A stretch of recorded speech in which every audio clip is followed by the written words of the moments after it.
of particular conferences, seminars, projects. So I happily agree to write chapters for books, edited volumes. And I've slowly begun to go to conferences also. Previously, I was not going for a long time. But in COVID period, I also spoke on many digital platforms. As we just spoke with Sharanya, several talks. I went back to Sufi material, some material on the political culture, some historiographical reconsiderations, which is one of my favorite area of interest. What exactly is going on in the discipline? So, bits of written chapters on literary and historical traditions, for instance. I did a chapter for Richard Eaton and Richard Eaton and Ramya Srinivasan volume on the Mughal World Handbook of Oxford Handbook of Mughal World, but that's not come out yet for some reason.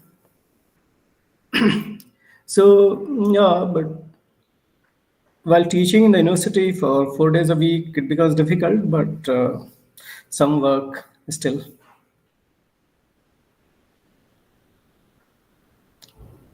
Very prolific. I'm told that we are live now, so Okay. we still have a bit of time. So we'll start at 10. Okay. And okay. Does Devdut have a slide for this session? Yes, he has. Yeah, so maybe he can show that, right? Devdut? Yes.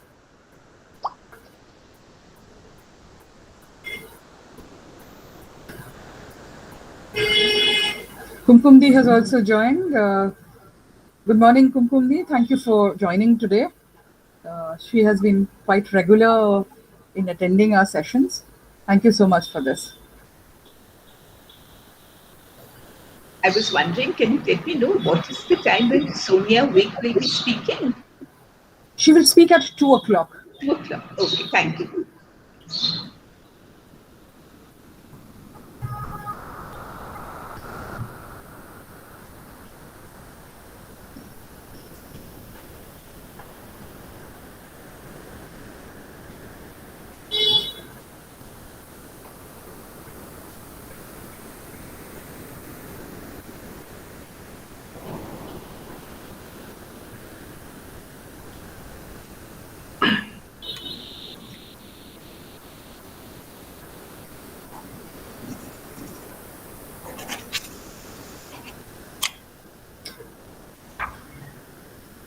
Today, I think all our speakers have some JNU connection at some stage or the other.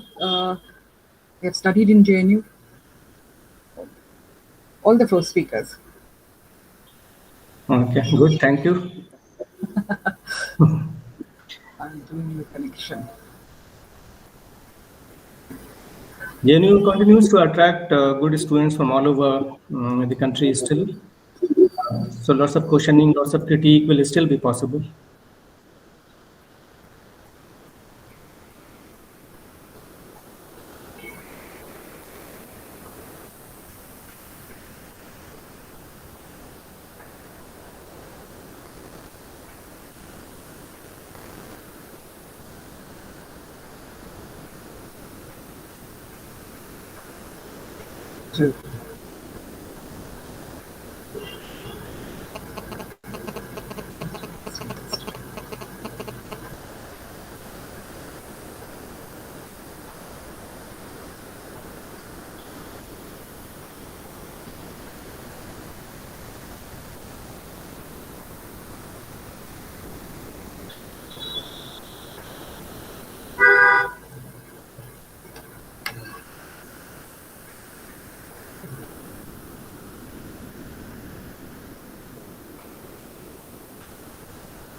Maruna has joined in as well.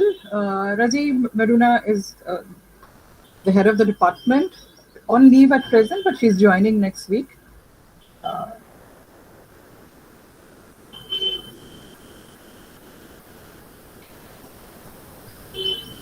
You have a very dynamic department, lots of activities.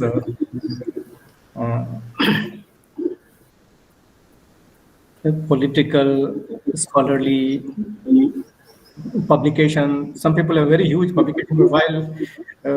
Kaushik Roy might still be publishing his books with the same pace that he did in the last 10-15 years. I don't know whether Kaushik is here today. No, Kaushik is not here today. At present, he's not. He's not finding. Okay, maybe we'll kind of start off the session. Orijit, take over, please.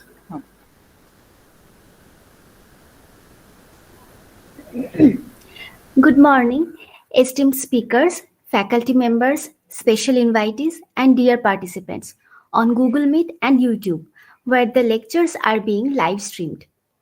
It gives me immense pleasure to welcome you all on behalf of the Department of History, Jadavpur University, on the 4th day of this one-week online workshop on studying history, perspectives, and sources. We are continuing with the medieval and early modern section of the talks. We are glad that we have a sizable number of participants on YouTube. Before I introduce today's events and the speakers, there are few requests. Those who are not presenting, please mute your microphones. If you have questions or comments, please type them in the chat box. We will get to them in the dedicated discussion session after each talk. We have arranged our program into 2 sessions with a break between the 2 sessions. The theme of our first session is Processes of State Formation. Each speaker will have 1 hour for presentation, followed by 20 minutes of Q&A session. With this, it is my privilege to introduce our first speaker for the day, Professor Raziuddin Aqil. Professor Raziuddin Aqil is a professor in the Department of History at the University of Delhi. His area of research interest includes medieval and early modern Indian history, literary and historical traditions, religion and political cultures, and Sufism in Indian environment.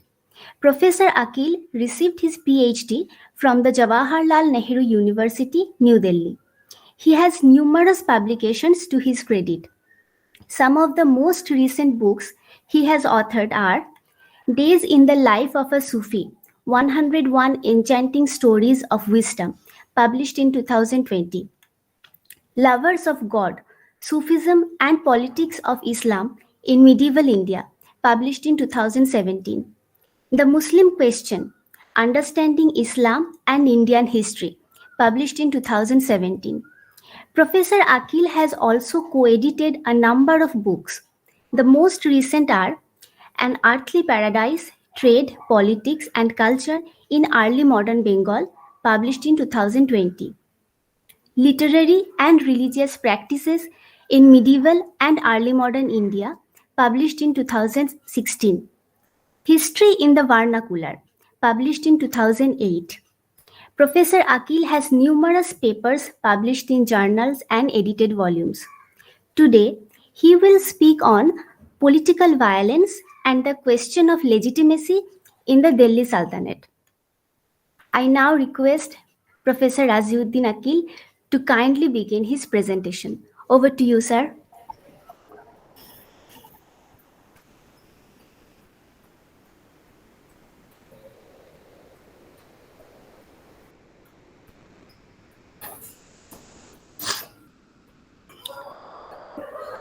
Thank you very much, Arijita, for your kind introduction. And good morning, everyone. Jadavpur University is, as we all know, is one of the most prestigious institutions of higher education in the country today. And when I was associated with CSSS Calcutta early in my career, I had participated in several programs in the Department of Comparative Literature at Jadavpur, as also attending some shows in Film Studies program department, English department. But this is the first occasion that I am speaking in a history department program here. So I'm really honored and feeling privileged that I'm here. And therefore, I'm grateful to the organizers for giving me the opportunity to be part of this important stock taking on sources and perspectives across periods and specializations in the study of Indian history. I would especially like to thank Professor Nupur Das Gupta, Dr. Samarpita Mitra, Dr. Usha Ray, and not to forget the very self-effacing Dr. Tilottama Mukherjee. I was unable to attend any of the sessions of the workshop last week, as I was busy in a couple of other activities in Jamia Millia Islamia and Delhi University. I understand that the previous presentations by a number of distinguished colleagues have been widely appreciated. In my presentation today, as it was announced, I'll speak on political violence and the question of legitimacy in the Delhi Sultanate. I have a long draft here to speak from, but I will be focusing especially on Ziauddin Barni's accounts in his voluminous Tarikh-e-Firuz Shahi, focusing on the reigns especially of 3 Delhi Sultans in the latter half of the 13th and early 14th centuries, Ghiyasuddin Balban, Alauddin Khalji, and the more intriguing case of Muhammad bin Tughlaq. So Tughlaqi Farmans are famous. We need to know what were those Tughlaqi Farmans which have become part of the popular memory in terms of the political mess people in power are capable of creating. Was he irresponsible, completely evil, or there was something more to it? And some consideration, some thinking about good governance, so to say. Now, depending on how much time I will have, I will be focusing on some examples from Tarikh-e-Firuz Shahi on the reigns of these very, very powerful sultans who consolidated the Delhi Sultanate in very strong terms. Delhi Sultanate, as we have understood, in terms of the power, large territorial control, symbols of authority, many things that we have understood as part of the strong political process, etc., had emerged in a big way in the latter half of the 13th century, beginning from early inroads in the earlier era, late 12th, early 13th century, but late 13th century and first half of the 14th century. 90 years roughly is a period that Barni has covered in his Tarikh-e-Firuz Shahi. Is actually very, very important phase in the Delhi Sultanate. And some bits of violence have happened in the wake of the conquest. Some violence happened to crush rebellions. And it is important that as historians, we take cognizance of the specific cases of what was going on in what context. So if violence has happened, it is important that we take that into account.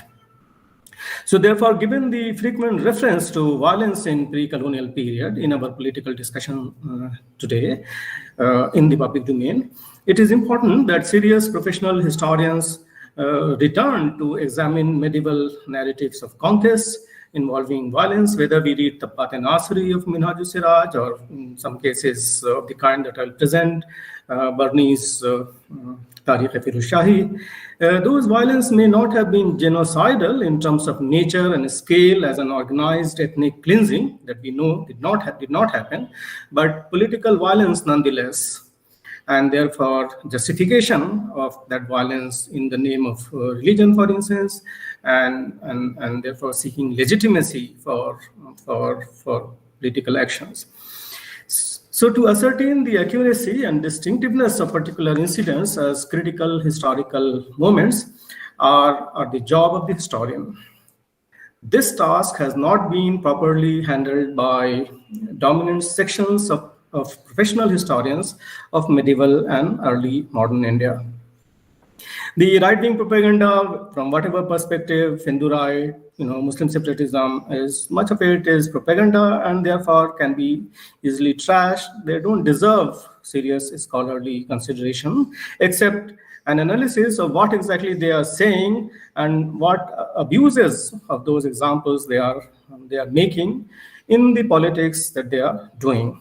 But on the kind of a scale that we are and register and scholarship that we are concerned about, from that level and scholarship, I will say that often self-identified as left of the center, secular and liberal scholars who are condemned by Hindu communalists as anti-nationals, these historians have tended to de-emphasize the nature and scale of violence under Muslim rulers, sanitizing cases of violence, and are often seen to be justifying major reports of massacres as obvious consequences of political conquest.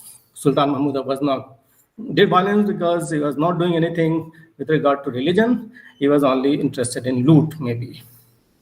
They argue that reference to religion was made by rulers to justify and legitimize violent attacks, whereas the actual intent of motive was political conquest and economic aggrandizement. And therefore, the Sultan's attacks on Hindu places of worship have been characterized by best of the historians as mere loot and plunder, which did not involve any large-scale ethnic cleansing on religious grounds as part of the conquest. That's the explanation of N. So there is something of a consensus among secular historians speaking on political conquests and governing principles to emphasize on peaceful community relations marked by ethnic and religious diversity in medieval India. This, we are told, is the requirement of the time because right-wing propaganda people are continuously attacking with some examples. So therefore, religious tolerance was the hallmark of Turkish, Afghan, and Mughal rulers who built and ruled over vast subcontinental empires for the major part of medieval and early modern eras, goes the assertion that this has to be emphasized. So viewed from the above perspective, medieval India witnessed broad and inclusive framework of political ideas, theories, and practices adopted by Mughal emperors, such as Akbar, late in the 16th century. And by contrast, rulers like Aurangzeb, 1658, 1707, late in the 17th century, drew on narrow sectarian ideologies, especially invoking the name of Sunnite Islam for legitimizing some of the outrageous political aggrandizement.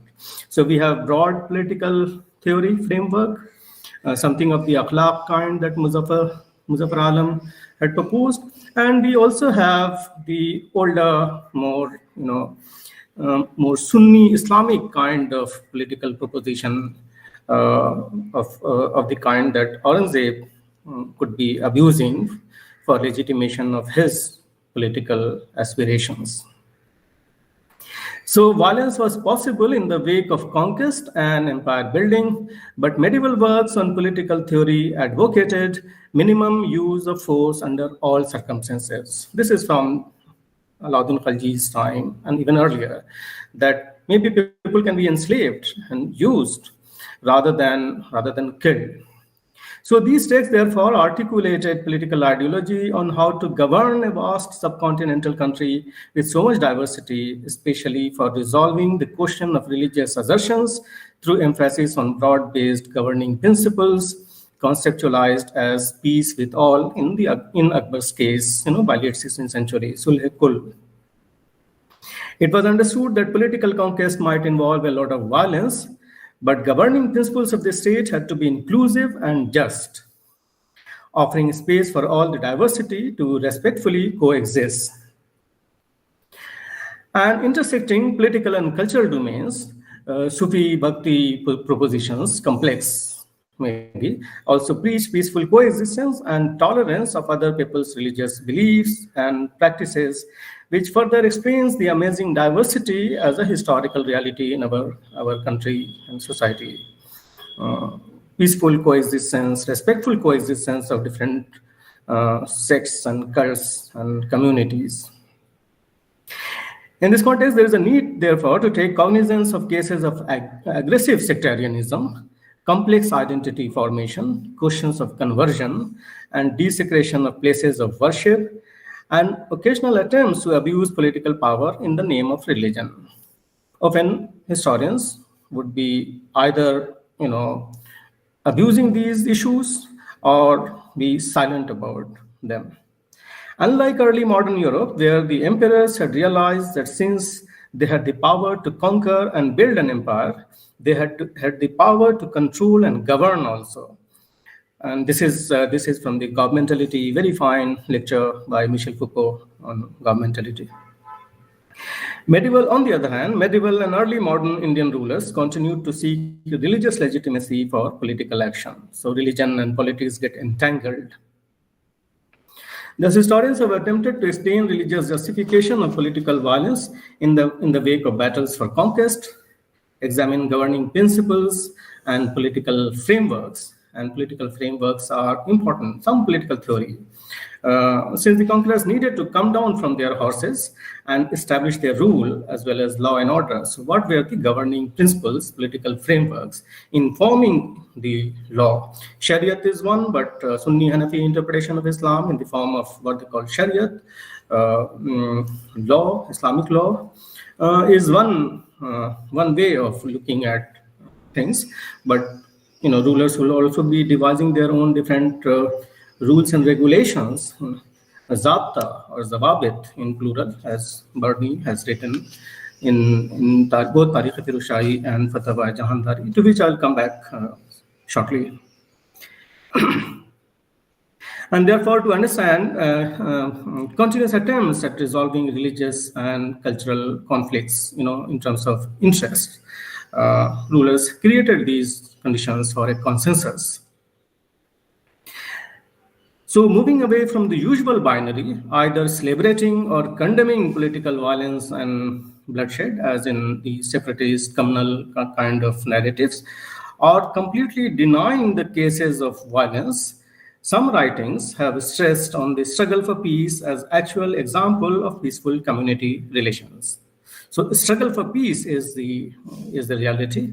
And not always peaceful community relations, because communities have continuously tried to spar with each other, try to use political power against one another.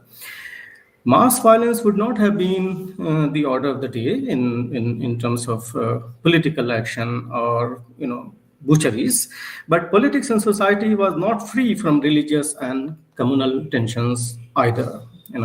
So the sanitized account of the past, without reference to the difficulties the society has faced, and some of the difficulties of a long history, going forward and bringing us to modern times. Some of the concerns that we are forced to deal with today have genealogies going backward in time.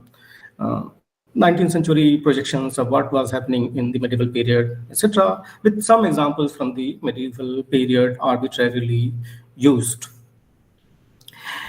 So in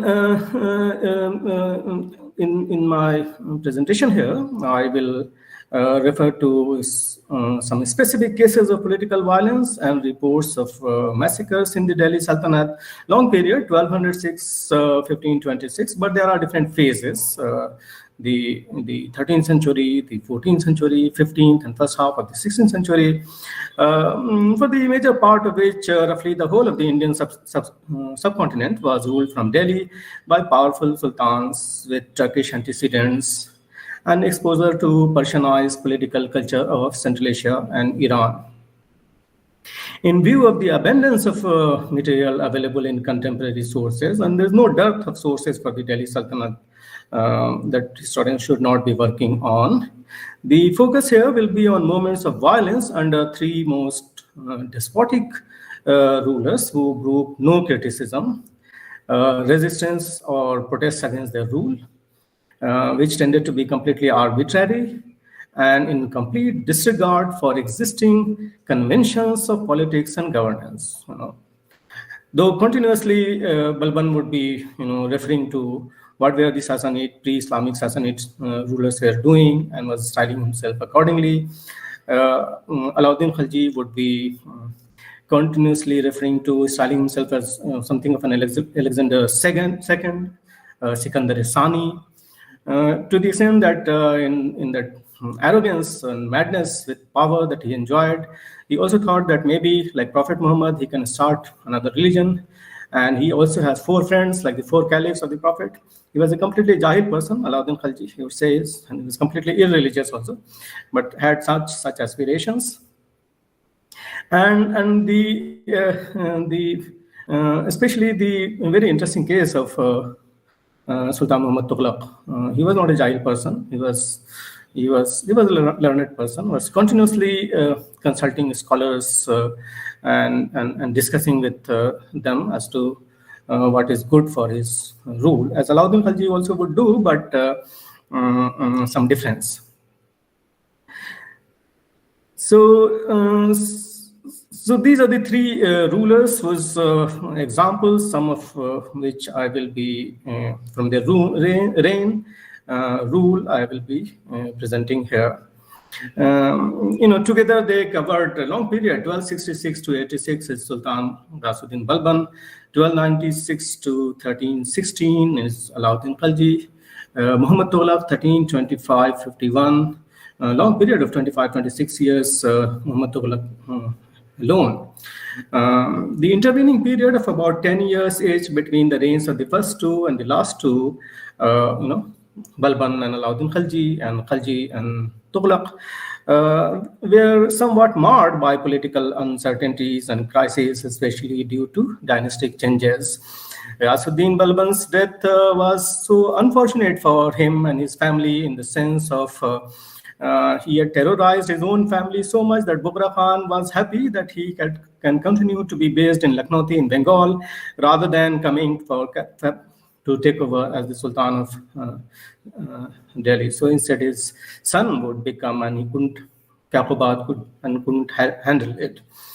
Similarly, Alauddin, by the time Alauddin Khalji goes, his Khalji Sultanate is also, not on a strong footing, and Qutbuddin Mubarak Shah Khalji is going to mess it up. Muhammad Tughlaq is known to have created difficulties for his own father. Certainly, we don't have evidence, but it would appear that it was a murder that would, prop up Muhammad Tughlaq as the next Sultan. Alauddin Khalji had killed his own, very, his benefactor, very generous, kind uncle, Sultan Jalaluddin Khalji, embracing him and getting him killed. Balban, for 20 years, he was Naib to Sultan Nasiruddin Mahmud, and all power was in his hands, to the extent that Barney would say that how the Sultan was a mere namuna, and the real power was in the hand of Sultan Ghiyasuddin Balban. So these 3 rulers not only ensured political stability, but also expanded and consolidated their powers in larger areas than they had inherited. Though the last phase of the Tughlaq Sultan also witnessed sign of weakness and breaking of the empire in some outlying regions, such as the Deccan and Bengal, which went on to have their own regional sultanates in southern and eastern India. This part, on the breaking part, I will return towards the end of my presentation here. So, information, sources. Much information is available in contemporary court chronicles, histories, and travelogues of such credible authorities as Amir Khusro, who saw the reigns of several of them, all the way to the beginning of the reign of Sultan Muhammad Tughlaq, and working with Ghiyasuddin Balban's son, Prince Muhammad in Multan. Ziauddin Barni, apart from a long association of his family with the Sultanate, his maternal uncle was the governor of Lucknow. He himself, for 17 years, was a very close companion, boon companion, Nadeem, of Muhammad Tughlaq. And therefore, Barni's account of the reign of Muhammad Tughlaq is very, very important for understanding what the Sultan wanted to do and what was going on inside the system. We also have Izzuddin Isami's, Futuh Salatin, written in Deccan, the emerging Bahmani Sultanate, and therefore critical of the Delhi Sultanate, especially Muhammad Tughlaq. And Ibn Battuta was here in Delhi in the reign of Muhammad Tughlaq. And there are several other accounts which are available. So there is no dearth of the material for working on the history of the Delhi Sultanate. Any topic that one can think of, look for the material, get the material. Historians get the material that they look for. So all of them wrote from their different perspectives, often corroborating each other's accounts and providing justifications or offering criticisms from their varied locations in the political spectrum of the period. As I said, Isami and Ibn Battuta compared to Barni writing. And roughly a century from the middle of the 13th century to the middle of the 14th, Balban to Muhammad Tughlaq, and Barni would be writing another 5-6 years of the reign of first 5-6 years of the reign of Firuz Shah Tughlaq also. So roughly 90 years or nearly a century. 1266 to 1356. So 90 years of the rule of the sultans discussed in Barni's very, very authoritative, very important work, the Tarikh Firuz Shahi. So Barni's detailed accounts of cases of large-scale killings, not only during battles, but also about those who were captured alive and hanged in a spectacle of violence is worth considering. So not only violent combats and therefore killings, but cold-blooded massacres, which could be considered genocidal in some cases. Delhi Sultans have not paid us to be kind to them, as historians say. No, they were so very innocent. So therefore, Barni offers opinions on how violence was either justified or condemned, and how occasional attempts to intervene and prevent cold-blooded massacres also worked. Sometimes Sufis intervened, Qazis intervened, and we know that Balban listened, Muhammad Tughlaq listened. Sometimes they didn't, and when they didn't, the horrors that were created were, shocking for their own time and could be abused, in modern times by interested parties. So I must quickly mention, apart from these works that I'm referring to of Amir Khusro or Zia Barni, Tabqat Nasri earlier, Minhaj al-Siraj, Izzuddin Isami, several of them, 15th century, early 15th century, Yahya Sarhandi's Tarikh Mubarak Shahi. These texts, sources, chronicles, histories, huge Sufi literature, Sufi biographies, Tazkira like Siyarul Awliya of Amir Khurd Kirmani, which is largely dedicated to the Chishti Sufis, and large part of it is about the lives of the Sufis associated with, and scholars and friends associated with Nizamuddin Awliya, in which Amir Khurd Kirmani has also written a biography of Barni,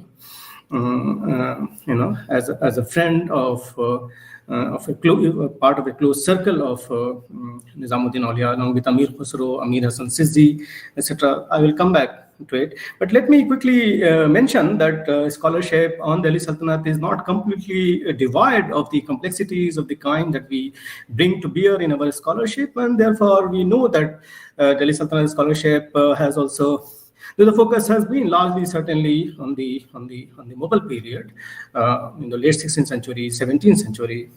18th century is a big thing.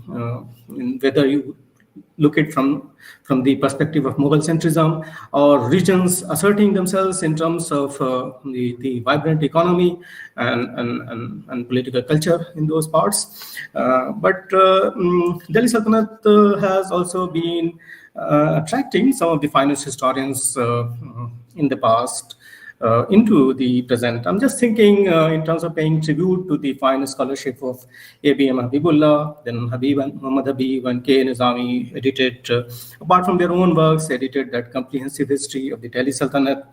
Andhra Wings Al-Hind series has a couple of volumes, on the 11th, 12th, 13th, 14th century period. Sunil Kumar, who was my senior colleague here in Delhi University, his PhD thesis under J.F. Richards at Duke University, The Emergence of Delhi Sultanate, was published in the 13th century, was published by Permanent Black, some 2007, so some years now. And the older work of Peter Jackson on the Delhi Sultanate remains important, even if it is political, but some bits on the Mongol invasions and Mongols really created difficulties for older regimes, bringing about major change in Central Asia, Iran, partly affecting the subcontinent also, and therefore Mongol invasions. Much of the desperations of Alauddin Khalji was precisely because he was supposed to deal with the Mongol invasions, protect Delhi from their onslaught.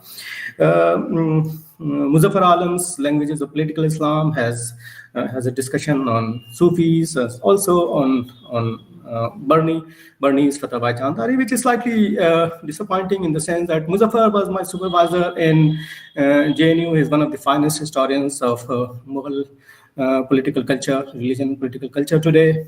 In the last 20 years, going back to his older work, also Crisis of Empire in Mughal North India, but his Languages of Political Islam, and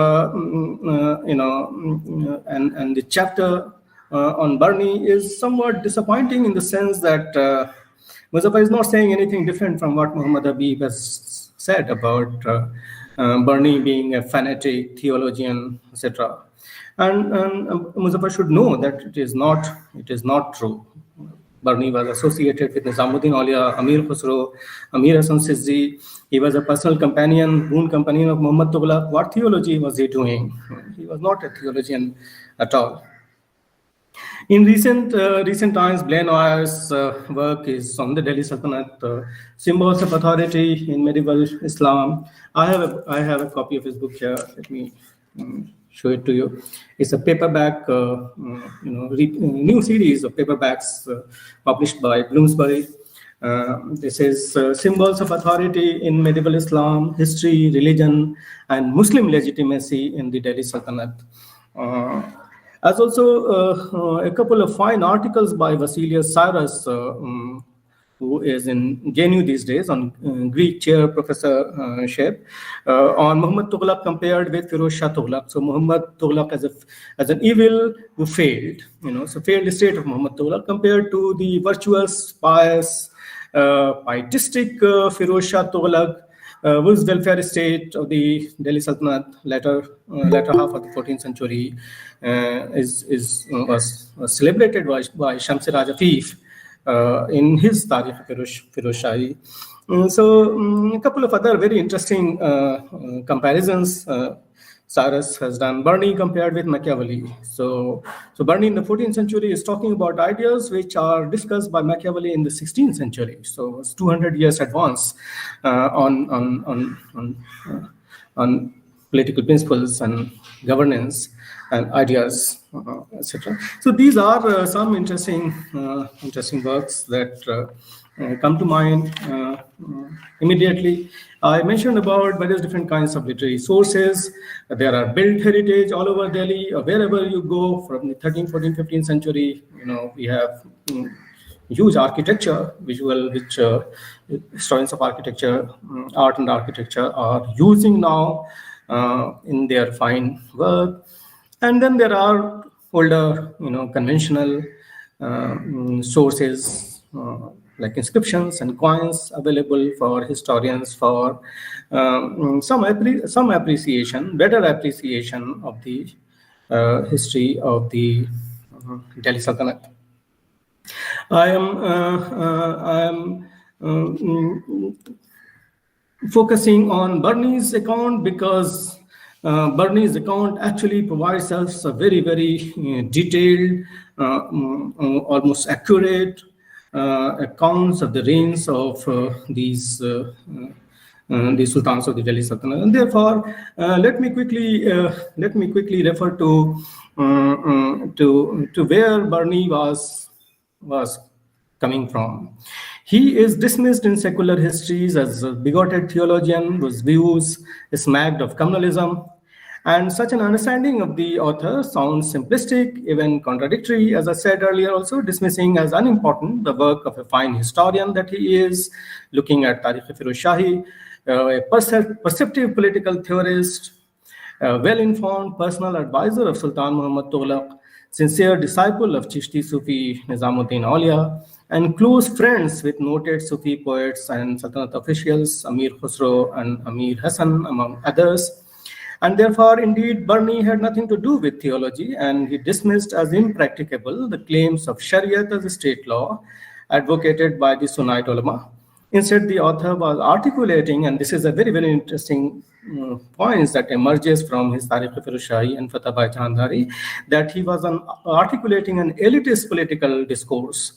And that is, the supremacy and domination of Islam can only be established in contrast to the inferiority and subordination of non-Islam, since power cannot be enjoyed in a vacuum. And therefore, there is no need to convert non-Muslim population to Islam and give them equal status. So if there is equal status in the society, where will the power be enjoyed?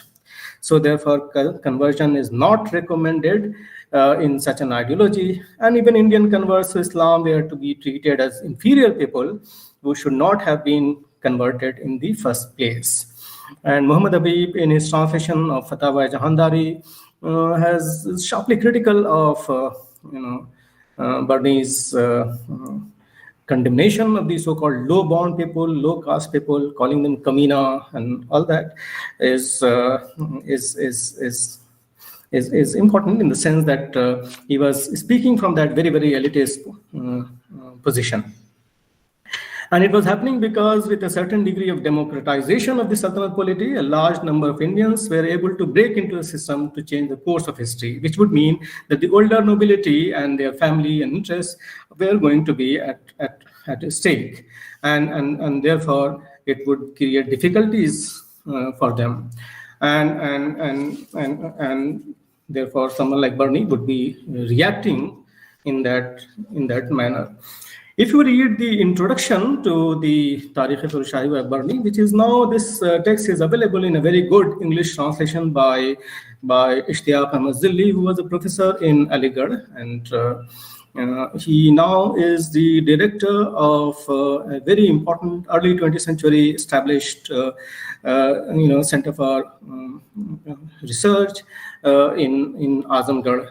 It's called Darul Musannifin Shibli Academy. So Professor Zilli is the director there, and he has translated Tarikh-e-Firoz Shahi. It's a very, very authoritative translation, and it is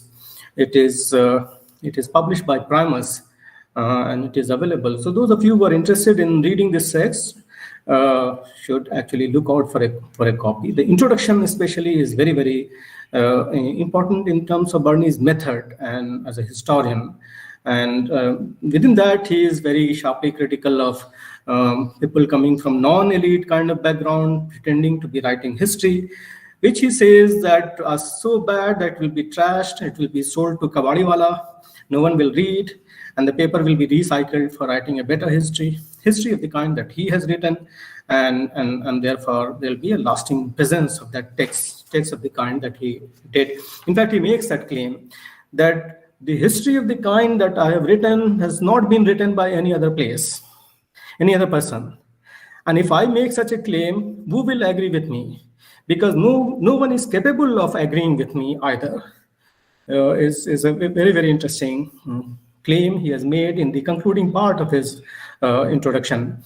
Gar beguyam ke neez dar alam masal tarikh man tarikh digar. If I say that does not exist in the world a history of the kind that I have produced, masal tarikh man kitab digar, chundar in ilm alami nabud. No one is a scholar in this field ke kunat guftae mara bawar, that can believe in what I'm saying. Gar beguyam ke neez dar alam muscle तारीख़ मन किताब दिगर चुंदर इन इल्म आलमी नबूद के कुनद गुफ्ते मारा power. If I say there does not exist in the world any other book like the history of mind, since there is none who is proficient in this subject, who will believe in what I am saying? And therefore, Barni would say that he has begun to write history from the reign of Ghiyasuddin Balban, arguing the history of early period of the emergence of the Delhi Sultanate down to the middle of the 13th century has been ably dealt with by Qazi Munhaj Siraj in his Tabaqat Asri, and makes a very interesting point. It says that if he writes the same thing, people will say you are merely writing the same thing that Qazi Munhaj Siraj has written. And if I write something different, people will say, how are you going to differ with Qazi Munhaj Siraj? So we know it is very difficult for younger historians today to differ with senior historians like Qazi Munhaj Siraj threatened, sort of very existence or authority threatened Barni to the extent that Barni would then say that, okay, let me write history from the time Minhaj had stopped. So there will be no clash of interest here. I will be running out of time, but I have a lot of material to present here. Let me skip the portions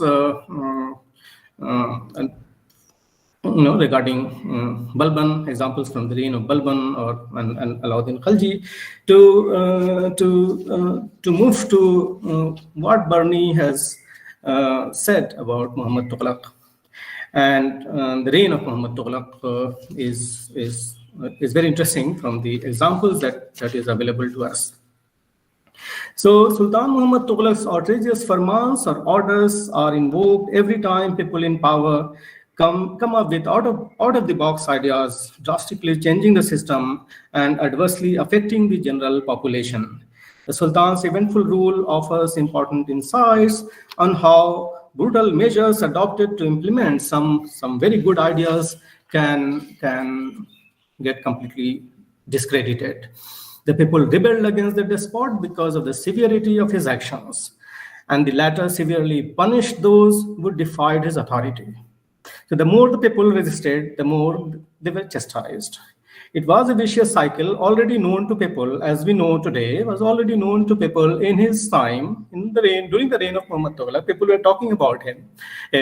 And Barni quotes the Sultan as saying, therefore, which I have paraphrased in English, and the original Persian is, Har ilaji ke bekunam dawa pazir nabut, wa ilaj man dar babe baghyan, the rebels, befarmanan, the disobedient people, the mukhalifan, the opponents and badkhahan, the ill-wishers, tiras, sword.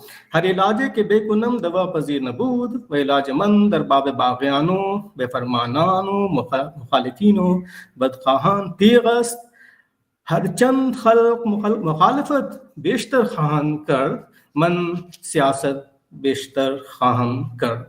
The more the people rebel, the more I punish them. This was the formula, completely vicious situation that had emerged. At the height of his power, Muhammad Tughlaq presided over a large subcontinental empire, and condemned as somewhat mad or devilish, the charges leveled against him included the all-knowing Sultan would not listen to any advice, no matter how good and well-meaning. Barni says he gave many advice, but Sultan was not listening. He would not brook any criticism, tolerate any criticism, even from people who were not opposed to him.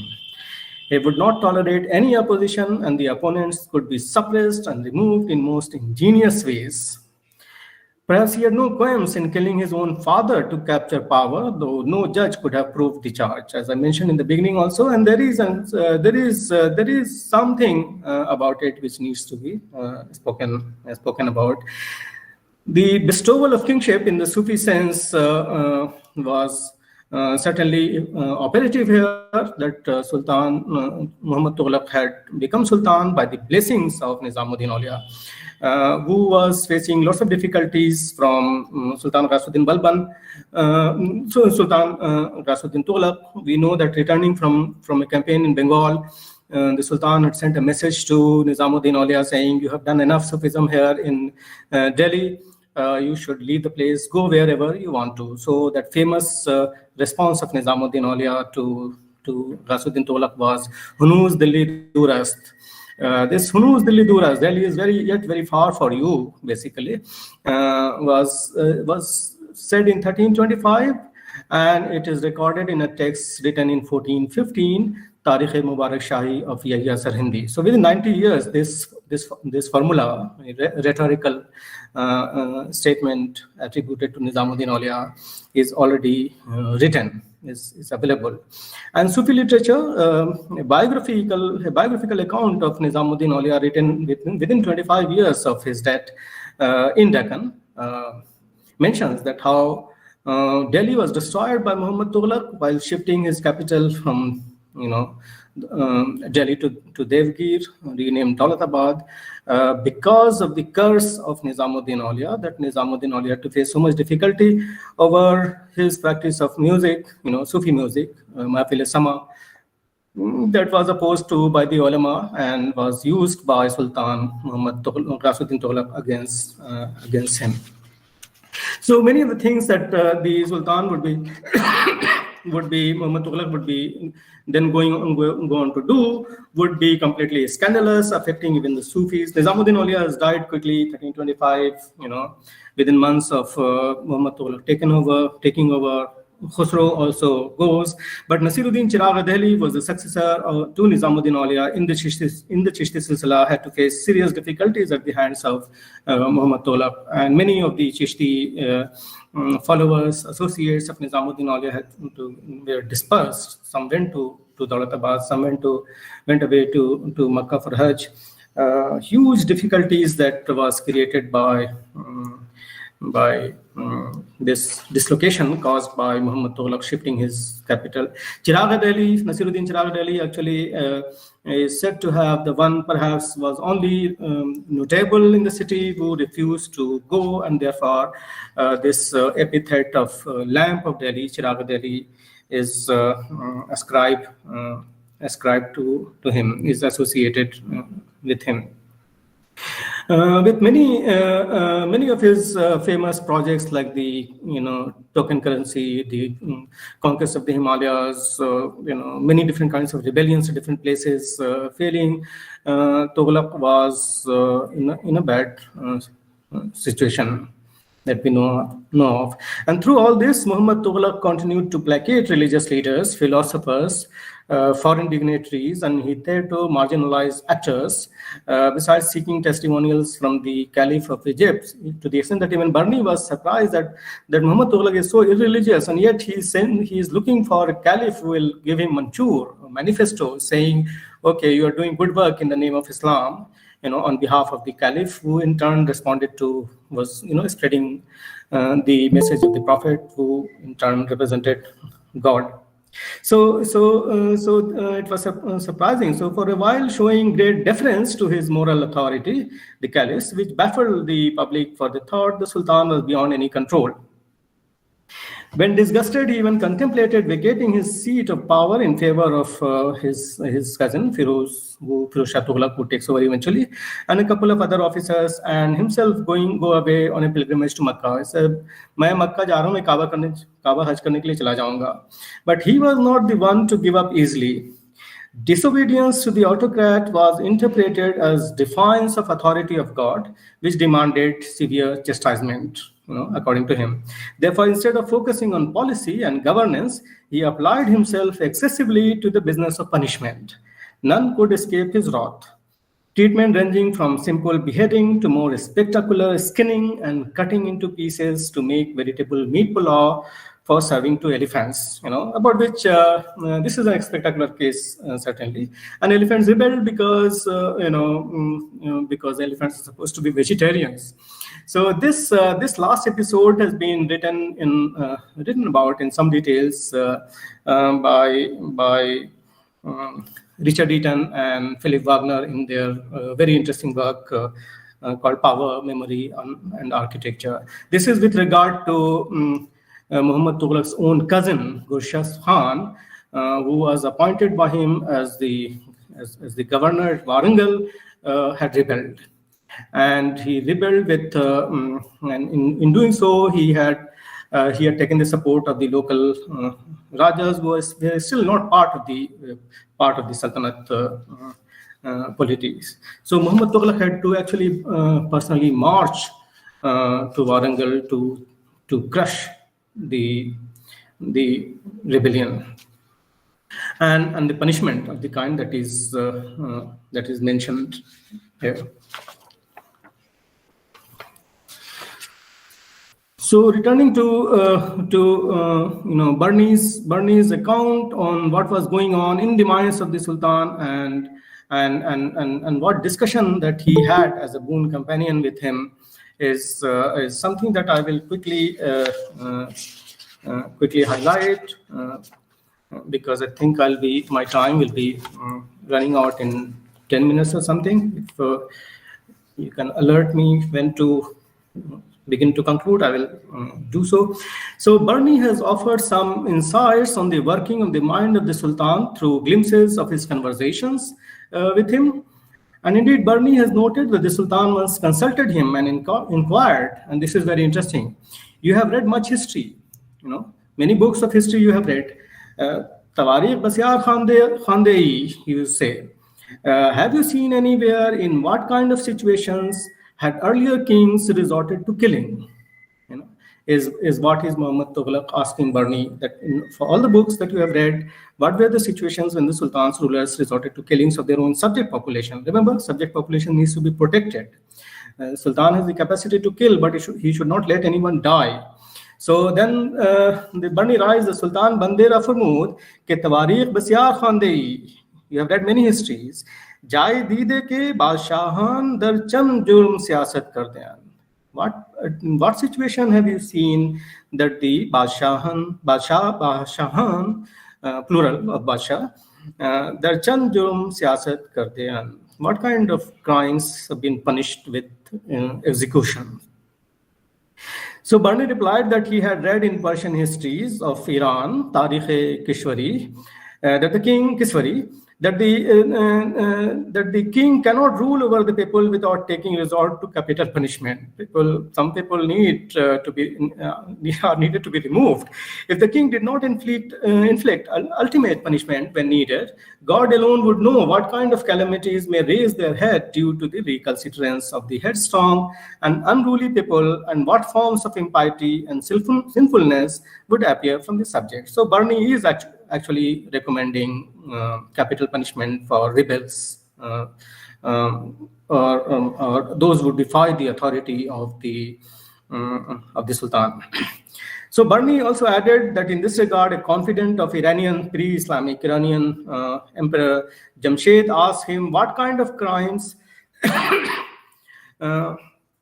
needed to be punished by capital punishment. Jamshed was asked. So Jamshed replied that there were 7 crimes for which capital punishment was appropriate, but going beyond them would lead to disorder and chaos, eruption of calamities and troubles, and damage to the state. So what are the 7 crimes? I will quickly refer to, because this is very interesting in terms of where to draw legitimation for political action or invoking law in terms of punishment.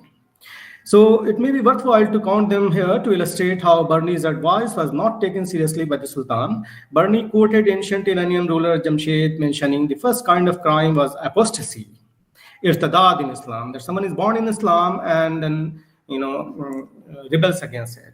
As dinehaq begardat, apostasy is one of the serious crimes in Islamic societies. So apostasy from true religion, and if the person concerned persisted with that, he should be killed.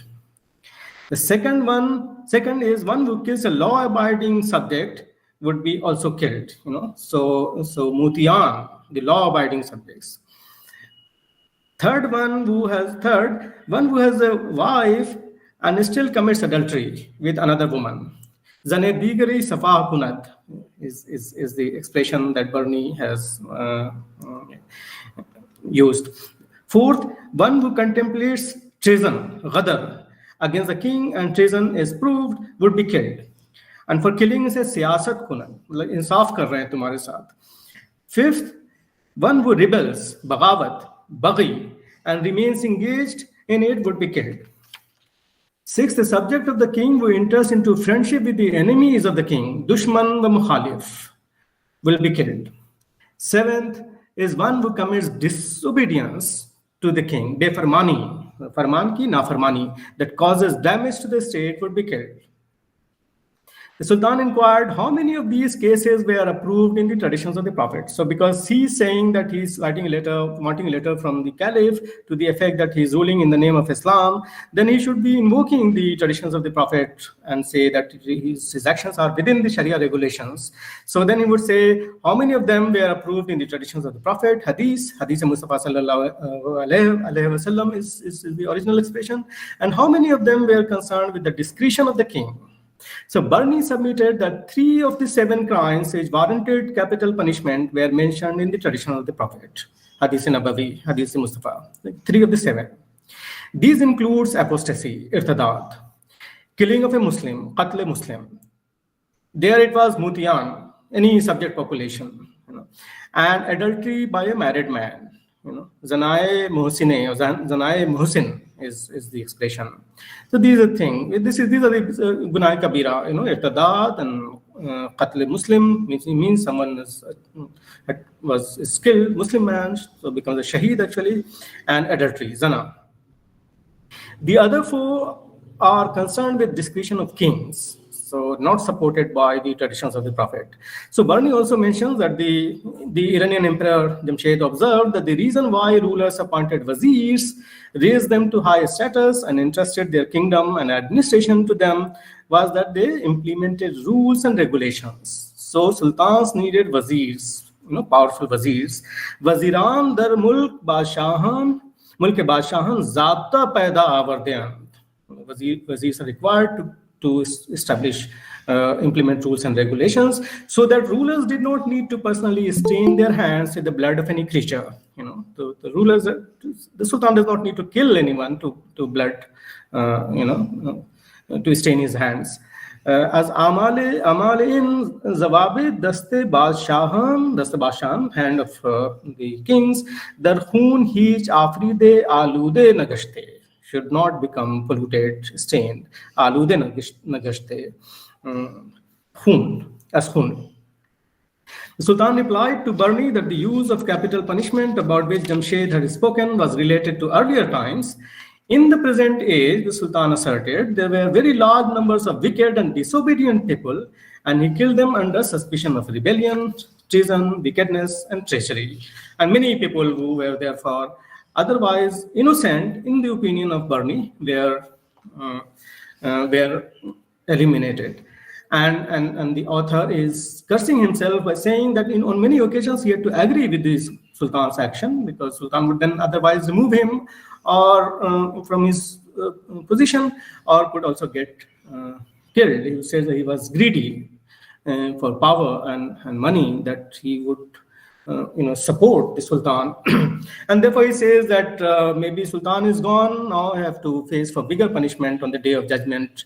And we know that Barni did try that he will be part of the court of Sultan Firoz Shah Tughlaq, but that did not happen. He was punished, and then when released, he was located at Nizamuddin Auliya Dargah, where he began to write his books, several of them. Tariq Shahi, Fatwa Jandari, a biography of the Prophet, Naat Muhammadi, a history of the Barmakid family, of the Wazirs of the Abbasid court, Tarikh Ale Baramaka. And also, very interestingly, he wrote his autobiographies. Autobiographies become very famous in the 16th century and 17th with Babur Nama and others. But he wrote his own autobiographical narrative also, and interestingly called it an account of unfulfilled desires, Hasrat Nama. Hasratein jo baqi reh gayi, Hasrat Nama. So some bits of it have survived in quotations in the 14th century text, but the main text is gone. So then there are some other very interesting details regarding these conversations that Sultan had with Barni, and Barni is reporting, quoting the Sultan, for instance, saying that the kingdom had become ill and disease was not cured by any medication. मुल्क माँ मरीज गश्त व बहर तदावी मर्ज नमी रवद, nami ravad, whatever. And then he would say that I am trying to treat the headache, then there is a fever. When he treats the fever, then there is a problem in the liver. Is the discussion here, and the entire body politic, therefore, of the state is completely disturbed by what he called Imraz-e-Mulki, the diseases of the body politics. And therefore, what was happening? That people, whether they were coming from elite background, Hawas or masses, Awam, they were becoming mutanaffir. They had complete lack of faith in the ability of the Sultan to continue to be in power. Naitamadi Amma is the word, as he said. And then he would say that there were ways perhaps he could deal with. One is that maybe he would withdraw, go away to Kaaba, as he said, for Hajj, or maybe just relax, spending time in some hunting or shikar or music in summer, or sharab that he would be consuming, and in the company of the pleasant boon companions, he could just wash his hands off monarchy. Das jahandari bardashte, he would say, as ahwal jahandari istakshafi na kar de, is what he would be suggesting for himself. And then he would say that the other thing is the Sultan's actions all through his reign, that the people had fully understood his temperament, and this is very interesting. The Sultan people had fully understood his temperament, and he was acquainted with people's conduct, both of them. Khalq bar mizaj man waqif gashtan, people have understood my mizaj, and waman ajru bajre khalq waquf yaftam, मैं उनके भी सारे जो छल पंच हैं उनसे को भी मैं समझता हूँ. खल्क बर मिजाज मन वाकिफ गश्तन मन अजरो बजरे खल्क वकूफ याफ्तन. And therefore, what is the situation? What is the solution? He would say the solution is that I need to kill people for what they are doing. But in the end, what happens? That Sultan himself, during a campaign in the Sindh, falls ill, and several attempts to cure him fails, and during that campaign only that he dies. And therefore someone has said, rightly so, that in the death of the Sultan, both the Sultan and the public got rid of each other. They were protected from each other. The Sultan was protected from the people were protected from the Sultan. Otherwise he was creating a lot of difficulties for different people. Ibn Battuta has written about how the Doaba campaigns meant that people had to go and live like Zomias in the jungles to protect themselves. And the Sultan thought that the people were not listening to his authority. So towards conclusion then, in 5 minutes. So from what I have tried to say, violence in the wake of medieval conquest and empire building, whether in pitched battles or long-drawn wars, was rampant. The cases drawn from Ziauddin Barni's account show that the opponents resisting conquest or particular regimes were not only brutally killed in large numbers during the armed combat, but also those captured alive were later massacred in cold blood, as in Lakhnauti, Delhi. The Mongol Muslims, killed in Delhi for their relatives, revolting during a campaign. The women and children, and this was a new thing, the women and children of soldiers from the other camp were also not only imprisoned and enslaved, but also bodily harmed. This is Alauddin Khalji. They were often killed, and women were also raped as punishment for alleged crimes of their male relatives. Mongol women were raped in front of their children because their men had rebelled, while returning from a campaign in Gujarat. The perpetrators of such violence were led by conquerors and rulers of Turkish Muslim antecedents who invoked the Quran, traditions of Prophet Muhammad, and the contemporary caliphs in Iraq and Egypt, in whose names they ruled. Their armies were called Lashkar-e-Islam, and campaigns against non-Muslim opponents were referred to as the Holy War or Jihad. These are the terms used in the text. So we cannot say that these are modern categories being inflicted on the 13th century. If the victims were Muslims of the same Turkish race or neo-Muslims of Mongol background, Muslim intellectuals and writers such as Barni would point out that shedding of such blood was un-Islamic. Killing a Muslim is un-Islamic. On such occasions, the rulers presented themselves as working above the dictates of Islam, and in doing so sought legitimation from examples from the careers of ancient Greek and Iranian rulers. So reference to Jamshid was made. Clearly, the rulers located themselves above the law, even though, and they were completely irreligious that we know of in their personal lives, even though they continuously tried for endorsement of their violence from the law, which they themselves wanted people to adhere to, call it Shariat or whatever, Zawabit. This meant that conventional Muslim law, Shariat, which was frequently referred to, was set aside by rulers and ideologues to justify political actions. Instead, new arbitrary regulations, Zawabit or Uslub, were invented, the failures of which provoked rulers to cynically punish the people who were perceived as disobedient. Following dictums such as obey God, obey the Prophet, and obey those in authority amongst you, and adopting titles as shadow of God on earth, Zillullah, the ruthless sultans interpreted any defiance of their authority as defiance of God's will, which was considered both a major sin, Gunah Kabira, and big criminal act that needed to be suppressed. Mutanaffir Gashtant. In dealing with any violations of their authority, the rulers also claimed to be following Hanafi school of Sunni jurisprudence, as in the Nizamuddin Aulia case, where Nizamuddin was forced to go to the Sultan's court, Ghiyasuddin Tughlaq's court, and say, according to Hanafi school of Sunni jurisprudence, listening to music is haram. And why do you do this?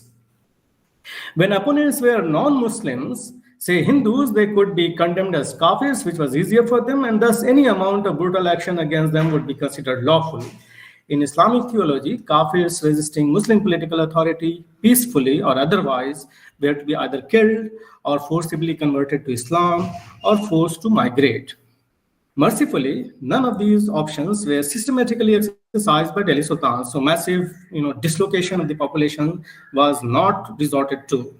Since the time of the Arab conquest of Sindh, early in the 8th century, 711-12, Muhammad bin Qasim's conquest, Hindus of the Indian subcontinent were treated in Islamic regimes as protected people of the book and called Zimmis, because they were also supposed to be Ahle Kitab, who could live peacefully by paying a tax which was otherwise arbitrary and humiliating and was called jizya. The political processes of the Delhi Sultanate in the 13th and 14th centuries also indicate large numbers of non-Muslims occupied powerful positions with or without conversion to Islam. So this is also an important dimension. The Tughlaq minister Jaydev is an enslaved man, Indian slave man, who goes on to be a long time prime minister of the Tughlaqs as Khani Jahan Ayaz. In terms of who is also a disciple of Nizamuddin Aulia and wanted to convert to Islam at the hands of Nizamuddin Aulia, because one day listening to music in Nizamuddin Aulia's Jamaat Khana, he gets ecstatic, he comes dancing to Nizamuddin Aulia and looks into his eyes where he sees that Lord Krishna is playing with his flute inside the eyes of Nizamuddin Aulia. So he falls at his feet, he says he wants to convert to Islam, etc. And Nizamuddin says that, you have seen the reality. So conversion is a mere formality. Conversion is not required. This man, Jaydev, goes on to write a very interesting account, which has, surfaced much later. We don't know enough of the manuscript tradition, but it is part of the Chishti tradition, modern Chishti tradition, inclusive, broad-based, accommodative, etc. The text is called Nizami Bansuri, Nizami Bansuri, the flute, played by Lord Krishna, seen inside the eyes of Nizamuddin Aulia by Jaydev, who goes on to become Muhammad Tughlaq's prime minister and continues very powerful under Firoz Shah Tughlaq as well. So this example is what Barni would be saying, that all kinds of people are becoming so powerful. What will happen to the older aristocracy? So in terms of support or opposition to a particular regime, conversion to Islam did not matter. Muslim rebels, their soldiers and families were suppressed in the most brutal manner and in complete disregard to suggestions that shedding so much Muslim blood by a sultan ruling in the name of Islam was completely unjustifiable. The rulers sometimes listened to the intervention of Sufis, as we know in the case of Ghasuddin Balban, even Muhammad Tughlaq, and other men of religion for mercy. But in general, the rebels, whatever their religion, race or sectarian backgrounds, were ruthlessly punished, for which new methods were continuously evolved. These were to serve as chastising the opponents and as deterrence for others.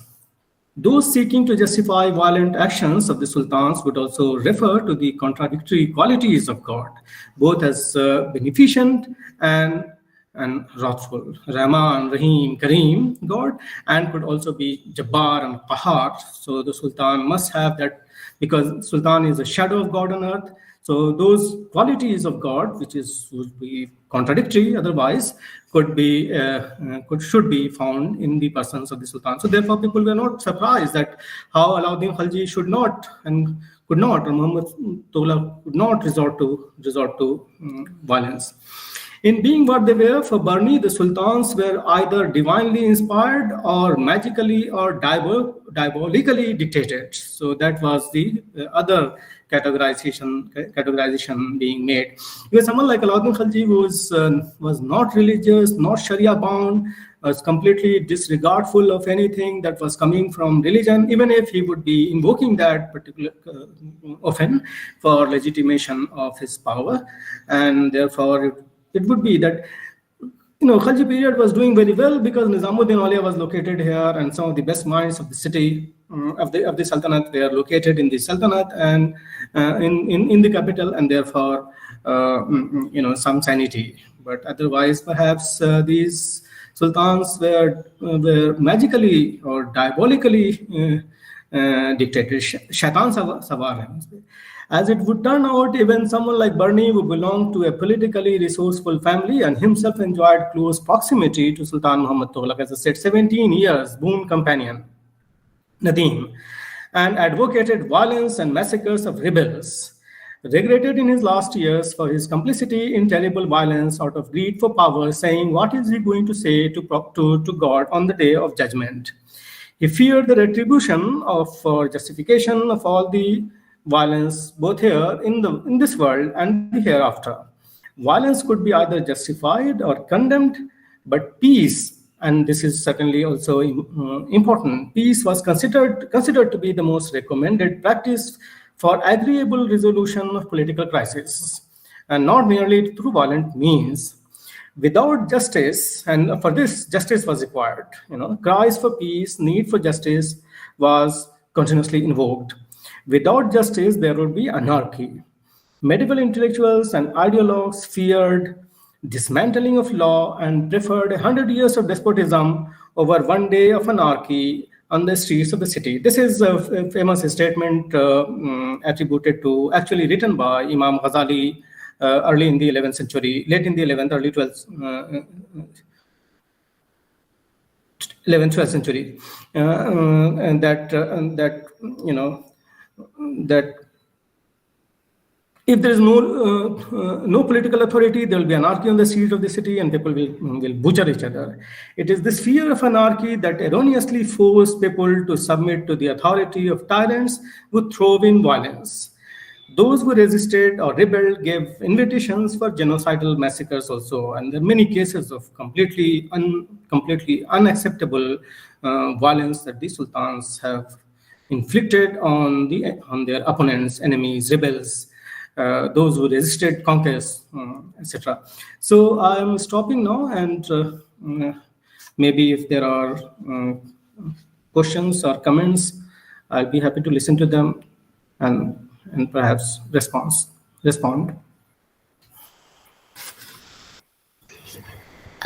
Thank you, sir. Thank you so much for this enlightening presentation. We have many questions for you on YouTube. We will be posting it and I will read it out to you. The first question is from Akash Bhattacharya.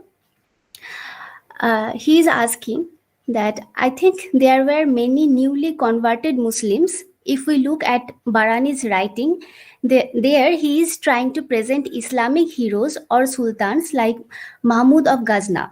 Is there any attempt to influence new Muslims who could still have certain inclinations towards their old order?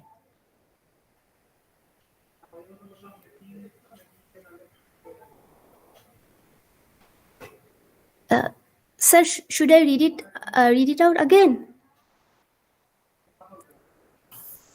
I can take a couple of more questions and then respond perhaps. Okay, sir.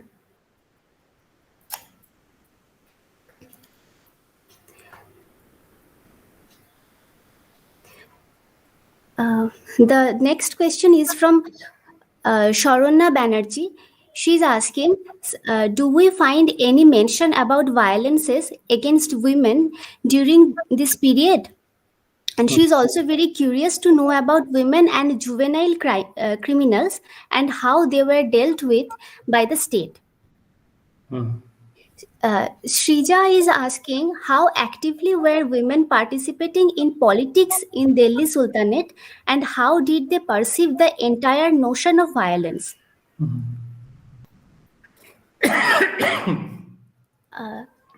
Shoham Dolui is asking, was there any notion of theoretically justified resistance against Sultan's arbitrary rule in the political thought of Barani or any other scholar of the time? Dr. Muhammad Ashraf Dar is asking, what may have been the reason for the hatred against converts if he was a scholar of Islam? And then... Okay, I can respond to these and then... Okay, sir.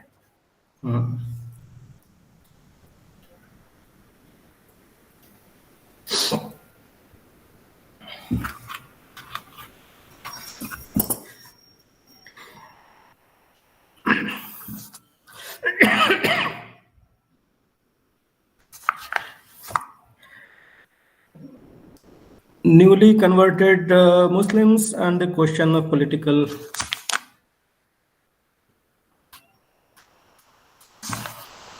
newly converted Muslims and the question of political attachments. With reference to Sultan Mahmud, you see, newly converted Muslims, unless they go on to become the prime minister of the Sultan and occupy very high positions, they would not be taken as a challenge. But the fact is, Barani is very, very sharply critical means, and as I said, that not so much under Ghiyasuddin Balban, who was very, very actually against Indian people, non-Turkish aristocratic people becoming powerful in the Sultanate. But by Alauddin Khalji's time, Muhammad Tughlaq's time, we see a large number of people, Indian people, are part of the political system with or without conversion to Islam. The role of the Chishti Sufis here in the 13th, 14th century of giving space to all different kinds of people without demanding conversion is another factors. The other set of people are Mongols who were captured, Mongol soldiers captured and enslaved, and then they would embrace Islam and continue to live in Delhi. These are the people. So for Barani, coming from the kind of background that he was, you see, for him, traditions of the Prophet, Quranic position, commentaries on the Quran, traditions of the Prophet, the early history of Islam, the history of the Abbasid Caliphate, pre-Islamic Iran. These are the factors that are taken into account in terms of sources of tradition, and therefore. Not so much addressing to newly converted Muslims, but addressing to themselves, the aristocratic Muslims, part of the political system of Islam and Sultanate as it emerged, and certainly continuous invocation of Sultan Mahmud of Ghazna, and speaking as if on behalf of Sultan Mahmud of Ghazna in Fatawai Jandari is important. So not so much addressing to newly converted Muslims, but addressing to themselves, the aristocratic political elite. So he offers, as I said, an elitist political discourse in which the low-caste people, low-born people, caste is not the word, kamzat, low-born people, zat is caste in some sense, jati, in another language. So that is one answer. Then violence and women. You see, this example that I was giving about how the Mongols, Mongol converts to Islam were part of the army of Alauddin Khalji, and they were campaigning in the south and Gujarat, and their families were located here in Delhi, women and children, and they were violated, they were attacked. And Barney writes that how this is for the first time that for the crimes of men, women, innocent women and children, were targeted. This was horrible, including order to rape women was. That's why I said that some of it sounded like, almost genocidal, that to violate the body in the most cruel terms. The other question is Shrija's women participation in Sultanate politics, and Razia Sultan's name comes straight away. Iltutmish had several sons, but he known to have nominated Razia as his successor, and she was denied initially, but she was so strong and driven and ambitious that she was able to ensure that her brother would be removed and she would take over 3.5 years or 4 years. She would be ruling with the same Jalwa, Jalalud Dunya wa Deen was the title she had adopted. But the fact is that she was a woman, made it difficult for her, to the extent that even Tabqat Nasri, author of Tabqat Nasri, Minhaj Siraj, has written that she had all the attributes to be a successful sultan, except that she was a woman, and that was a big handicap. And that was precisely the reason. It sounds patriarchal, but this is precisely the reason she was not able to hold on to her power. Other women, her stepmother and other women in the harem, they were also doing their own politics, with pushing their own sons against Razia, and so women presence is there. Women presence in the Sufi circles is there in the same time, in slightly later in the time of Baba Farid, early Nizamuddin Auliya, 13th century, late 13th century. Bibi Fatma Sam is a very, very famous person, independent, Sufi in her own right, had gone for Hajj in the late 13th century, would do very, very, powerful, emotional Sufi poetry, spend a lot of money on langar, and people thought that how is it that she is a woman, but she is a Sufi. So then there are comments regarding that, which are often to be found in Sufi tazkiras about her powerful, presence. Political justifications. Certainly, you see, I'm forgetting the details of the question, but political justification of religion and violence, and legitimacy to violence through religion is typical of the medieval period. But in India, even for the early modern period, medieval in the sense of 13th, 14th, 15th century, early modern 16th, 17th, 18th century, they commensurating with the Mughal rule, we know that religion remains very, very important in the Indian political system and society. Religion remains very important today, 21st century. The separation of church and state, and the personalization, privatization of religion, and therefore public culture is secular, political culture is secular. That kind of differentiation has not happened, and religion and politics therefore remain important. And and the last question, if that can be repeated: hatred against Islam, hatred against low caste people, where is it coming from? Isn't it the question? Yes, sir. Hatred against converts. So the question was, what may have been the reason for hatred against converts if he was a scholar of Islam? If Barney or converts? I think so. You see, that's the thing. Barney is racist. Barney is very, very racist. Barney is very, very elitist. Barney is seeing the change that is happening in the Sultanate, that people from very different kind of backgrounds are becoming very, very powerful in the Sultanate polity. What will happen to the old aristocracy? And therefore he could be very sharply critical against converts. So that argument that I was making, that Barney certainly is not a theologian. Barney is not a bigoted theologian or anything.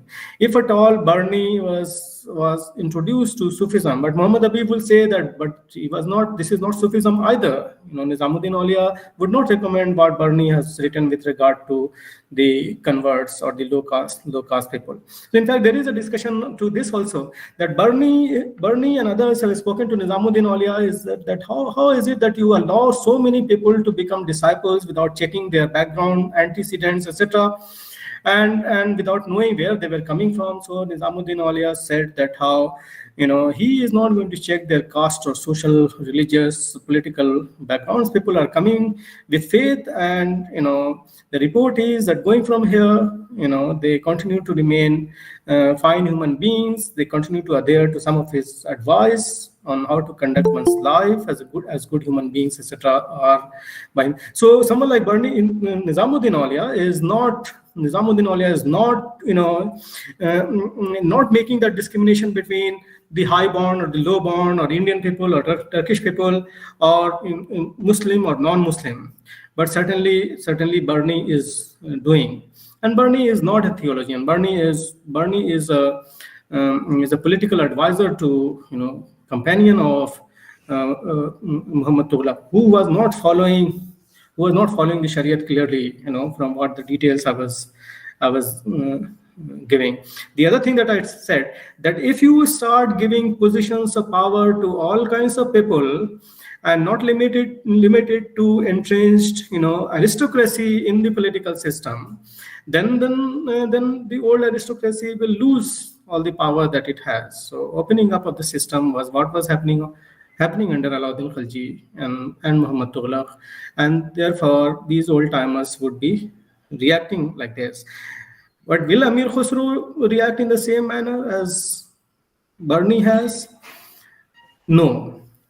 And yet when Amir Khusro would be writing about the conquest, say Alauddin Khalji's conquest of Rajputana or Malwa, Gujarat, Amir Khusro would also be writing in the same manner in which Barney will be writing. Very, very aggressive language of political conquest, justifying violence, has been recorded by, in celebratory terms at the register that is identified as the Fathnama by Amir Khusro for the conquest of Alauddin Khalji. Khazainul Futuh. There is a text available in an English translation by Muhammad Habib, I think. Muhammad Habib. Just look at it. Huge celebration of violence in the wake of the conquest.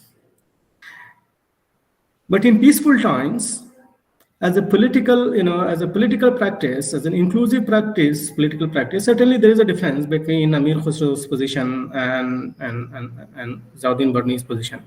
But remember, Amir Khusro, Ziauddin Barni wrote all his books at the Nizamuddin Dargah, and he was eventually buried there. And his parents also were buried in the same, Nizamuddin Dargah complex here in central Delhi.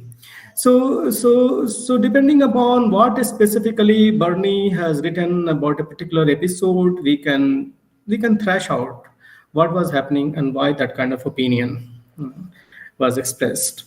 But certainly Nizamuddin Aulia was not looking for converts. He was not against conversion, but formal conversion to Islam was also something Nizamuddin Aulia would discourage. Instead, a more emotionally driven, but over a period of time, transformation of the heart is what was recommended, and not political power looking for converts and offering them some political benefits of conversion, etc., was not going on in the Delhi Sultanate, and that is certainly not there in Bernie. I can take another round of. Sir, you have few more. We have few more questions. If you could please answer. This question is for Shumanta Maiti. He's asking that Alauddin Khilji implemented some very harsh punishment to his market control policy, and how much those punishments were actually practiced, and can it be taken under legal violence? No, this is an important question. Let me quickly respond to this, because I just remembered I have written in the draft, but I didn't present because the consideration of time, that for the market regulations and many of the measures that Alauddin had introduced, for instance, banning wine, consumption, and measuring exact amount of exact quantity of goods. Two things are coming to my mind. If a shopkeeper was not measuring correctly the amount, quantity of a good bought, a very harsh punishment, not in Sharia, not in any other practice, not previously imagined, was inflicted by orders of Alauddin Khilji, by the market censor officers, muhtasibs in the market, was that a child was sent to buy something, and if the shopkeeper has cheated the child, say 200, whatever part of the was weighed less, that quantity of less weight will be deducted from the body, the flesh. So from the backside, the buttocks of a shopkeeper, the flesh will be cut in the same proportion as in the weight not counted. So if, say, in modern language, if 250 grams were there was this measurement of seer, so if some amount is not is less, that much quantity will be cut from the backside or any part of the body of the shopkeeper as punishment. So after 2-3 such cases, perhaps it served as deterrence. Bernie would say that it served as such deterrence, that the shopkeepers were very careful that not to weigh less, because some parts of the body, their body will be deducted. And he specifically mentioned in the buttocks, the backside flesh will be deducted for the same quantity that was weighed less for buying goods, etc. The other thing is that wine drinking's prohibition. Alauddin Khilji was under the impression that people were rebellious because they would be consuming so much wine and then talk nonsense and defying complete authority, not maintaining decorum, etc. So was coming up with very, very ingenious methods of punishment. For instance, right in the middle of the main street of the city, some dry wells will be dug up, and drunken people would be dumped there in the well, so that they can just be languishing there. And eventually, when they would be taken out, maybe several days later, they would be in a very, very peaceable conditions. This once again was not there in Shariat or any other existing law of the kind that he was resorting to. There were other considerations also, in the sense that shops will be wine shops will be closed, but someone can go out of Delhi and buy wine and get drunk there, or can go and bring wine at home and drink there. So in that case, Muhtasib's officials of the Sultan would not break into the house of such people on mere suspicion that in such and such houses people have brought wine from outside or consuming inside. So this is as part of the Amr bil Maruf wa Nahi Anil Munkar position in Islam, forbidding wrong and recommending right in Islam, that on the mere suspicion of what goes on inside the house of a person, the state cannot intervene by breaking into the house, sending police breaking into the house to see what people are doing.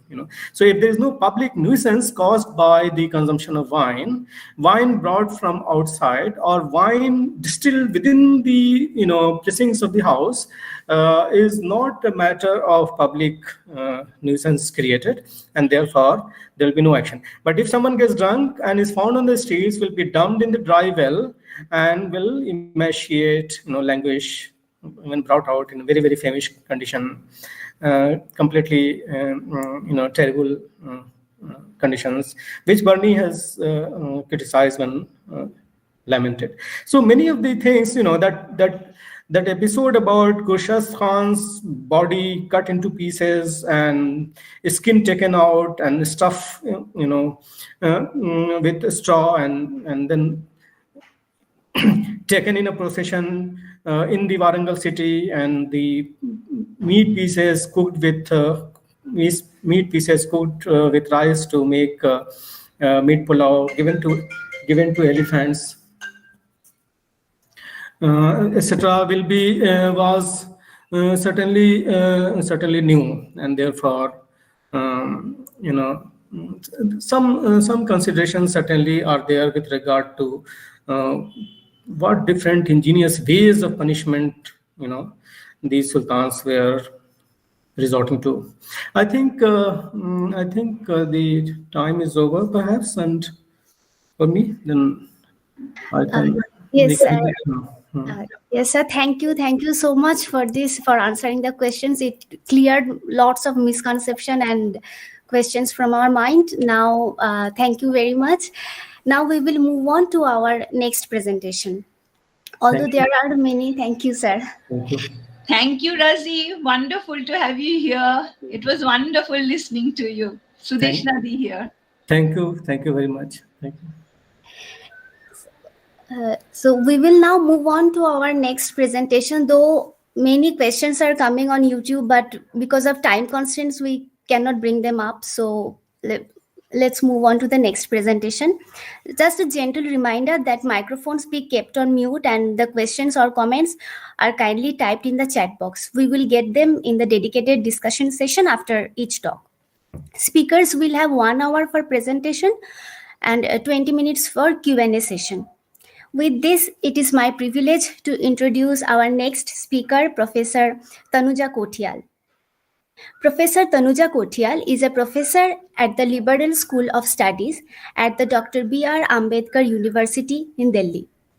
Her area of research interest includes exploring identity formation in relation to the circulation of people, cattle, commodities, ideas, and traditions in the Thar Desert between 16th and the 19th centuries, exploring shifts in regional formation and questions of authority and sovereignty in the borderlands. She has worked extensively on vernacular texts produced between the 16th and 18th centuries. Her recent works focus on the histories of salt in India and how salt helps us to understand the complexities of colonial governance, sovereignty, law, and protest in colonial India. Professor Kothiyal received her PhD from Jawaharlal Nehru University, New Delhi. She was awarded the fellowship at Nehru Memorial Museum and Library in 2014. In 2016, her doctoral thesis was published by the Cambridge University Press entitled Nomadic Narratives, A History of Mobility and Identity in the Great Indian Desert. She has co-edited a special issue of EPW entitled Exploring Borderlands in South Asia, published in 2017. She has also published numerous papers and web articles. The most recent one, A Mughal Rajput or a Rajput Mughal, Some Reflections on Rajput-Mughal Marriages in the 16th and 17th centuries in Revisiting the History of Rajasthan, Essays for Professor Dilbag Singh, edited by Mayank Kumar, Rameshwar Prasad Bahuguna and Surajbhan Bharadwaj, published in 2017. Today, she will speak on nomadic narratives, mobility and state formation in medieval India. With this, I warmly welcome Professor Tanuja Kothial to kindly start her presentation. Over to you, ma'am. Thank you, Arijita. Very nice to see you here. And thank you, Razi. It was lovely to hear you, even though we're hearing you on a Calcutta platform while both of us being in Delhi. So thank you so much. It's a very, very long time that I'm speaking about my earlier work, which is called Nomadic Narratives. Since writing the book, I moved on to do a lot of work, as Arijita would also know, around salt and various other issues. But writing that book at some point of time earlier, and now it makes me kind of realize that in some ways, whatever work we do, so for a very long period of time, my friends who were modern historians would tell me how medieval history or even ancient history, what their value was and how it, counted maybe a little less than what modern history did. But over the years, I've realized that in some ways, a book that was about medieval identities, in some ways has made its presence in the modern public consciousness in such a way that it keeps coming back to quote unquote haunt me. And there are times when I actually stay away from talking about the question of Rajput identity now. But it is still my pleasure to talk about nomadic narratives, how it came about, and what are the kinds of issues that the book raised, and what are the kinds of issues that I would like to talk about now. This is a refresher course, and I assume that all the participants here are already teaching somewhere, and are researchers.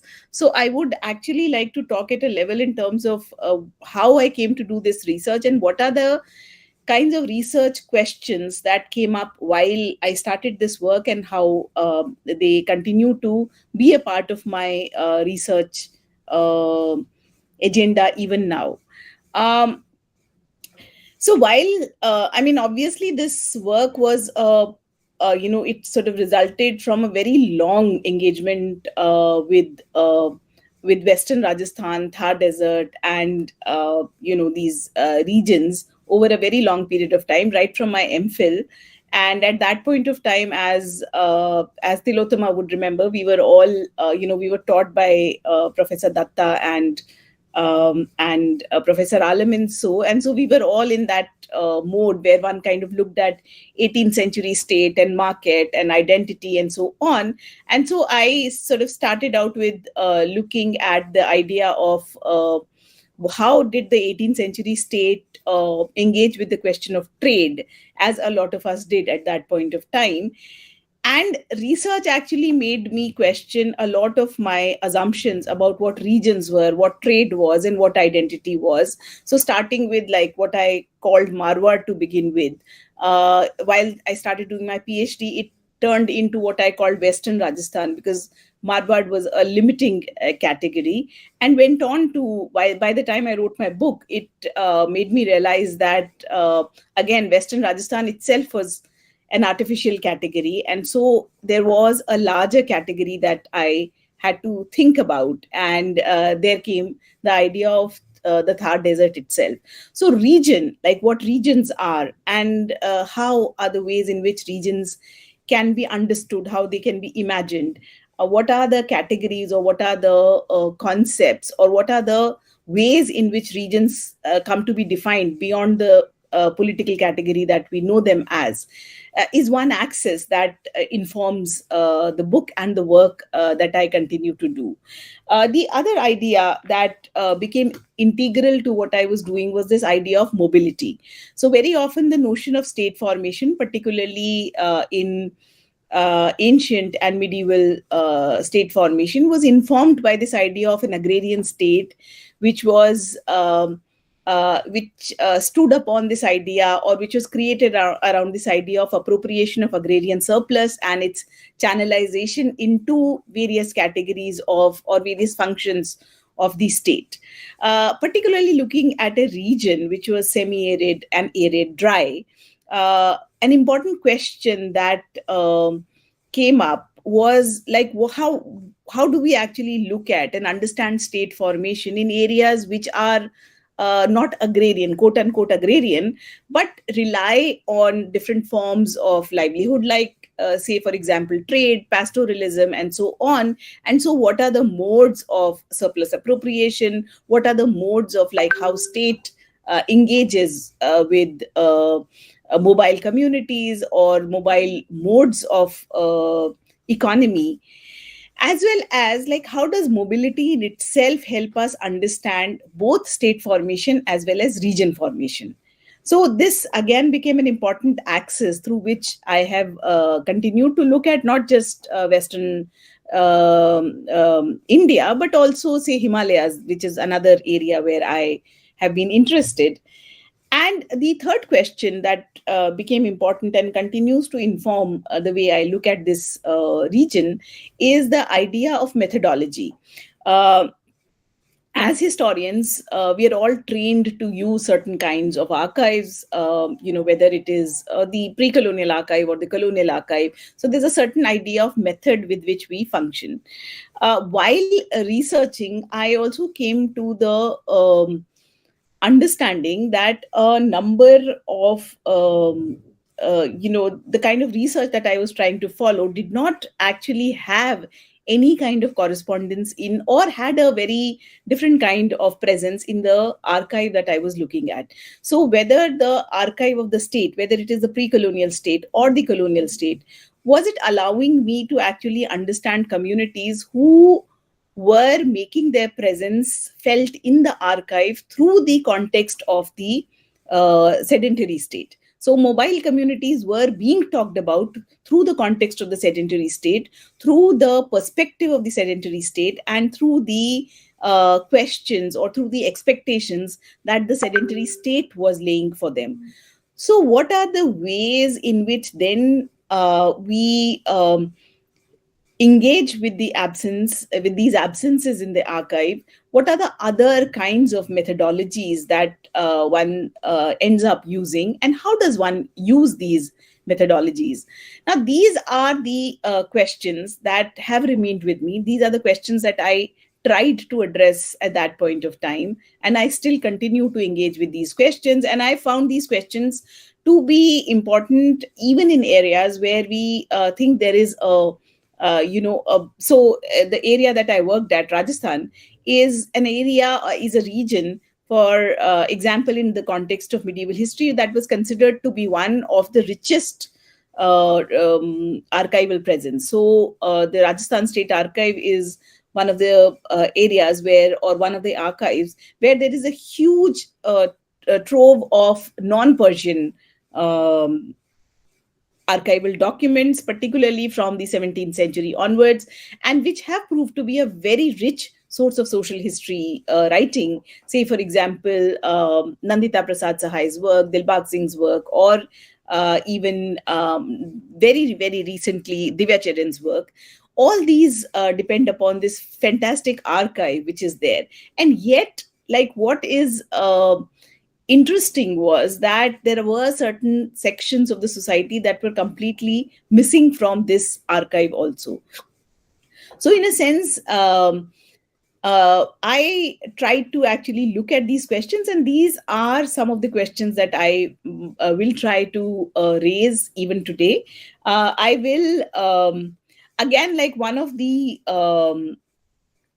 lessons that I learned in course of doing this work was again the question of chronology and where to stop, because in a sense that I found, even though trained as a medieval historian, I found it very difficult to stop at what were the boundaries of the medieval, and it eventually sort of went on to be a work which looked at the 19th century, which looked at the ways in which the pre-colonial and the colonial state, or what was the the princely states at this point of time, engaged with the question of mobility, mobile communities, and all.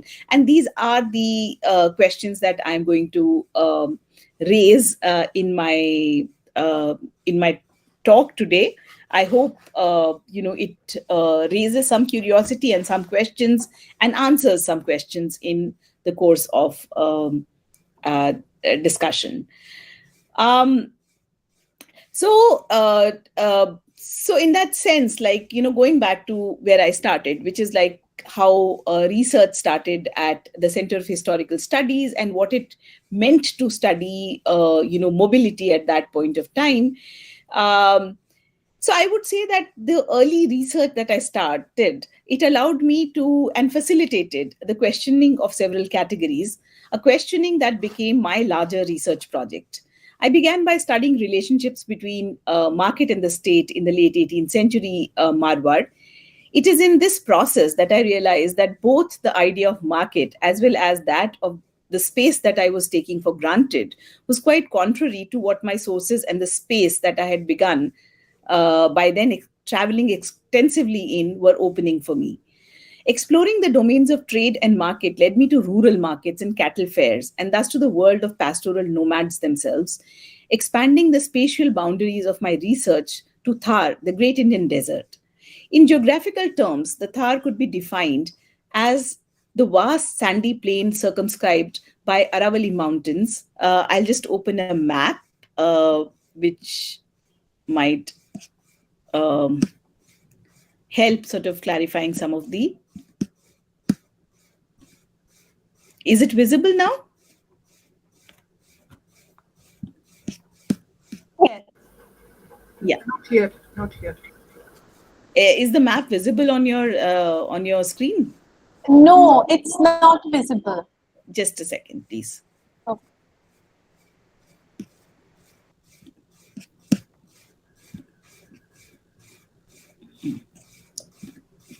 Yeah, it should be visible now. I'm sorry, I forgot to share.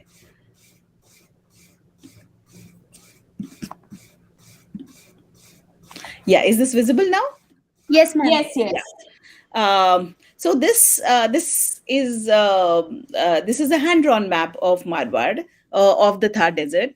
Now, as I to make myself clear, the Thar Desert in itself is a category that is used both culturally as well as geographically as well as ecologically. So if we sort of look at what Josh Gormans in his he kind of traces a continuity of deserts from the African Sahara to the Mongolian desert. And it's in that series of deserts that we actually see this dry, arid land that is shared by India and Pakistan.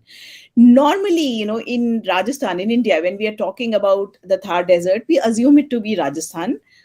Though, if you actually look at the map of Rajasthan, you would realize that not all of Rajasthan is actually desert. A large part of it is now, particularly now, irrigated, not just by the older natural rivers, but also now by the Indira Gandhi National Canal. Some part of the desert is in Pakistan. Also, some parts of the Rann of Kutch, which is desertic by nature, which is dry and arid by nature, and it is a salty plain, is culturally, ecologically a part of what we call the the Thar Desert. The desert doesn't always mean merely sandy plains. It's a much variegated and a very distinct kind of ecological zone, which contains grasslands, which contains oases, which also contains scrublands of many kinds. It also contains numerous natural as well as man-made water bodies. So this is the region that I am talking about. It is shared, as I said, between India and Pakistan. It is divided by an international boundary. In the period that we're going to be talking about, it contained the princely states of Jodhpur or Marwar, Bikaner, Jaisalmer, as well as regions, the British regions in Multan, Sindh, which also contained some princely territories, as well as what is the north, what is considered to be the North Gujarat. So some parts of Kutch and Kathiawar. So that in geographical terms, the Thar could be defined as the vast sandy plain circumscribed by Aravalli Mountains, Indus, Gangetic and Satluj basins, which today stands bisected by an international boundary. But what defines it more as a region was the mobility of its peripatetic travelers.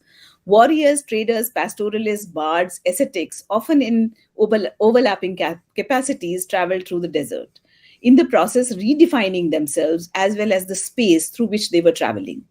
It is through these travels and the exchanges that these entailed that I came to see the Thar as a dynamic geographical, political, social, and cultural frontier, where processes of identity formation were inextricably entwined with mobility.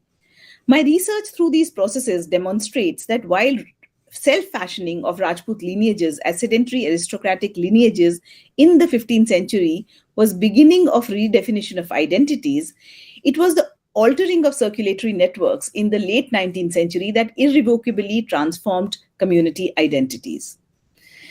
In my talk today, I'm going to highlight three questions, arguments raised by my work, which lead towards an understanding of frontier histories as they unfold in the Thar Desert.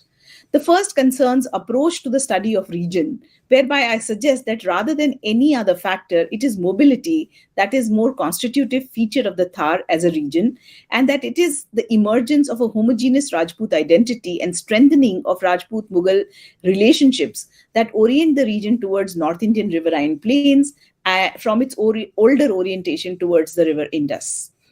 The second concerns a historiographical lacuna whereby the dominant historiography of the region focuses on Mughal-Rajput relationships through the frames of resistance or capitulation, thus ignoring the fierce struggle over control of circulation between Rajputs and other groups. The final part of my talk will deal with the processes of refashioning of community identities in the late 19th century as a result of shifts in circulatory networks. Let me first take up the question of study of regions. The Thar Desert in South Asia is at present divided by an international boundary between India and Pakistan. However, the Thar has historically existed as a frontier connecting regions like the Punjab, Multan, Sindh, Gujarat, Rajasthan to each other. The historical understanding of the Thar Desert, like that of other such spaces, is couched in familiar frames of barrenness and waste. Yet a closer look at the Thar Desert reveals a rich history of movements of a large number of itinerant groups, of settlements and depopulations, as well as of a cultural milieu where memories of movements have been immortalized in the rich folkloric traditions of the region. There are very few written histories of the Thar. What exists, however, are histories of modern and often post-colonial regions that were a part of the Thar Desert. History of the Thar is often confused with the history of modern state of Rajasthan, with the state referring to itself as Dharti Dhorari, or the land of shifting sand dunes. This identification is often bolstered by the projection of Rajputs as the proud protectors of this land of shifting sand dunes. Moreover, the phrase Dharti Dhorari, rather than allude to dry, barren stretches, actually refers to an ingrained sense of pride in identification with a land that bred bravery and chivalry in circumstances of adversity. Thus, both desert and heroism play rather important roles in the imagination of a region that the new state of Rajasthan draws upon, even as it seeks to dissociate itself from other regions that it shares these with. There's a wide corpus of historical research on the Thar focuses on Rajputana as the physical and intellectual area of study. The former refers to definitive political spaces divided by fixed boundaries and ruled by Rajput clans. The latter alludes to Rajputs as the predominant reference to its socio-historical identity, as well as to a misplaced emphasis on land, agrarianism, and territoriality as the basis of social and political relations in the region. Both identifications are misplaced and highly problematic. The arid desert of the Thar has historically existed as a frontier region that could be defined better through the mobility of its peripatetic residents than through the political boundaries that divided it. Recurrent patterns of circulation of people, resources, and lore united the Thar as a region encompassing several political states with shared histories of mobility. From the 15th century onwards, the overarching endogamous category of Rajput increasingly focused on land and territoriality as means of extending control. Bardic traditions patronized by Rajputs reiterated protection of land and forts, particularly against Muslim invaders, as being central to Rajput ethos. Poetic and prose compositions like Raso, Vachanika, Khyat, Vat, etc. focused on bravery as well as generosity as attributes of Rajputs. In writing of later histories of Rajasthan, these were read and interpreted as accounts of heroic Rajput struggles against expanding Muslim polities. The idea of a Rajput struggle against Muslim invaders became the axis around which histories of Rajasthan, like Gauri Shankar Hirachand Oja's volumes of Rajputanika Itihas and Dashrath Sharma's Rajasthan Through the Ages, were written. These in extensions became part of national histories with symbols like Prithvi Raj and Rana Pratap acquiring national status. As Ramya Srinivasan argues, selective appropriations from earlier traditions like Padmavat, for example, became instrumental in, and I quote, reformulation of new national identities along tacitly communal lines. The idea of Rajputana that dominated the imagination of 20th century Indian historians was interestingly drawn from the work of James Todd, the annalist, historian, bard of Rajputana. Todd viewed Rajput ethos as central to the polity and culture of the Rajputs. He saw Rajasthan as the, and I quote, the collective and classical denomination of that portion of India which is the abode of Rajput princes. In the common dialect, it is termed as Rajwada, but by the more refined Raithana, corrupted to Rajputana, the common designation among the British to denote the Rajput principalities. Jason Freitag points out that between 1872 and 1998, Todd's annals have been translated into 5 major languages, that is Hindi, Gujarati, Urdu, Marathi, and Bengali, signaling an Indian appropriation of British valorization of Rajputs. One of the first to use the term Rajasthan, Todd became instrumental in defining both Rajputs and their land. However, it is important to note that the word Rajputana does not figure either in the Rajput or Mughal imaginaries. The word Rajasthan in various Rajasthani chronicles, like Mohtan Ensiri Khyat, refers to the seat of the clan chiefs. Besides, the geographic spread of the word Rajputana, even in the 19th century, excludes Rajput states in North and Central India, Sindh, Gujarat, and Kutch, limiting itself to the few Rajput states that together came to be identified as Rajputana Agency. The federal state of Rajasthan was announced on March 25, 1948, after bitter negotiations between the Rajput states. Rajasthan was a collection of a few Rajput states that formed the Rajputana Agency, though it would take another 8 years for the state to take its present form. Over the years in the state of Rajasthan, there appears to be an increasing awareness of common heritage based on Rajasthan's broader political, historical, and cultural traditions among the residents of the former princely states. While processes of democracy have shaken Rajput dominance, even today the idea of heroism is used to create icons that the people of the state can collectively refer to.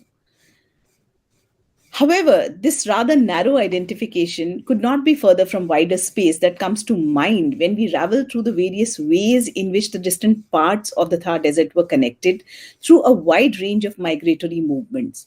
Whether it is the Rajput migrations or that of Jats, Charans, Gujars, or Rabaris, these migrations entail covering long distances, connecting at times places as far as Baluchistan and Kutch, Mathura and Bahawalpur, Kannauj and Dwarka, among others.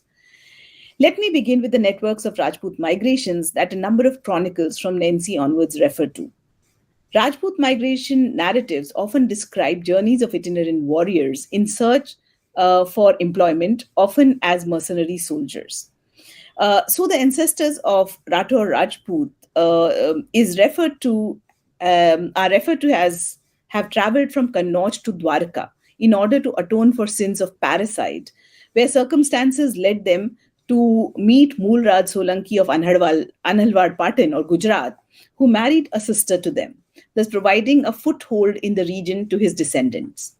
The Solankis themselves had traveled from Toda to Dwarka for pilgrimage, where they met Chawdas, who identifying themselves as exceptionally brave, gave a daughter in marriage. Similarly, the migration narrative of Sisodia Rajputs refers to a journey from Nasik Trayambak to Mewad for purposes of pilgrimage, where they encountered stiff resistance from Garasias and Kamthaliyas, or the warriors of the frontier, who they suppressed. The journeys of the Bhatis take them through Mathura, Kashi, Prayag, Dwarka, Gajni, Deravar, Bhatner, Lodrovo, Tanot, and finally Jaisalmer. The most extensive and revealing descriptions of these migrations are found in Mohta Nancy's Khyat, reading of which lays bare the manner in which Rajput networks were created through military patronage and marriage. Nancy takes his readers through these places through narratives of individuals or clans, including Kutch, Gujarat, Sindh, Umarkot in his idea of the Rajput space. For Nancy, Bahawalpur, Bhatner, Pugal, Jaisalmer, Jodhpur, Bikaner, Ajmer, Jalore, Nagaur, Sachor, Chotan, Bhuj, Kedakot, Umarkot, etc. are all part of the same political space. This is also visible in the space that he describes, circumscribed by the 9 forts of Maru that span, and you can see these 9 forts of Marwar on the map. So the 9 forts or the Naukoti Marwar can be seen on the map by the legend over here, and as you can see that they circumscribe they mark the boundaries of what Nancy considers to be the domain of the Rajputs at this point of time. There are also what are called the 9 forts of Jaisalmer that again in a sense mark the boundaries of the region of Jaisalmer. Similar migration narratives have been attributed to Charans and Rabaris, who claim to have migrated from Baluchistan through Marwar and Sindh into Kutch, ostensibly to escape persecution at the hand of Muslim rulers. The temple of Charani goddess Hingalaj attracted Charan pilgrims who traveled across the desert to pay their respects. The circuits of pastoral nomadic migrations too connected distant parts of the desert, with pastoralists' annual migrations taking them from their homesteads in the foothills of Aravalli into Sindh, Gujarat, Malwa, Punjab, and present-day Haryana and Uttar Pradesh. The pastoralist circuits of travel often overlapped trading circuits, with cattle fairs forming important meeting grounds for pastoralists, agriculturalists, cattle traders, and merchants. An important aspect of these travel circuits was the spread of narratives recounting stories of battle, love, mysticism across the desert. Similarly, Charanic goddess fables can be found in Sindh, Gujarat, Rajasthan, Punjab, and Multan, with similar references to multiple Peer traditions. Heroes like Umar or Hamir Sumro are found in love ballads circulating all over the Thar, as are multiple versions of Dhola, as well as kalams of the Sindhi poets. Thus, what I propose through my work is a focus on these unities in the Thar rather than the political boundaries and imaginaries that concretize into political regions. I suggest that it is not merely because of geographical ecological continuity of the desert that the Thar should be seen as a region, but because of circulations that define the region. Andre Wink and Josh Gomans, in their writings, have pointed out how between the 7th and the 15th centuries, the region that we identify as Thar was a dynamic space where interactions between mobility and settlement led to emergence of new and complex political social identities. Advent of Islam and its complex relationship with Charanic traditions shape identities rather differently from settled riverine belts of North India. My exploration into these identities suggests that the Thar remains a region oriented towards West, or rather the Indus, before the rise of fort-centric Rajput aristocracies and their relationships with the Mughal state integrated it with the Indo-Gangetic plains. The overt focus on Mughal Rajput relationships, with its emphasis on the idea of Rajputana, obfuscates the complex processes of emergence of social, political, and regional identities. From the late 15th century onwards, Rajput polities reinvent themselves as sedentary aristocratic lineages with genealogies that connect them to places of importance in Vaishnavite sacred geography and to solar and lunar lines, as well as deities like Rama and Krishna. These genealogies and narratives became central to Rajput identity formation as Rajputs integrated as endogamous caste group, obfuscating the shared histories of Rajputs and other mobile groups in the Thar Desert. With this, I come to my second argument, which is about the historiographical lay of the study on the Thar that I have suggested earlier is conflated with the idea of Rajputana. There are two important intertwined routes that the shaping of Rajput identity takes in the Thar. The first is the positing of Rajput Muslim struggle as the apex around which the history of the region revolves. The second is the shaping of Rajput identity as sedentary aristocracies, distant and different from their itinerant past, whether as warriors and, more importantly, as cattle herders themselves. Let me begin with the first. From the 14th century onwards, a range of poetic texts like Kannada De Prabandh, Achal Das Khichiri, Vachanika, etc., which focused on battles between Delhi Sultans and Rajputs, emerged from Rajput courts. As Ramya Srinivasan's work on Kannada De Prabandh as well as Padmavat suggests, that rather than being overt representations of religious conflicts, these texts highlight the negotiations between sultans and emerging Rajput clans. Srinivasan also focuses on the afterlives of these texts as they acquire wider audiences as well as meanings. Powerful Rajput polities emerged around strong fortifications between mid-15th and mid-16th centuries, only to be subsumed by Akbar into the expanding Mughal Empire by 1570. The sieges of Chittor and Ranthambore during the Sultanate as well as Mughal periods form important imprints on Rajput imaginary through textual as well as visual representations. Resistance in these sieges, as well as in general, particularly to Mughal expansion, became a dominant idea in the historiography of Mughal-Rajput relationships. On the other hand, assimilation into the Mughal Empire, as a number of Rajput nobles became a part of the Mughal Empire, also evoke a very strong sense of collaboration as well as assimilation into the empire. While recent work by both Ramya Srinivasan and Cynthia Talbot suggests that both resistance and assimilation were rather nuanced responses to complicate tangle of intra-Rajput and Rajput-Mughal relationships, there is little doubt that these issues continue to remain important in Rajput public memory. The complexity of a difficult public memory preserved in a number of poetic texts becomes starker when witnessed against the fact that a large number of Rajput princes did enter Mughal service, attained high ranks as Mansabdars, and served as representatives of the emperors, sometimes even against Mughal princes in battles of succession. I suggest then, rather than viewing as a singular response, Rajput response needs to be seen as stratified, and one that is evolving along trajectories of both Rajput and Mughal identity formation. An analysis of the spread of Mughal-Rajput marital relationships as well as recruitment into military labor suggests that these appear to be spatially centered around dominant clans and capitals. Rajput clans and houses on western frontiers of the Thar do not experience the same kind of proximity with the Mughal family as their dominant brotherhoods in the which are towards the center.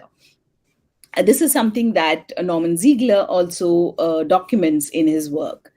In my understanding, the politics of the frontier remained largely unaffected by the manner in which Mughal-Rajput relationships were shaping along the eastern frontier.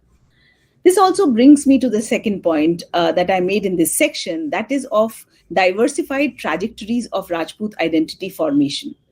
While dominant clans like Kashwas of Amer, Rathors of Jodhpur and Bikaner, Sisodias of Mewar increasingly posit themselves as protectors of land and forts, for clans located in the arid western frontiers, it is control over circulation that defines real power. A close reading of a number of battles listed by Nancy suggests that cattle continued to be the cause and cattle raids to be an accepted form of warfare even as late as the 17th century. Cattle addressed as dhan with the mal continued to be listed as wealth, as well as discussed as terms of treaties. Late 18th century documents reveal intense struggle between Rajput rulers of Jodhpur and Thikanadars of Chotan, Badmer, Umarkot, etc. for control over trade routes, with latter routinely levying protection taxes and engaging in loot and plunder.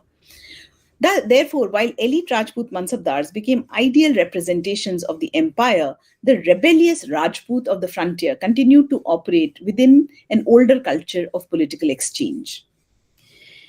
As I mentioned earlier, that reconstruction of genealogies, often turning ascendant king lines into genealogies as well as creating links with solar and lunar lines and deities, was instrumental in consolidation of what Dirk Kolff has referred to as genealogical orthodoxy. However, another aspect that requires some attention is the emergence of relationship of Rajputs with cattle protection.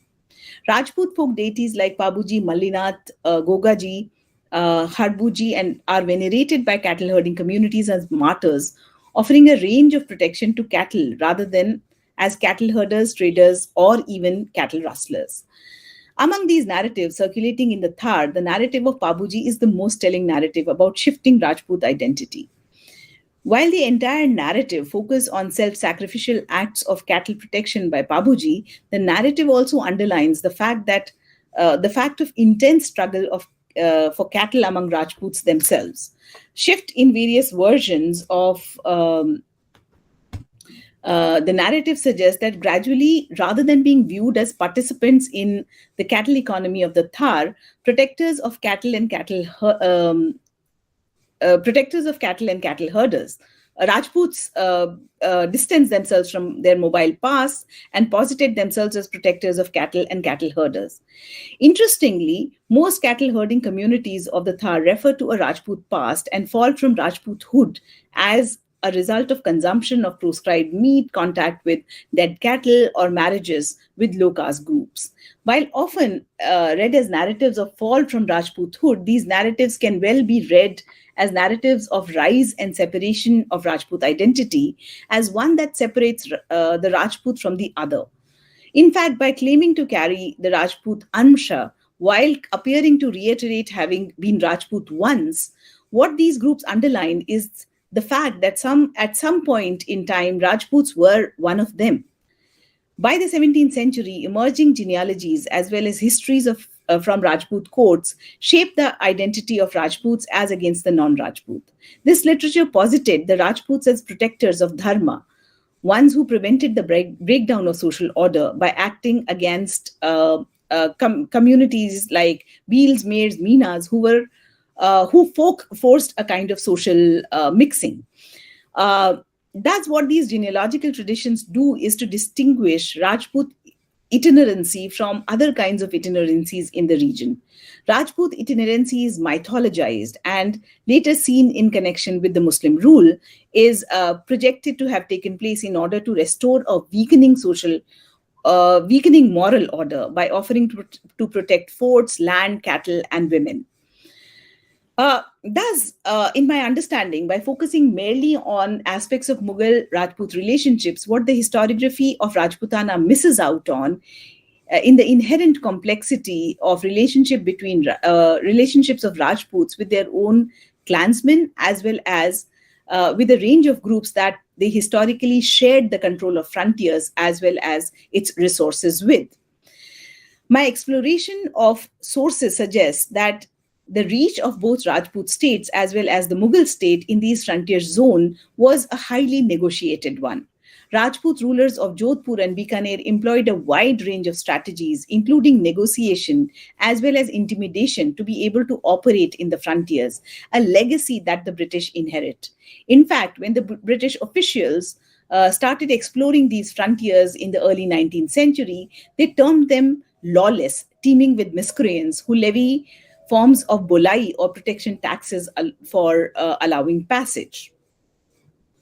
By 1818, pushed by the relentless Maratha aggression, Rajput states signed subsidiary alliances with the British, leading to the formation of the Rajputana Agency, which focused on tranquilizing and ordering what it saw a geographically and civilizationally hostile space.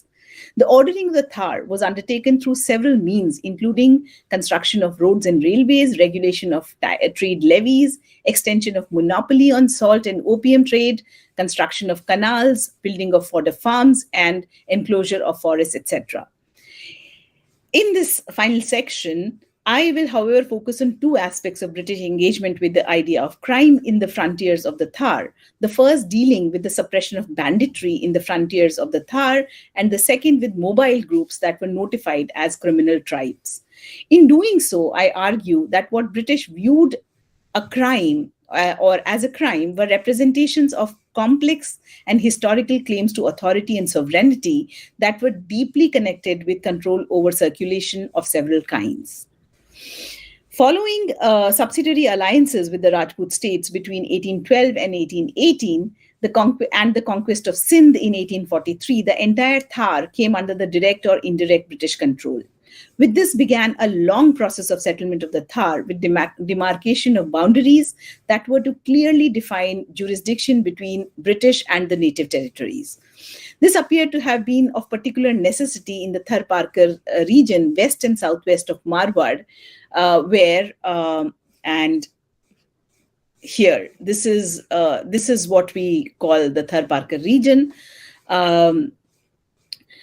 where frontiers of a number of states like Sindh, Multan, Bikaner, Jaisalmer, Marwar, Umarkot, Kathiawar, and Kutch met. The frontier region, with shifting and contested boundaries, came to be seen as disturbed and disorganized, a phrase used very often in the British documents, as a disturbed and disorganized frontier frequented by Barwatiyas or outlaws, roving bands of robbers, bandits, and highwaymen. It was viewed, and I quote, as a den of thieves, where they found safe asylum and preyed upon neighboring states. Belonging to groups of locally powerful recalcitrant Rajput Thikanadars, Sindhi chiefs, within quote criminal tribes like Bhils, Mairs, and Minas, or mercenary warrior groups like Khosas, Baluchis, Sehrais, Larkhanis, or Kazakhs. These bands, with their intimate knowledge of the difficult geography of the desert, traversed across the desert with ease, preying upon travelers, merchants, and herders alike. In one of the early descriptions of the region, James Todd highlights its solitude, desolation, as well as its hostility through imageries of anxious toil of caravans that could come across, and I quote, lying in ambush, a band of Sehriyas, the Bedois of our desert, on the watch to despoil the caravan. This sense was further highlighted in the administrative report of Malani district, the present-day Badmer, in 1868, that underlined the absence of jurisdiction as the cause of lawlessness of the region, which was, and I quote, the common ground of plundering Sindhis, Baluchis, and Rajputs. In these wilds, they sought an easy refuge and lived with their camels and herds, a nomad and a predatory life. Thence they sallied into Sindh, Marwar, and Gujarat, where and were the pest of the country far and wide.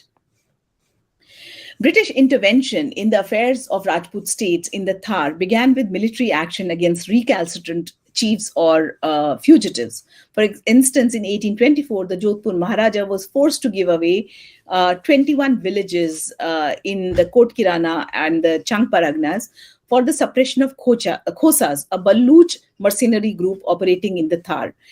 In 1832, Parker Field Force, constituted to deal with banditry in Thar Parker, carried out major offensive against the Khosas and Rajput Barvatiyas from Kutch. Another region that required tranquilization was Malani, which was held by old families, descendants of Mallinath Rathore, who styled themselves Ravals and posed threat to the authority of their Jodhpur clansmen. They were known to support freebooters of many kinds, with a view of establishing a strong centrical post in Balmir. An offensive into the Malani was carried out in 1836. Similarly, in Shekhawati region, that was the frontier between Jaipur, Jodhpur and Bikaner, an expedition was put together in 1834 to suppress the Bidawat, Larkhani and the Sulheri chiefs. These operations and expeditions invariably resulted in disbanding of kin-based military support that the Rajput chiefs had traditionally relied upon, as fugitive bandits often received shelter and support from the very chiefs who were expected to suppress them. Secondly, a number of non-Rajput martial groups like Bhils and Mairs that themselves had at times been involved in banditry were organized into irregular corps to deal with incidents of banditry on the frontiers of the princely states. Efforts were made to include Khosas into Parker Field Force and Bidawat, Larkhanis and Sulheris into the Shekhawati Brigade. The reasons for such inclusions were not merely the channelization of criminal tendencies of these groups, but very clearly the fact of their intimate knowledge of the frontiers, besides being a tacit acceptance of their martiality. Besides, the ability to commit banditry and to control it were closely linked. British too were entering into agreements with people who controlled the frontiers, except that they were far more powerful than the erstwhile Rajput rulers and were able to impose terms. This, however, did not necessarily mean that the pacified bandits and outlaws always gave up their claims. Banditry raised several questions about borders, governance, and jurisdiction. One of the most common problems faced in the region was the absence of mutually recognized boundaries and therefore lack of clarity in matters of jurisdiction, which allowed people to move between the states with ease, particularly if they wished to escape the jurisdiction for any particular reason. What was interesting was not only the absence of clear boundaries, but the presence of zones where a third party, usually a powerful and often recalcitrant Tikanadar, exercised influence. Pokhran, for example, at the borders of Jodhpur and Jaisalmer, Pugal at the border of Bikaner and Jaisalmer, Thar Parker between Jodhpur, Jaisalmer, Sindh, Kathiawar and Kutch, Shekhawati located on borders of Jodhpur, Bikaner and Jaipur, forests of Aravalli between Jodhpur, Udaipur and Sirohi were all zones of contested jurisdiction where refuge could be sought. These were also zones through which trade routes passed, and therefore making them zones not merely of refuge and escape, but ones where immense control could be exercised on circulation, particularly one that was commercial in nature. While all states undertook measures to safeguard routes as well as caravan traffic, there were often localities close to routes where states did not exercise enough influence and had to negotiate either by overlooking illegal exactions and protection taxes or negotiate ransom after thefts had been carried out. Cattle lifting and camel thefts were most common forms of theft. With the scale of theft, it is also clear that the stolen cattle, horses, and camels would have been diverted to markets through middlemen or would have been returned after ransom was received. In all such cases, the Darbars were aware of their inability beyond a certain point, whereas the British officials not only insisted on defining boundaries and jurisdictions, but also fixing responsibility for loss of property, particularly if it was stolen from British territories. My engagement with banditry, robbery, and theft in the Thar indicates that these were multiple representations of claim to authority, often predicated upon control over mobility through the desert. In the arid Thar, control over circulation of mobile wealth, like cattle and merchandise in transit, epitomized authority more than anything else. Located away from agrocentric polities of northern India, Rajput brotherhoods in far western desert, in association with other warrior groups, forced Rajput kingships to negotiate passage and thus share authority. Such power-sharing arrangements, on the one hand, served the purpose of extending authority of the states in areas that were practically out of bounds for them. On the other hand, for the bandits, who were often also local chieftains, these arrangements allowed the perpetuation of a bandit economy based on protection and extortion in agriculturally deficient arid desert. Besides being claims to authority by way of control over mobile wealth, banditry and plunder were also resistances emanating from out of certain moral claims to true Rajputhood, one that thrived in difficult and hostile desert circumstances as against the one located in the courts. While the citadel capitals or darbars were located in fertile agrarian zones, the recalcitrant chiefs were all located in the desert, mountains, forests, spaces that were geographically hostile. A survey of Rajput ruling dynasties of the Thar, like Rathors and Bhatis, indicates that their initial power struggles were located in the heart of desert, from where they moved and settled in fertile zones, building their citadel capitals. The Thar desert represented a geographical opposition to agrarian zones where Rajput power centers were located. The claims of the recalcitrant Rajput Thikanadars in the frontiers were based on survival in harsh terrains that rendered them morally superior to the ruling clans. The Thar was a zone of interaction between core areas which represent the explicit sovereignty of the Rajput courts and, as James Scott puts it in the context of Zomia, the ambiguous, plural and shifting sovereignty of the frontiers. For the Darbars, the assertions of recalcitrant Thikanadars and Jagirdars were rooted in an older history of entitlements that were both exceeded and contested. Often the claims of recalcitrant chiefs went further back than the ruling families, or at least were contiguous. Rajput brotherhoods, as well as other groups with intimate knowledge of the desert, managed to enforce their terms on the Rajput courts by holding the key to safe passage across desert. This contract between the core and the frontier, in this contest between the core and the frontier,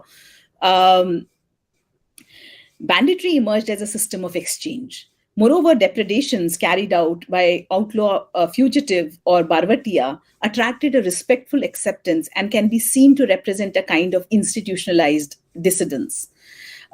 British administrators, finding it difficult to come to terms with this rather centrifugal mode of flow of authority, focused on centralization of authority in courts of princely states while ascribing criminality to older power-sharing arrangements. How much time do I have?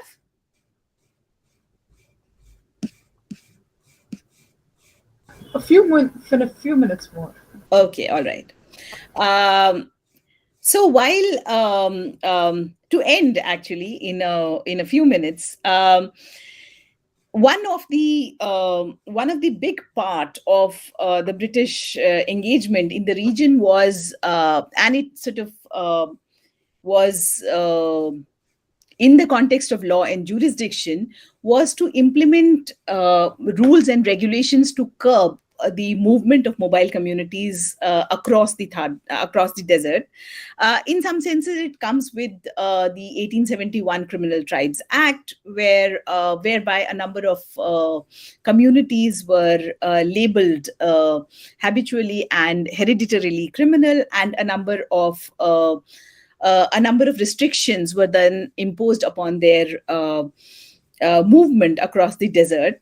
Particularly even in the princely states, as we see, like these laws became a kind of negotiatory mechanism between the princely states and the British. So departments like Mehkama Baurians or Vajraim Pesha were established, which basically the purpose of such departments was to keep a check on mobility of communities like Thoris, like Bauris, Kalbelias, Sasis, even Charans, who were put under very, very strict regulations in terms of when they could move, where they could move, what kinds of permissions they could they required to move from one state to the other, to the extent that the regulations also required a settlement of such communities into agrarian professions. The harshest part of the regulations required separation of the families, the children to be brought up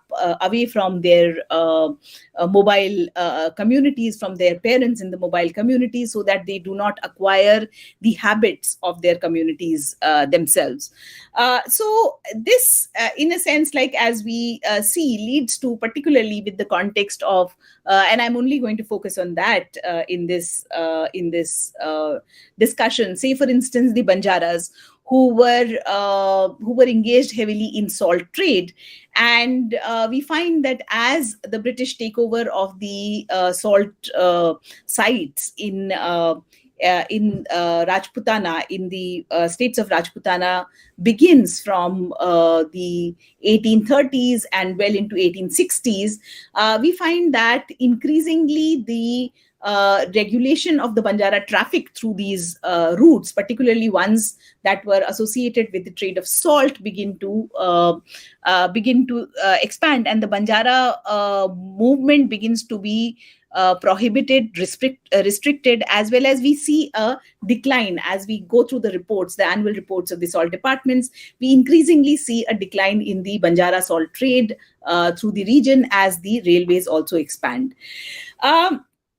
To summarize here, what I began starting out with was this question of how histories of mobile communities can be studied, or mobility can be studied, and how the history of mobility or history of mobile communities is not merely about looking at nomads as a distinct category from state formation, or looking at nomads or nomadic communities as something as communities who were necessarily located on margins of state and society, and therefore it was a sort of one-sided kind of control over mobile communities that the sedentary states were exercising. On the contrary, I argue that nomadism and nomadic communities themselves had a very important role to play in state formation in the arid zones, not just in Western India in terms of the Thar Desert, but also they had a significant role to play in the arid regions in Deccan, which are again areas where still nomadic herding survives as a mode of as an important occupation. So what I argue is that these communities and these modes of livelihood had a very important role to play, and the rise of, or the preference of, sedentarism over in the medieval as well as in the early modern period pushed not just sedentary modes of circulation, sedentary modes of life to the margins, but also in terms of a historiography or in terms of a certain kind of archival context. The study of histories of these regions also ignored these communities and these modes of living, and thereby what we have today as what we call the history of Rajasthan is a dominant study of or a dominant mode where we only look at agrarian relationships and we only look at Rajput histories as ways of thinking history of this region. And therefore, what I argue is that this shift is essential, if not just in terms of Rajasthan, but in terms of other regions, other areas also, in order to understand how these kinds of archival turns as well as these kinds of historiographical turns have impacted history writing in the kinds of regions that we are studying. So thank you very much, and I'll end here, and maybe we can move towards some discussion. Thanks a lot. Thank you, ma'am. Thank you so much for this enlightening presentation. We have some questions for you. This question is from Sharonna Banerjee. She is asking, are there any narratives of the experiences of the women of these mobile Rajput communities traveling in search of employment? There is another question from Pritam Goswami. Were traveling women charged for compromising and falling from the satitva of Rajput women? Okay, all right. The first thing is that so there are different kinds of narratives, and women are largely absent with their own agencies, in their own agency from the Rajput narratives themselves. They're present as Ramaya Srinivasan's work, for instance, on Padmavat, on Padmini shows. They're present as creations in terms of what the dominant politics of the region wanted to see them as. So as objects who have to be acquired, or who have to be who have to preserve a certain idea of culture, a certain idea of identity, and so on. Their own agency is completely missing. Whether they were traveling, whether they were not traveling, we don't know. I mean, at least of the Rajput women, we do not know. In fact, very often we do not even know their names. Very often they were addressed with the names of their natal clans. So their own names would be missing from the accounts that we find. So there is very little to say, like whether they were traveling in search of work or otherwise. But when it comes to other communities, when it comes to herding communities, when it comes to, say, a community like Charan, there is where we get a lot of information about women herders. So particularly vis-a-vis the Charan accounts. Now, Charans were they were a very composite community. We find that there are many accounts about how they were poets, how they were traders, how they were moneylenders, how they were also herders and cattle traders, and so on. There's a whole range of temples throughout the western Rajasthan region, which is dedicated to what are known as the Charani goddesses. Now, as of contemporarily, they're very often identified with the largest goddess cults, but these were goddesses that are very central to the imaginary of the goddess cults in Western India. We find, particularly in these accounts, we find, say, for instance, in Pabuji's account, we find that the community itself of the Charans was led by a Charani, a woman who was a cattle herder and a horse trader herself. And she's the one who kind of negotiates a transfer of these cattle and these commodities. In the social history, in the archive that I referred to earlier, which is which are called the Sanad Parwana Bahis in the state archives in Bikaner, there are a number of references to women who are appealing to the state for a number of purposes. At times it is also as, in terms of various kinds of family disputes, but sometimes it's also in the reference of, say, when their cattle have been stolen, or, at times it is in the context of property disputes and all.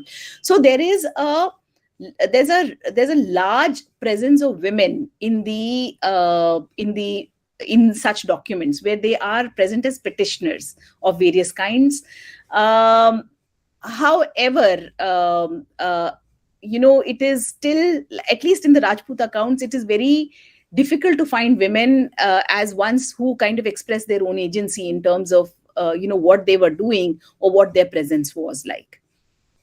What was the second part? The second part was where traveling women charged for compromising and falling from the satitva of Rajput women. Okay. So falling from satitva is again is a large question, and I think one of the arguments that, even though, and we end up talking a lot about Rajputs, one of the arguments that I have been making is to move away from the Rajput centric imaginary of the region itself, And these tropes again of like satitva, or how, like what kind of central role did women hold in this debate around satitva and so on, is a horse that's been flogged very, very often. And I think like we should let go of this at this point of time. Again, the question of marriage is, and I've written extensively about it, it affects, as in like a number of Rajput chiefs, the number of Rajput mansabdars in the Rajput, in the courts that held important mansabs, came from clans who had married their daughters to the Mughals. They occupied very important positions. They were often considered to be the ideal representations of the empire. They served in important positions. They fought in battles of succession, and so therefore formed a very important part of the imaginary of the Mughals. As far as the politics of the region itself goes, the Mughals also held a very important control over the region. In fact, like in the disputes, in the inter-Rajput disputes, it is the Mughal emperor who got to decide who the Tikayat was going to be, following the control of the region as the region was assimilated into the Mughal empire. Shantanu De. Ma'am, should I read it out or? Yeah, why don't you? Okay. If authority, legitimacy, circulation, fashioning of Rajput identities and state formation in the Thar underwent such process of transformation from the medieval to the modern era, early modern phase, how have the oral narratives or bardic chronicles changed over time, especially in the case of tribes, ethnic groups other than Rajput narratives? Yeah, that's an interesting question. So if we, the most popular example, I mean, there are many, but the most popular example that we look at is Pabuji, or the other, of course, is Devnarayan. If we look at Pabuji, there are like multiple kinds of narrations that are possible of the Pabuji narrative, which come from different vantage points. So they come from the vantage point of the Rajputs, they come from the vantage point of the Bhils, they come from the vantage point of the Rabaris, they also come from the vantage point of the Charans. And in each one of them, there is a way in which the narrative appears to be about different communities rather than only about the Rajput hero himself. I would say that over a period of time, the question of Rajput identity has become so important, and it is so central to the identity of the region itself, that even other communities, whether it is through oral narratives or even through like written histories of communities themselves, frame their own histories into the Rajput mode. So it is like the what were considered to be the Rajput values. Each and every community attempts to fit itself into that framework, and so like it is about Rajput becoming the frame that each community has to achieve. So a number of oral epic or oral narratives themselves have also then adapted to these modes of representations, and very often the heroes themselves are represented in a very Rajput framework. So whether it is like about horse riding, whether it is about attire, whether it is about valor, about bravery, and so on, all these figure in the ways in which the heroic identity of any group, any community is now shaped. So heroism in itself, and a particular kind of heroism, is one way of looking at the shifts in the bardic narratives. The others, of course, are that over a period of time, I mean, they have gone on to include a number of ways of thinking about community, caste, identity, and so on. And newer versions are actually reflecting a number of these contradictions and these complexities. There is. There is another question from Akash Bhattacharya. He wants to know if you could give some idea about Kolkata Marwari community when they migrated, holding culture essential to them. Okay.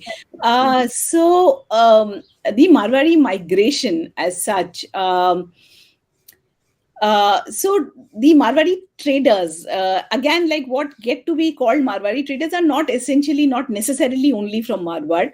A lot of them are actually from Shekhawati, but they also come from other regions. And a lot of these were in the initial phases actually moving around with along with the Banjaras, were actually suppliers to the Mughal armies and were moving around with the Mughal armies, and eventually went on to settle. And so Calcutta, it's not just Calcutta, but a number of like cities that were arising. So apart from Kolkata, it's also places like Ahmedabad, places like Madras, places like Surat, as well as Kanpur, which were like, emerging in the 18th century, also became centers of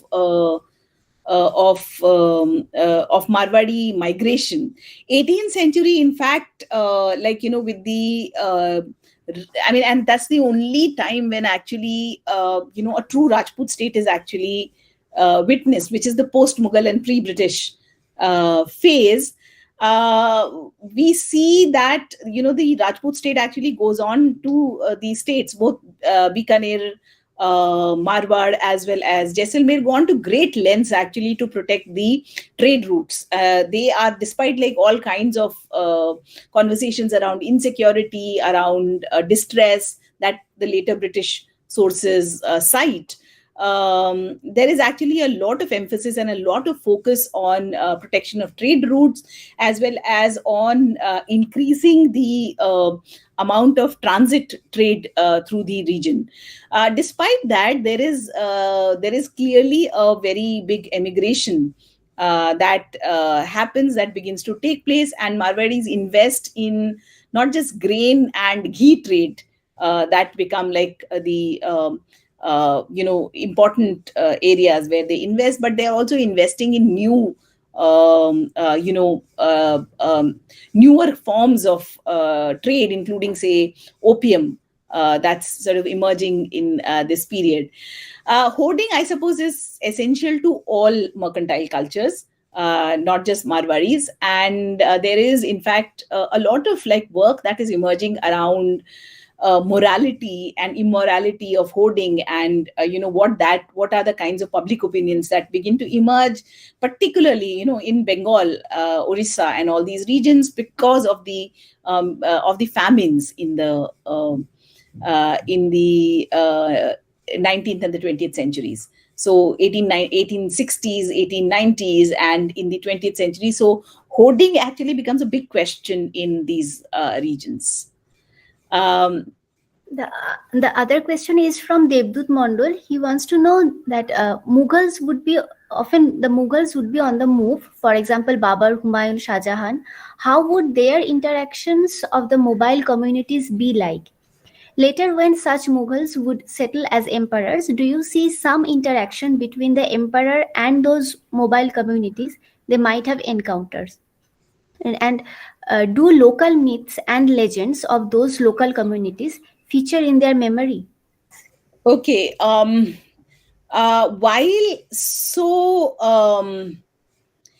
they were on the move, but they were on the move as military expeditions, and so they undertook military expeditions, and there's a lot about how the Mughal capitals themselves were mobile.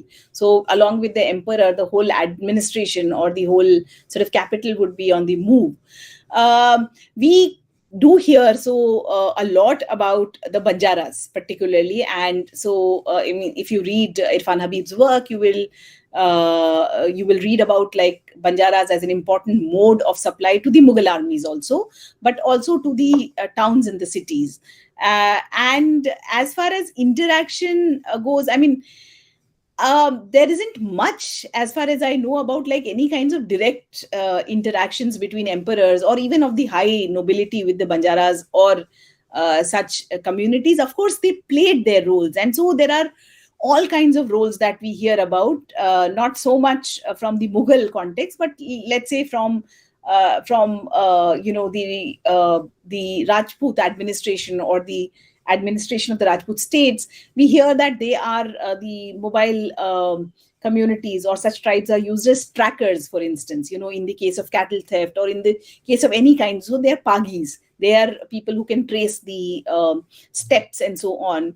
They're being used as informers at times and so on. So there are ways in which they are also part of the administration. They're also part of the functioning in some ways, but not certainly at any high level. They are being used in one way or the other, and so like there is very little that I know of, at least, of like any kind of direct encounter. Sometimes they do feature in the accounts that are written. So Banjaras feature in these accounts, but not in terms of like any great impact that they were making in terms of the political context. Of course, they were they were major traders and suppliers in this time. Yeah. This question is from Shayantanu Adhikari. She says that she's wondering if keeping the nomadic sources or history played a major role in creating not only a dominant narrative of the state, but also in the otherization process. Okay, if I was wondering if you mean if like not keeping the nomadic sources and histories at the center of it? Absolutely, because the history writing focused so much on the state-centric sources. It focused so much on, and the British narratives were in some senses no different from the Rajput narratives in terms of how the British narratives themselves create a certain kind of imagery of the Rajputs. The Rajputs sources create a certain kind of idea of themselves and of what was important for them in terms of state formation. And so therefore there is a dominant narrative that comes into play, and it otherizes. It's sort of the everything else is the other, and it never figures into. So therefore, even in an arid region, when we think about state formation, we think about state formation from an agrarian context. We do not think about state formation from the context of mobility. We do not think about state formation from the way in which, let's say, something like control over circulation as an important aspect of state administration and governance. So yes, I think you're right in that way. Yes. This question is from Nilanjana Gupta. She's asking, was there any kind of rivalry between Muslim Rajputs and Hindu Rajputs? There were rivalries between all kinds of Rajputs. Rajputs, they had distinct states, and within these distinct states, they were all fighting for their own survival, and they were fighting for expanding their own territories and influence. So, inter-Rajput struggle, whether it is Muslim Rajputs or Hindu Rajputs or anybody, is not surprising. I mean, it is not something. So it's not just Rajputs. Say, for instance, when the Jat states comes up, they are also struggling to expand their territories. And so they're getting into struggle with different states.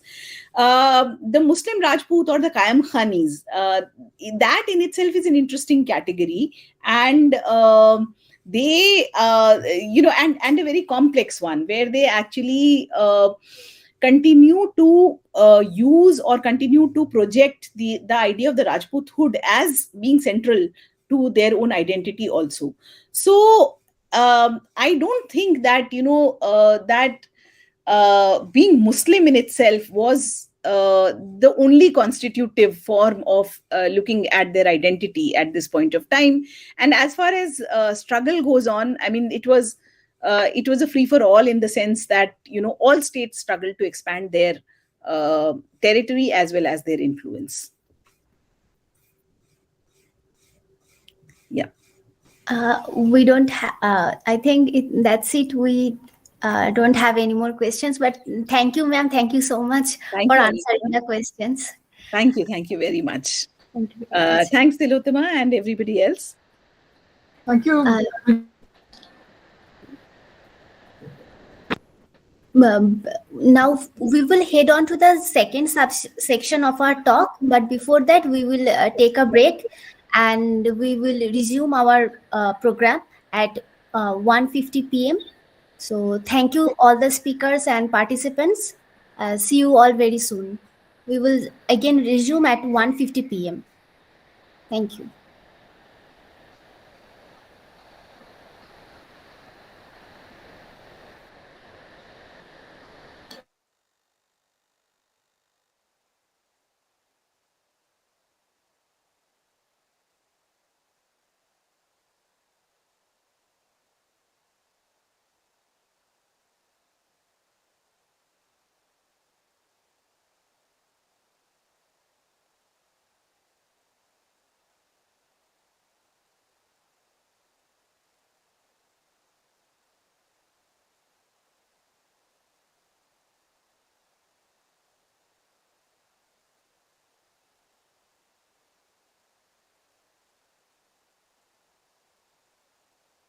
Thank you, volunteers. So we kind of again meet at 12, no, 1:50.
Hello.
Hello, Sonia.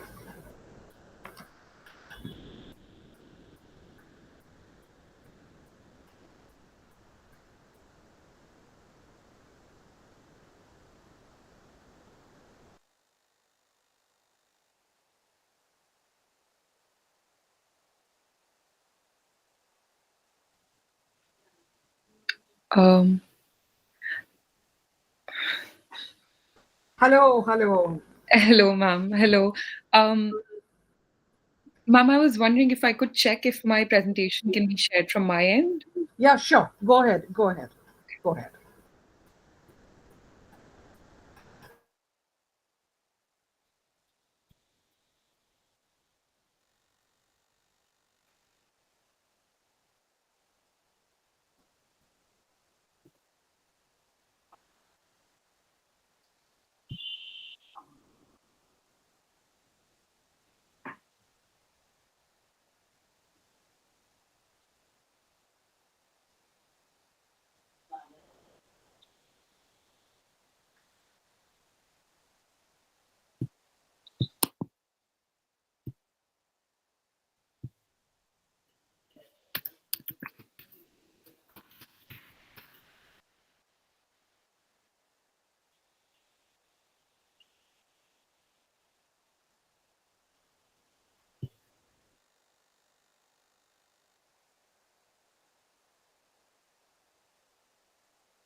Yes, we can see your slide.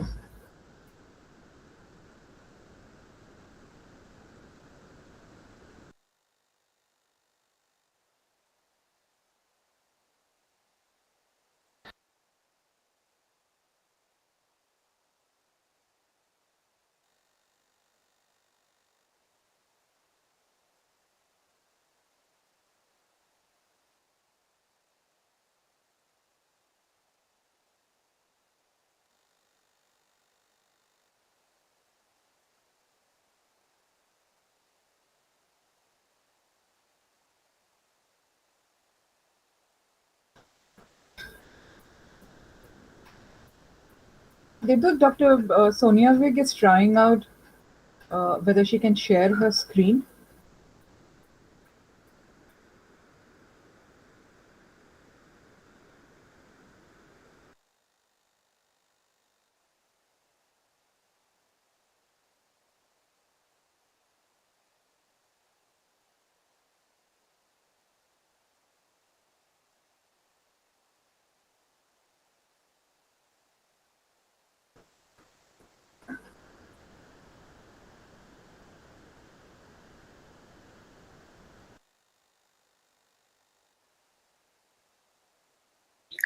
Ma'am, I think it'll be better if someone from your end shared the screen because I can only do this. Okay, I'll ask.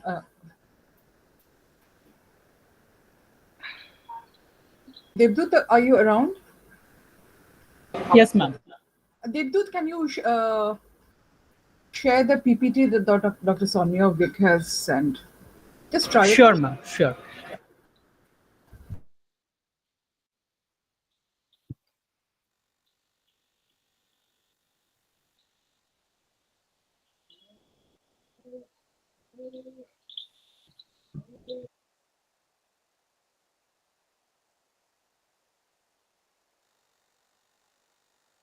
Should I try it out once now? Please. Yes. Full screen. Yeah.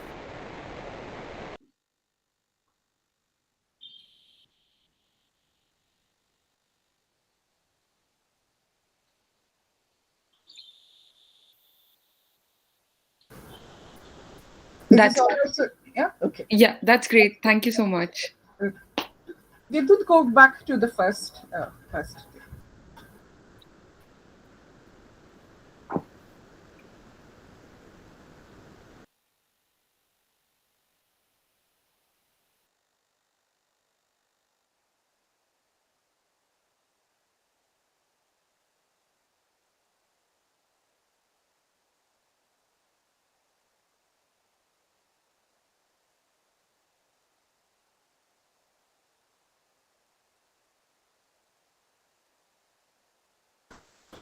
Sonia, two of my colleagues are present in this meeting. Shamarpita, are you around? Yes, I'm here. Dr. Shamarpita Mitra, she specializes on the 19th century. And Dr. Sudeshna Banerjee is also here. Sudeshna Di? Hello, Sonia. Wonderful to welcome you to our department. And Thank you so much. Very exciting workshop. It's turning out to be very exciting. Actually, I missed a couple of days because of some prior commitment. But it's wonderful to be back and listening to all those papers on early modern, to which I relate in some way, very distantly maybe. It's really exciting. Thanks for coming. Thank you so much for the invitation. I'm really looking forward to sharing my work with students and faculty here. It's our pleasure. It's such a bright scholar. And whatever little I've read of your work and heard your lectures, it's been fabulous. So looking forward to a very fascinating session. There has been a lot of interest in your work. A lot of people have asked about your particular presentation, at what time it is going to be held, etc. Thank you so much. I hope I live up to it. I'm sure. Yeah, I mean, I generally tend to lure people in with sex and then bore them with medicine. So I hope that doesn't happen. No. This question of women's world of knowledge Yeah. is so very important, I think, True. particularly in the kind of male-centric hierarchy of knowledge that you have. The way in which women assert their knowledge and the conduits through which they do it, sometimes maybe accepting the hierarchy, but then, inchoately subverting it in some ways and keeping their own knowledge secret is also very important. And that can also create hierarchies within the women's domain itself. When in my work I have seen it, for example, the elderly women, they would be kind of holding their knowledge to their chests, and would then only much later, when the Bahu becomes much older, would they share it with them. So there is a hierarchy there as well. Because that is how the elderly women empower themselves within patriarchy, within the household dimension of patriarchy, that is. True. I mean, the beauty of the 19th century, I think, and onwards, is that these stories then. I mean, I only know of ethnographical accounts from this period, but these stories then kind of get written and then are traceable. But in my own period, I've found that at least up until this moment, I've had to speculate as to which text would have been written by women. All of them are written for women. And talking about feminine ailments, and there is a lot that can be written about midwives in this period, and yet no account from midwives has so far survived. So those are contradictions, and one has to do more work in this field to be able to write those kind of histories where feminine perspectives from women can actually come out, especially in medicine. Right. It's so much more challenging, therefore. True, yes. Maybe for us, it's easier in a way.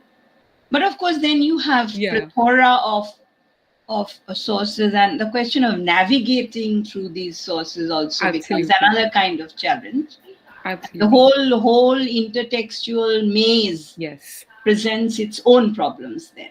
Absolutely. I agree with that. And also, I think the other problem, I think, which cuts across time periods is that one always comes across these small little snippets and sources, and when you go into the archive looking for this material and it doesn't exist, then you can just put it as a footnote and get frustrated about it and keep hoping that one day in the archive you're going to get a copy of this text and it's going to change the field.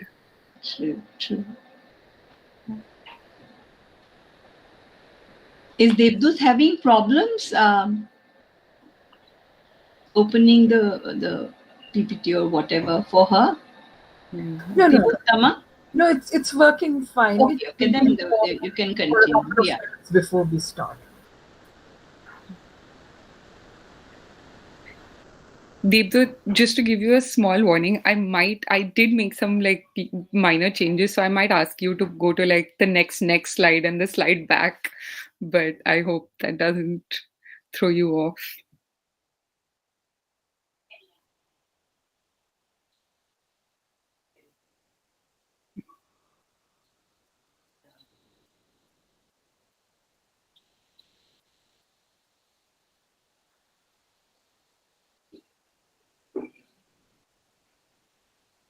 Okay, Rijita, please take over. Okay, they would say it's not a problem. Thank you. Rijita, please come in. Okay, ma'am. Welcome back to the second session of the day. The theme of this session is Dimensions of Socio-Cultural Histories. A gentle reminder, those who are not presenting, please mute your microphones. If you have questions or comments, please type them in the chat box. We will take up them in the dedicated discussion session after each talk. Speakers will have 1 hour for presentation followed by a 20-minute of discussion session. With this, it is my privilege to introduce our speaker for this session, Dr. Sonia Wig. Dr. Sonia Wig received her doctorate from the Department of History at the University of Exeter. She was awarded the College of Humanities International Studentship for pursuing her project titled The Body of Words, A Social History of Sex and the Body in Early Modern South Asia. Her published works include Politics, Patronage, Polyvalence, Mirza Raja Jai Singh in Bihari Lal's Satsai, published in Social Scientist in 2015, and Sex and the Sakhi, Femininity in Bihari's Satsai, in Proceedings of the Indian History Congress 2014. She has occupied key editorial positions in Ex Historia and Studies in History. She has been awarded a postdoctoral fellowship at the Institute of Advanced Studies in the Humanities at the University of Edinburgh. Dr. Wig has won the Bailey Prize for 2022 for her thesis entitled The Body of Words, A Social History of Sex and the Body in Early Modern South Asia. Today, she will speak on early modern feminine medical histories, select sources and perspectives. We extend our warm welcome to Dr. Sonia Wig and request her to start her presentation. Over to you, ma'am. Thank you. Thank you so much, Arijita. Thank you for that very kind introduction. If we could switch over to...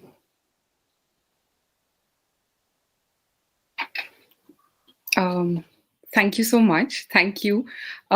Firstly, I would like to thank Professors Tilottama Mukherjee, Samarpita Mitra, and Utsa Ray for their very kind invitation to present my work in this amazing workshop. I've got some of the sessions after after they were published on Facebook and YouTube Live, and it seems like an amazing group of scholars and amazing works being presented. So looking forward to that.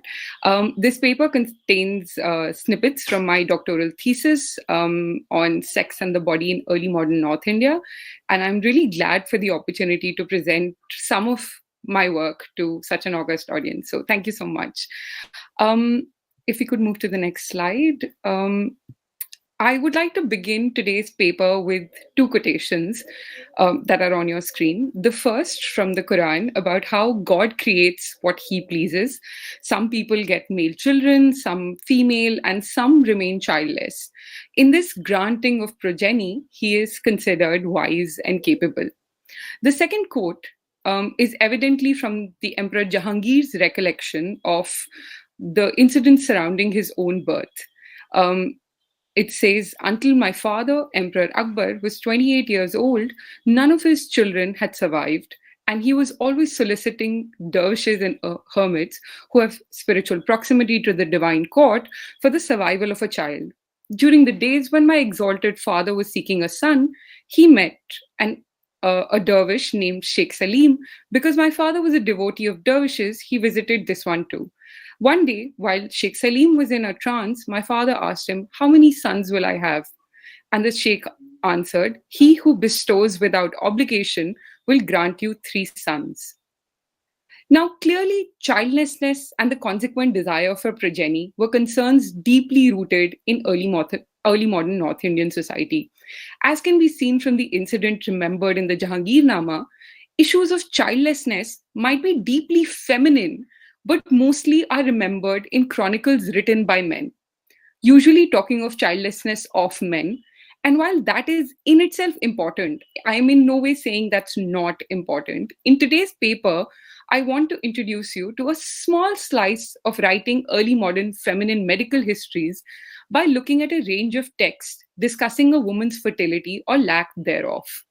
In doing this, I am perpetuating the same flaw. Make no mistake, I am doing the same thing. Most of my sources are also written for men, keep male bodies as the primary example of diseased bodies.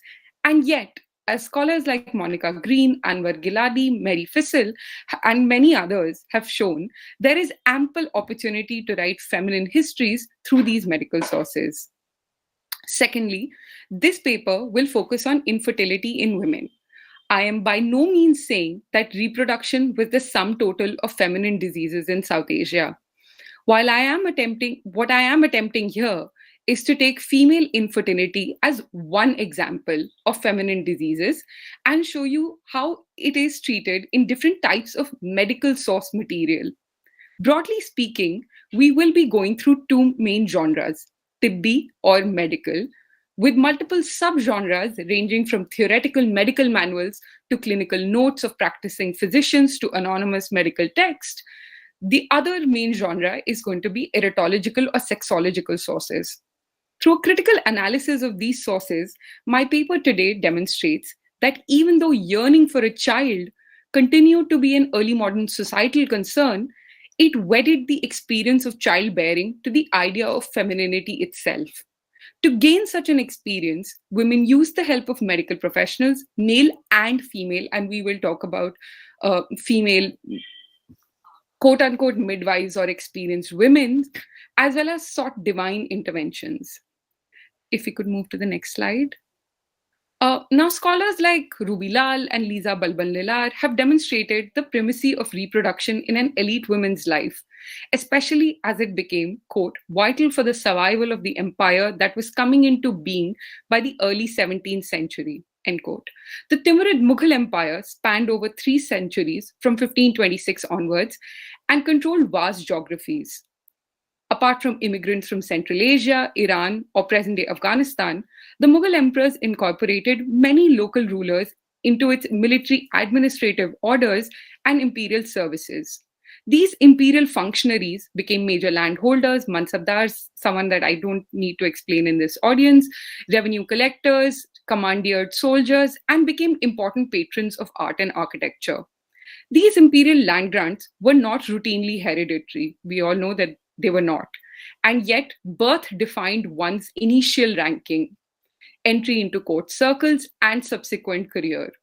While patrimonial alliances defined and shaped an individual's identity, in the early days of the Mughal Empire, maternal origins were reflected in the status of princes, and Timurid children were often given names from their matrilineal line, which had a permanent claim on their loyalty and critical role in shaping their identity as well as of their mothers.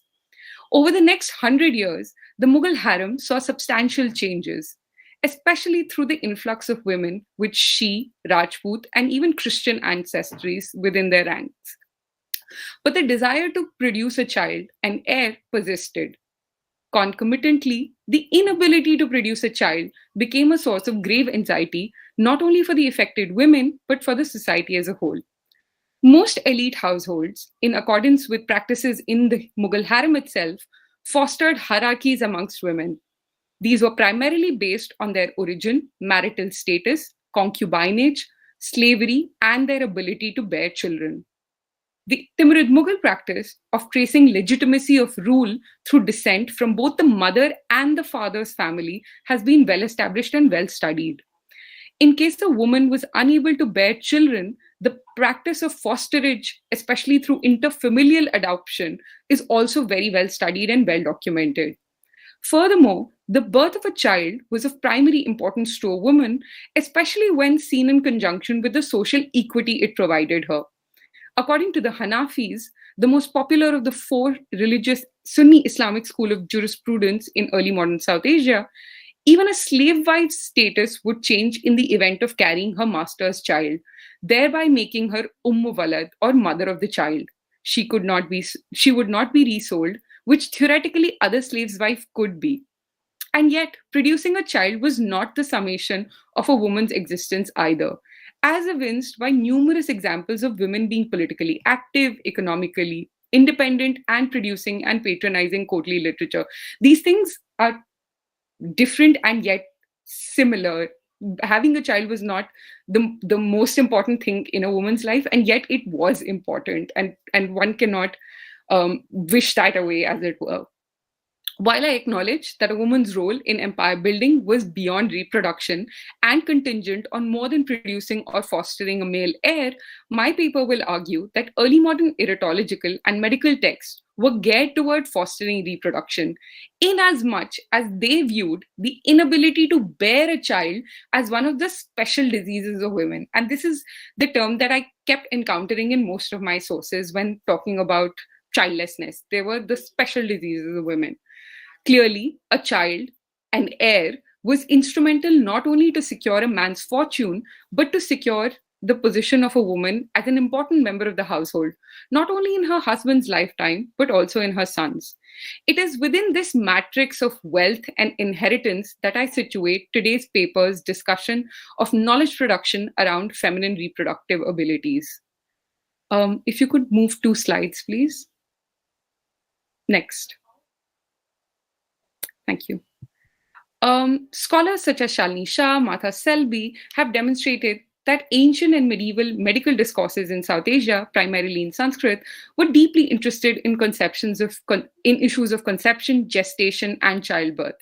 By the early modern period, this focus on restoring and promoting fertility remains unchanged. Again, the desire for a child has been written into medical sources from the ancient and or what we considered the ancient and medieval period. So that doesn't change. What I will explore today is the subtle transformations in how the discussion of disease and curatives was translated and brought into the early modern Indo-Persian knowledge paradigm. Clearly, the investment in treating female infertility is not new. What seems to be a plethora of sources, not only medical and eritological, but also literary, biographical, that have included snippets of medical dietetic information to cure infertility. Apart from these, a whole new range of new texts emerge in the early modern period. They are succinct, they're mostly anonymous and anonymously authored in most cases. Texts about sexual diseases of men and women that are produced between mid to late 18th century. These texts or these new texts move beyond the strict theoretical boundaries of medicine and make more space for the inexplicable, divine, and occult to remove impediments to infertility. Through a critical analysis of how barrenness was treated in these texts, I also speculate on the nature of their anticipated audience, the extent of their medical knowledge, this audience's medical knowledge, and the intertextuality with more established medical genres. By exploring the myriad ways in which these texts deal with issues associated with fertility, I will also try and showcase different medical perspectives on reproduction and regulation of the female body. Here, fertility, measured as a woman's ability to produce offspring, forms a major concern in early modern medical and literary traditions too. Using a comparativist approach then, this paper chooses one kind of problem that leads to female infertility and then follows that treatment across multiple genres, eritological as well as medical. I will also demonstrate that the medical text or the medical genre should not be looked at in a monolithic way and has many subgenres. As you can see on your screen at the moment, there are 3 that in the medical genre that I will put forward in front of you today. What I would like you to do then is think of medical sources as a wide tree with many branches or subgenres, and I'm going to take you through about 4 or 5 of them. There are obvious overlaps amongst them, but for my own understanding, I want to make some distinctions. First are the theoretical manuals or materia medicas and medical handbooks. These are basically texts that deal with each disease in detail, usually from head to toe. So for example, if I were to give you a theoretical medical handbook, it would usually contain about 28 to 32 chapters. It would start from head, diseases of the head. So it will go into brain, diseases of the brain, diseases of the hair, and diseases of the eye, nose, lips, and so on and so forth. This has another subcategory, books, detailed books written on only one body part. For example, Ilazul Chishma, which is an entire book dedicated to diseases of the eyes. The second subgenre in this category would be mattabs or case files of physicians or hakims. in these, one sees snippets of physicians' interactions with patients because these are case files. So while in the first category, you would a person would disease would be dealt with. This is the disease, and these are the cures. These are the causes, and these are the cures. In mattabs or case files, usually what you find is that they go into this is the disease. This is a woman or a man or someone who exhibited these signs. This is how I treated them. They came back the next day. They had some persisting problem, almost as though us going to medical doctors today and explaining our case history to someone, that we went back to the doctor within 5 days, the problem persisted, what did the doctor's diagnosis was and what the cure was. The third category is medical information in erotological sources, and I'll dedicate a different slide to that. Now, we assume that erotological or sexological manuscripts are only writing about sex, which is not true in this period. By the 17th century, most erotological manuals written in Persian have a well-developed section on sexual medicine, and I'll show you an example from that too in detail. And lastly, and the most ephemeral lot, is from the end of 18th century, smaller, incomplete, mostly anonymous text, mostly anonymous authored text focusing on sexual diseases.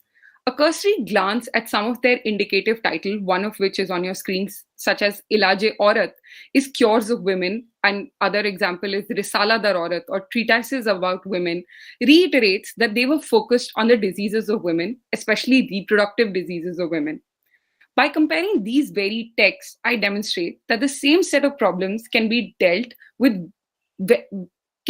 very differently in contemporary sources, even though there is a great deal of intertextuality within them. Furthermore, the ubiquity of sources offering prescriptions to cure infertility is indicative of a deep-seated anxiety around childlessness in early modern North India. If you could go back to the previous slide, please.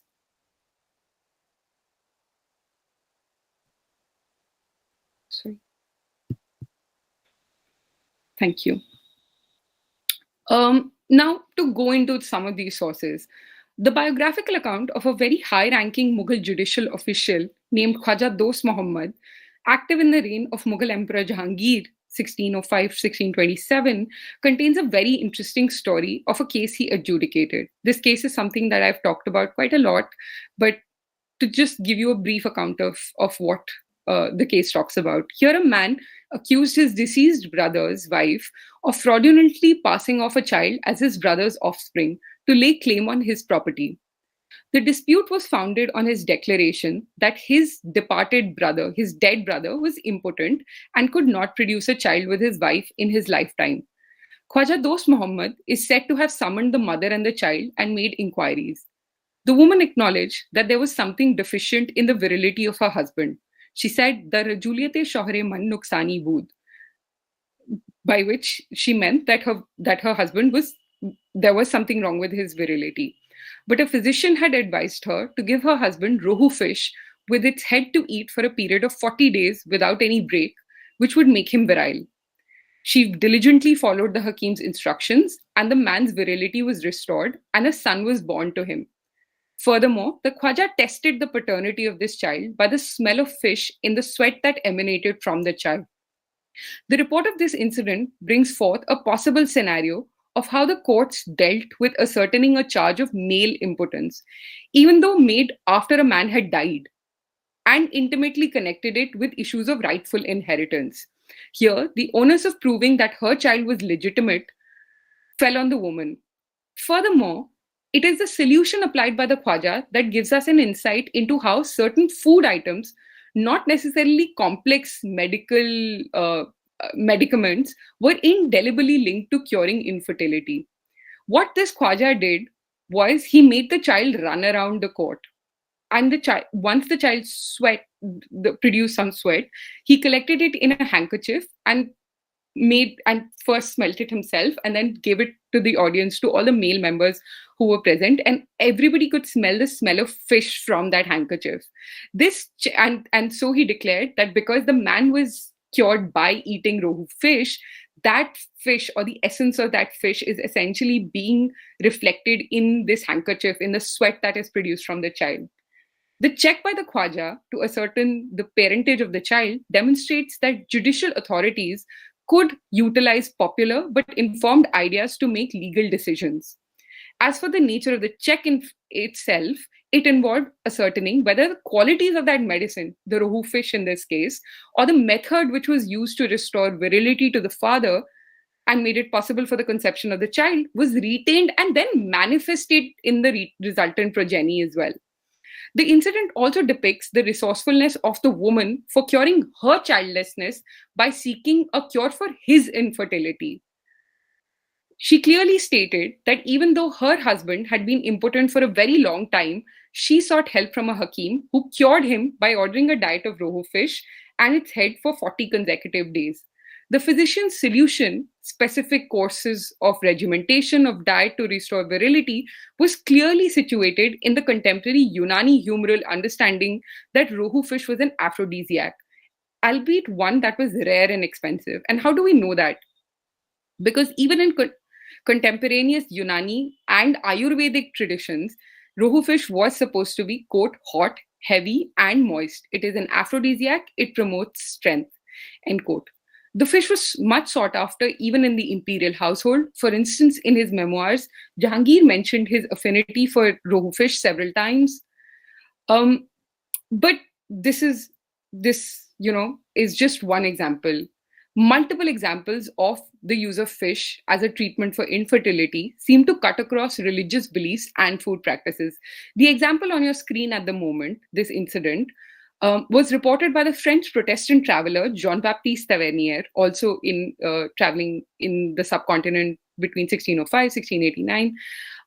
He noted that the wife of a rich banya merchant, Shanti Das, in Ahmedabad, Gujarat, could not conceive for more than 15 years and was discreetly advised by the domestic help working in their home to eat 3 or 4 little fish. For most upper caste Hindus, who usually practice vegetarianism, again, there are exceptions to this, and there is a lot of secondary material on this. But in this case, it is inferred that she is vegetarian. Religious prohibitions created issues. So the servant disguised it in a manner that she could consume it, followed by sexual relations with her husband. Her husband passed away as she became pregnant. Again, like that previous case. Following a property dispute, she approached the governor, but the matter escalated to the Mughal emperor. Both ordered the newborn to be given a bath. As the bathwater smelled of fish, it was proven that the remedy for curing infertility used by the woman was genuine. Now, both stories here indicate not only that fish was commonly held as a popular cure for infertility, both for men and women, but show that issues of infertility was significant in solving property disputes and fed into making and articulating early modern sexual and social anxieties. This almost exclusive focus on female reproductive abilities then draws on a theoretical, moral, and religious underpinnings of women's medicine in early modern South Asia. What then I would like to do in the subsequent sections in this paper is demonstrate that though most medical or tibbi sources and erytological texts discuss the same set of diseases and curative practices, texts produced in different subgenres brought their own complexities to the issues. They're all talking about the same thing: women who cannot have children. What is different in each subgenre is the way they're dealing with it, which reveal as much about the spatial and material setting of the cures of feminine diseases as it does about the audience of these texts. Methodologically, a critical analysis of these medical treatments offered to infertile women in different types of texts lead to explorations of who was offering explanations and treatments for ill health, as well as the relationship between patients and those offering them treatments. So each text also says something different about who the patient is going to for these treatments. Much like us today, early modern patients could and did seek remedies across medical systems with different humoral understandings of health, such as Ayurveda, two of the main ones being Ayurveda and Unani. while Ayurveda is premised on the doctrine of 3 humors that regulate the state of the body: wind, color, and phlegm. The fourfold humoral system followed by the Unani text, embodying the spirit of individual well-being, included blood, phlegm, yellow bile or choler, and black bile, melancholy. So even though on the surface Ayurveda and Unani are based on a 3 and 4 humoral model, and they're different in that much, it is clearly evident from the medical sources that I read that most patients did not make those distinctions. They were seeking cure across these medical divides that we've placed or historiographically have been placed by people dealing with these sources. Many medical theoreticians attempted to study in the period, to study, translate, and collate information from these traditions. Some even attempted to reconcile these humoral differences and present them through detailed translations that I end up studying. Through a critical study of these materials that have been translated within these 2 humoral models, as well as their associated Sanskrit and Persian linguistic tradition, my paper would not only demonstrate complex networks of early modern intertextuality, but comment upon primacy of reproduction in discussions centered around diseases of women. Now, if you could move to the slide number 6, please. Next slide, please. Now to move to the discussion on theoretical medical sources, we know that the history of transmission of Greco-Islamic medical knowledge in Arabic and Persian can be traced back to the Delhi Sultanate. But it was the patronage provided by the Mughal emperors that amplified the study, practice, and diffusion of knowledge of Tibb in early modern South Asia. My main representative text in this section is the Tibb-e-Akbari, or Medical Knowledge of Muhammad Akbar Arzani, a medical compendium which contains chapters on maksus or special diseases of men and women. The Tibb-e-Akbari was composed by Hakim Muhammad Akbar Arzani in 1700 to 1701. It draws heavily on a 15th century Arabic text. Arzani explicitly refers to Ayurvedic medical authorities such as Charak and Sushrut, who had inspired Arabic medical writers from the 7th century onwards. So there are multiple layers of translations involved in one text. The text contains 27 chapters, each chapter dedicated to diseases of body parts, again, as I said in my introduction, from head to toe. The language of the text, Tibb-e-Akbari, is prescriptive in function. Most verbs are conjugated in the optative, and a sort of aorist in which prescriptive functions is understood. So basically, in most chapters, the text presumes the disease body to be male, but in the chapter on special diseases of women, I've interpreted the verbs as saying one should give her, she should eat, she should apply. So because the language doesn't have gender markers, in the chapters on feminine diseases, when I've translated, when you see my translations, you'll see that I've written one should give her, she should eat, she should apply. Within the chapter, Arzani looks at feminine health exclusively through the prism of how to prevent an abortion or miscarriage or any other impediment to a woman's generative function. At the beginning of the section describing the reasons for barrenness or akra, Arzani acknowledged that it could be attributed to problems with men as well as women. Now, let's see at how coldness of the womb as a cause for barrenness was understood in a handbook of medicine. If you could move to the next slide, please. And this is the translation, a quick sort of translation in English. Here, Arzani writes that because of the woman's cold temperament, the female seed and blood becomes cold. This is indicated that,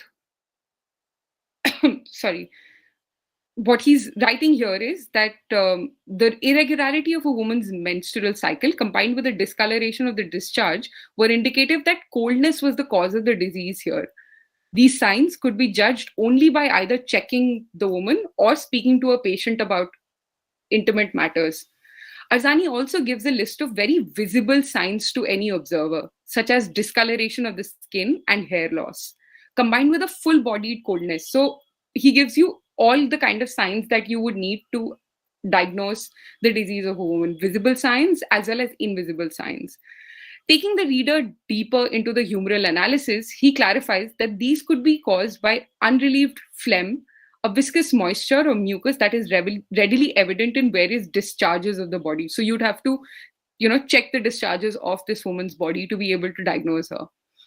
Arzani's cure strikes right to the heart of the problem by suggesting an emetic, a substance which would remove phlegm by vomiting. Another possible solution that he gives that give the patient masruditus, which is an antidote given against any form of toxin in the body. While he does not go into individual components of this medicament, the reader was supposed to know that this would rid the body of coldness and restore the constitutional balance. Another recipe suggested by Arzani, which as part of the same cure, but not translated here, included saffron, hyacinth flowers, egg yolk, and a range of spices, such as different types of spikenard, to be cooked in duck and chicken fat, as well as oil of nardine.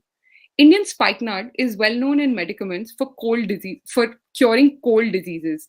It appears in a recipe for the treatment of obstruction, wind, diarrhea, and pleurisy, and was meant to arouse sexual desire and cure diseases of the womb. Similarly, the oil of nardine, also a synonym for spikenard, was known for stopping bleeding in the womb and improve fertility. Most of these ingredients had heating properties and were meant to induce heat in the body. Certain ingredients had dual purposes. For instance, egg yolk was presumably meant to act as a binding agent.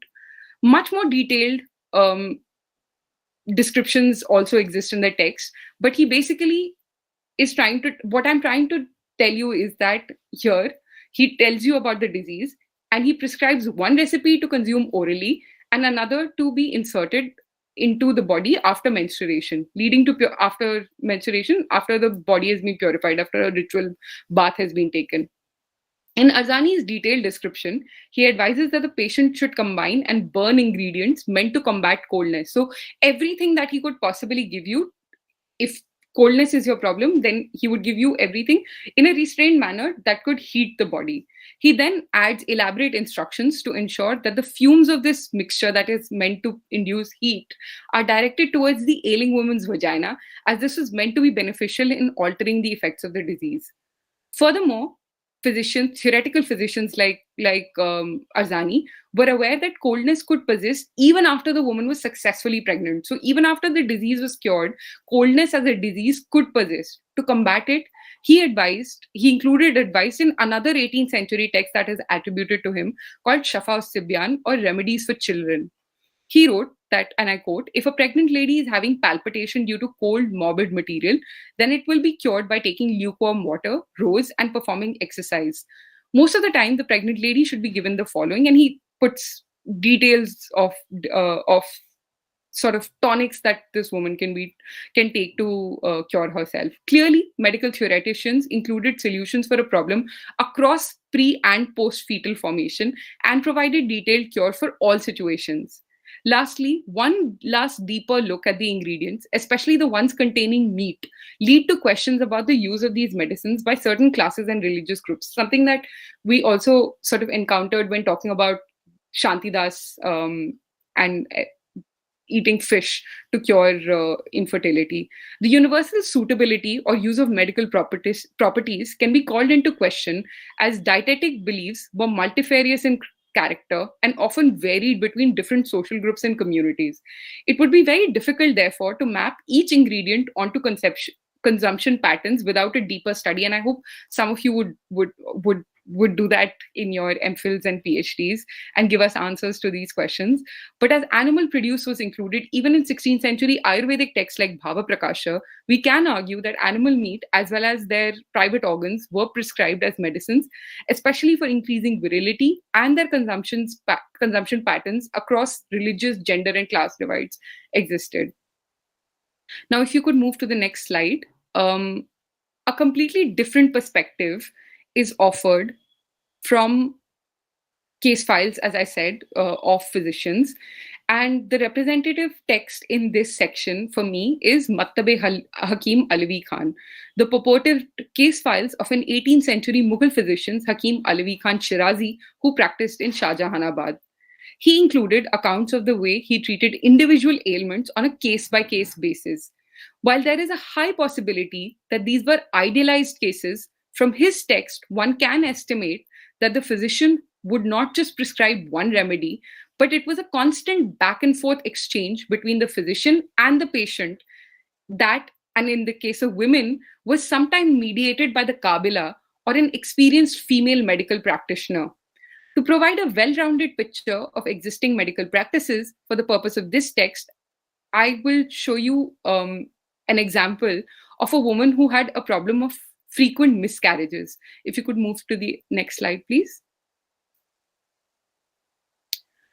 In this case, a woman had a problematic habit of frequent miscarriages, iskate hamal ki aadat. Now, this is where things get murky, and one has to be very careful while translating. The term iskat in Persian and with Arabic roots basically means to fall or drop. It was used to denote causing to fall, dropping, or casting her young, an animal, miscarrying, miscarriage, or procuring an abortion.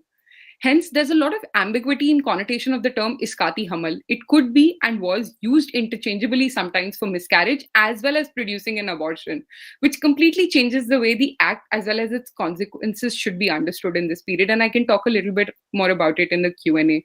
If you could move to the next slide, please. So the translation of that text is on your screen at the moment. What happens here is that the complex cure for the woman's miscarriage is provided by Hakim Alvi Khan, and that included celery seeds, which were well known in the medical community, in contemporary medical community, as a diuretic drug administered to achieve, quote, the expulsion of morbid matter through urination. In this particular prescription, there's a combination of another category, a laxative, a mulayam, which is also known to expel morbid matter, especially concentrating around areas in the stomach, intestines, and their surroundings. Amongst the curatives mentioned in the above mentioned in the prescription on your screen, the laxatives singled out for curing inflammation is in the viscera are khair shambar or the cassia fistula fruit and mako. The humoral properties of most of these prescribed ingredients were expulsive in nature. They were meant to induce passing of any morbid matter such as air, urine, or even in some cases semen to clear a blockage inside. The case progressed when the physician noted that the day after this medicament was consumed by the patient, the woman, there was substantial decrease in her pain levels. A close look at the prescription reveals the importance of the physician in delineating ingredients, quantities, and days of prescriptions.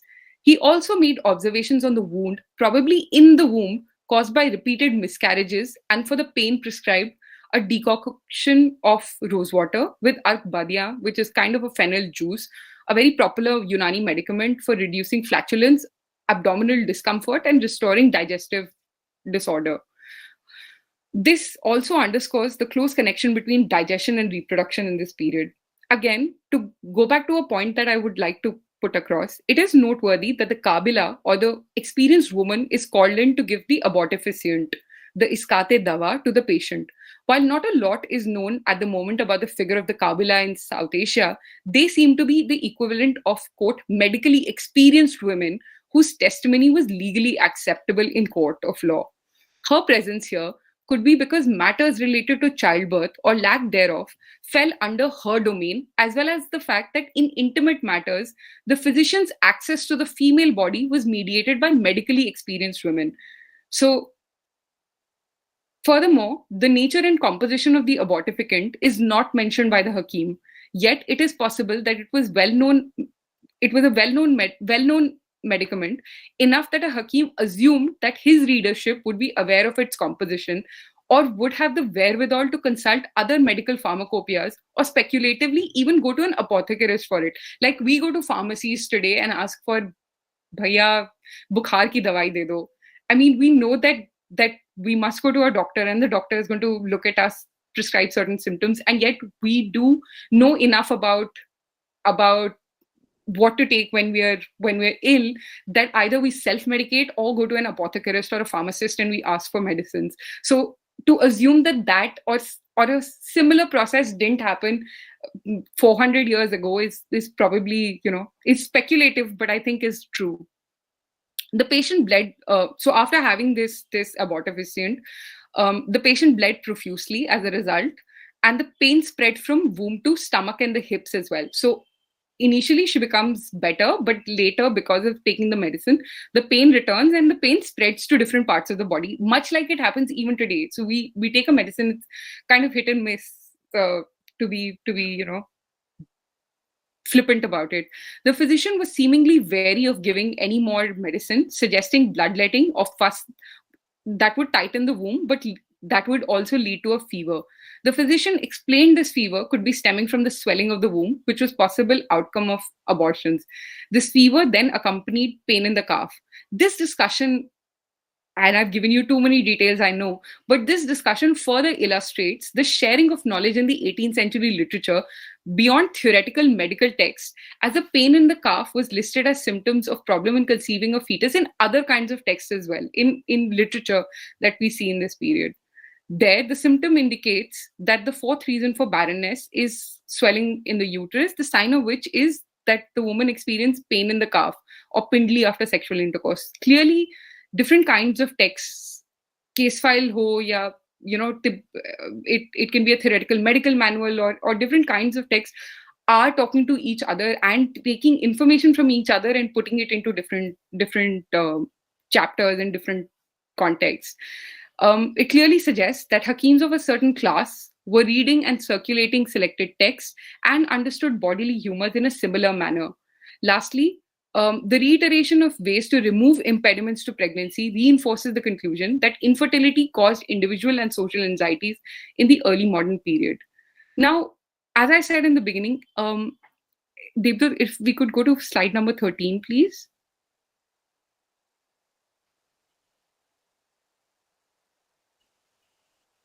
The next slide.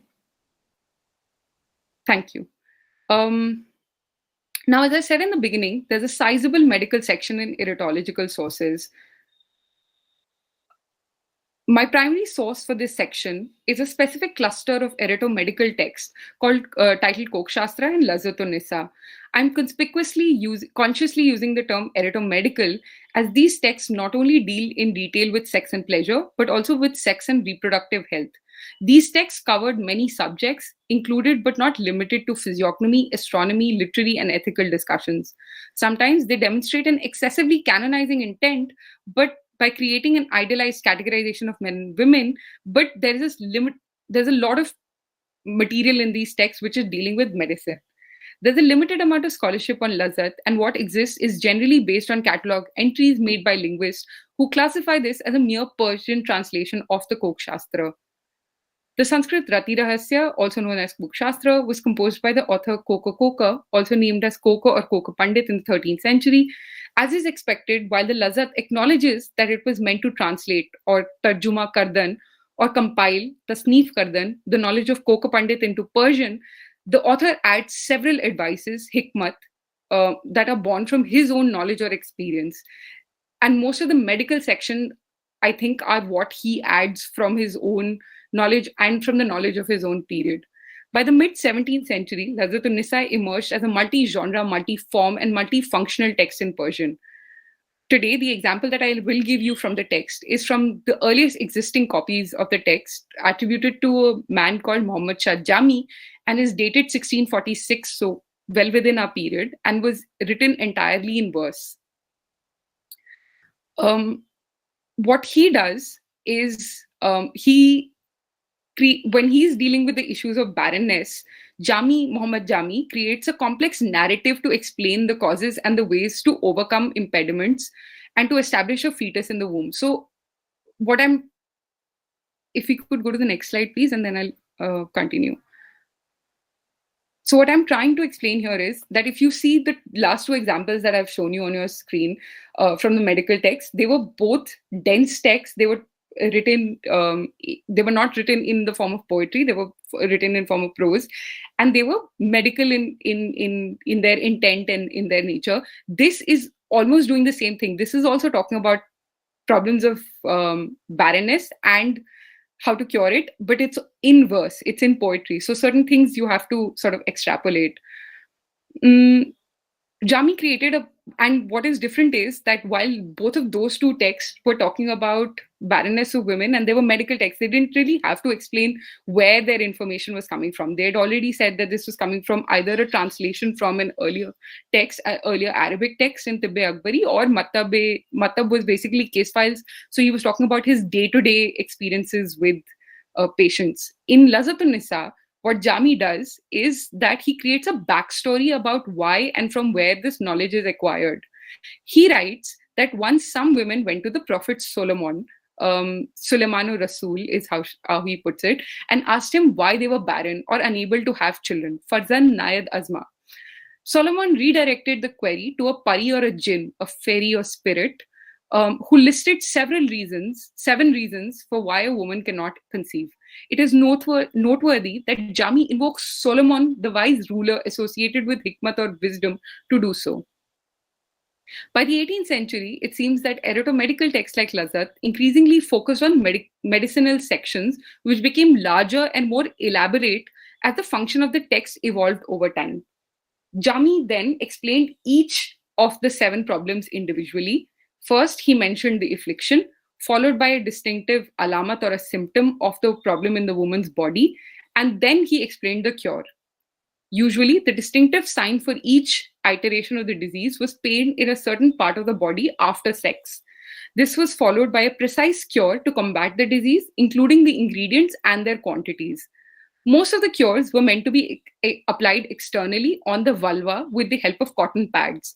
After giving further instructions, as you can see on your screen, he adds an annotation or to give thanks to God for his mercy. Now, I'm not going to read out the section, the 6th disease that's on your screen. What I will do is talk about how Jami explains how coldness in the womb overpowers the seed or the seminal fluid, which renders it wasted. The symptom of this type of disease is postcoital pain in the chest, so seene mein dard hona. Jami urges the presumably male reader to neither give this woman a kiss, alluding to sex, nor his seed, as they will be wasted. By highlighting that there is no seed therein, Jami implies that a woman's cold womb does not release her seed necessary for conception. Furthermore, if the womb is cold, she cannot feel or experience sexual pleasure, as heat is essential for desire and pleasure to be felt. This reaffirms that even though traditionally not considered medical, early modern erotomedical texts such as Lazzat acknowledge that men and women both have seminal effusion, indicating that it operated firmly within the 2-seed model of conception. The cold womb meant that a man's seed could not mingle with a woman's seed as it was not released, so no conception would be possible. The solution to combat the coldness was to create a suppository by pounding black cumin and fennel flour to be boiled in sesame oil. After this mixture was created, a specific amount was to be soaked in cotton strips and applied to a woman's genitalia after menstruation. All these ingredients have heating properties and would remedy a womb's coldness, the primary cause of the disease. The use of jeera is to be expected as it was well known for its hot nature.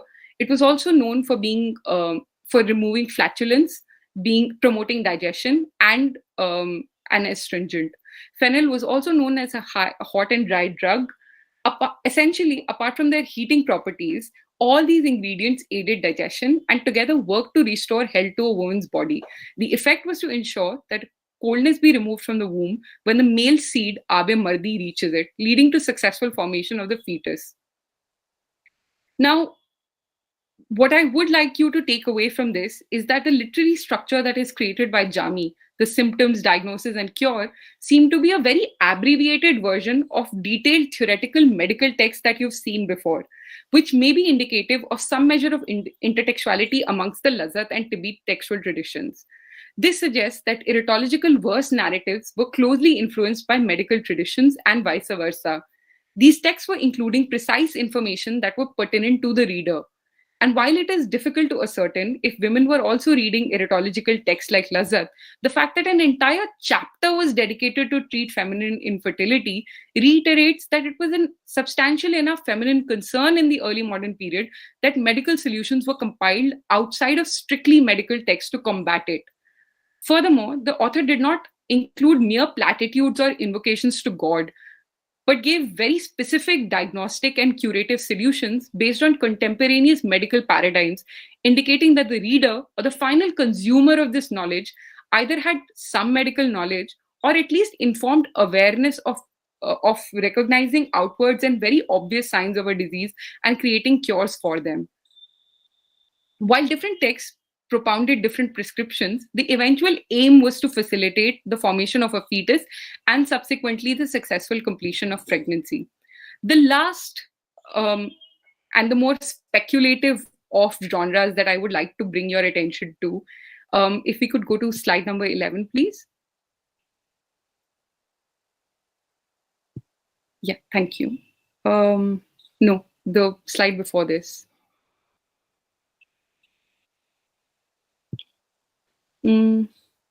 Sorry. I think you have to go to slide number 11. No, sorry, the slide after. And the slide that says Tibbiya Medical Sources Anonymous. Thank you. While the Tibbi-Akbari was a popular medical handbook with a long pedagogical afterlife in colonial India, another category in the 18th century, another category of Tibbi texts seemed to emerge. Those combined prescriptions from across medical traditions, seemingly in very random order, especially on sexual diseases of men and women. To go back to a claim I made at the beginning of this talk, which I mean was a very long time ago, almost 50 minutes ago, so I don't know if you remember, but having a child was an important concern throughout history. What is new or novel in the early modern period? I think the answer to that lies in looking at a different type of source that emerged in this period. These medical texts were usually anonymous and bring together simpler recipes to combat issues ranging from impotency and infertility to sexually transmitted diseases.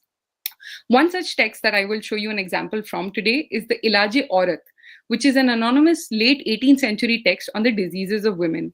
The existing work comprises of 2 chapters extracted from an unnamed mid-18th century medical work. The first chapter is about women, concentrating on prescriptions for barrenness or preventing miscarriages. The next chapter, or the only other chapter that has survived, is a mix of amulets and talismans, magical charms, ranging from concerns about procreation to finding one's desirable mate. If you go to the next slide, please. Thank you. The following excerpt is from the first section of the first chapter on the curatives for barrenness and taking the womb, Haml Giraftan. A cursory look at the size of this recipe will show you that it's much smaller than anything I've shown you so far. That is because this text spent little to no time describing the disease except to state its name. Here, there's no mention of the symptoms of the disease either. In terms of curatives, simpler ingredients were prescribed, including the quantities as well as the time when it must be consumed. And that's different here. It could be speculated that by the end of 18th century, these were meant for individuals who had some medical training or who could use the practical information encapsulated in these texts to create their own curatives. In the Ilaj-e-Aurat, there are several short prescriptions for curing barrenness, but causes of infertility is never mentioned. So, for example, on your screen, it says take 1 dirham of garlic, sugary water, cow's ghee, bring it together. This barren woman is supposed to consume it every day for 10 days. The contrast between this prescription and the one that you've seen from Tibbi-Akbari or even Lazat-un-Nisa is marked. The prescription is simpler, uses household items like ghee, garlic, and sugary water. Unlike Tibbi-Akbari, but very similar to Lazat, the author here states the exact quantity of each ingredient. While the author does not mention the causes of barrenness explicitly, it could be speculated from the ingredients itself that this is also to counter coldness in the womb. Combining garlic with ghee would counter the humoral imbalances stemming from the cold temperament in the body. As mentioned earlier, garlic was meant to induce heat in the body, as it was considered by the medieval Arabic physicians to be a hot and dry drug used to cure diseases of the stomach. Here, presumably, ghee simply is a mean of holding ingredients together, but its own speciality also was to increase absorption of the cure into the stomach. Lastly, the Ilaj-e-Aurat provides the reader or the user with the exact time frame in which they could consume the prescription. This pattern is replicated in most of the other prescriptions in this text as well. Clearly, an argument for gradational readership practice is reinforced when one compares all of the 4 texts that I've shown you. Ilaj-ul-Aurat is more elaborate tibbi manual, and the succinct irato-medical Lazzat-un-Nisa. Even though all 3 types of texts were collating and imparting medical knowledge about infertility, the manner in which they've done so, I hope, is clear that the narrative structure, the details are completely different. This suggests that while some measure of medical understanding is necessary for consuming all different types of diseases, each of them had a dedicated, if overlapping, audience. It is in this differentiated consumption that I situate the difference wrought by early modernity into reading medical practices. I argue that the major difference in the 18th century North Indian situation is that in case of feminine ailments, there's an entirely new genre of textual sources under our purview, such as Ilm-e-Aurat, Ilaj-ul-Aurat that you've seen, concentrating on the medical knowledge of or on women, particularly pregnancy and childbirth. These were usually small, targeted texts with knowledge of what is today considered gynecology and obstetrics. The Ilaj-ul-Aurat, Futkar Aushadhi, Risala-e-Aurat, Nuskha-Jat, these are all practical medical guides whose purpose was to assist their readers, medical professionals or laymen or women medical practitioners, in identifying and understanding the disease, usually by giving the most specific alamat or signs for the disease within the heading. The other more ephemeral purpose was to give the exact quantity of disease and the process of creation, however brief, which would potentially allow the reader to produce a variety of these remedies in their own households. This would allow them not only to theoretically know what their own problem is, but to actively seek a remedy for it. In conclusion, I'd like to reiterate 2 things. This paper focuses on how fertility, especially impediments to production of a child, is discussed in detail in so many types of medical sources in North India. Essentially, authors and contributors to these narratives were very well aware of contemporary humoral understandings as well as diagnostic and curative processes, and yet all of their treatments were pitched differently. On one hand, the erotological or the Lazzat tradition summarized causes of impediments to conception ranging from medical to magical. On the other hand, the more formalized and theoretical Tibbi text offered a range of diagnostic scenarios, each fleshed out in terms of cause, symptom, and cure. Within this broad medical genre, I hope I've shown you that there are different subgenres and each is very individualized and each deals with problems very differently. All in all this, as well as in itself, is nothing extraordinary, as the desire for a child spans centuries. But it is in the 18th century that we see a multitude of texts, fragmented, mostly anonymous, specialized texts on the cures of women. They succinctly brought simpler prescriptions to the reader, possibly allowing them to be made within the household by anyone with limited medical understandings, which fundamentally alters what we know of early modern feminine medical spaces and practices. Most of these texts brought together prescriptions to fight barrenness. Why did they do so? I argue that as bearers of children, the evidence of fertility marked a woman's body. Furthermore, infertility, hers or his, meant that she paid a greater price. By the 18th century, marriage without children could not be envisaged. According to Ruby Lal, quote, the institution of marriage and reproduction of offspring during and after Akbar's reign became the only appropriate sanctioned form of sexual behavior. Anything that did not work along these lines was being represented as deviant, end quote. Hence, the inability to produce offspring was central to social sexual anxieties of early modern South Asian women, and any history of feminine diseases cannot be written without taking this aspect in mind. Thank you.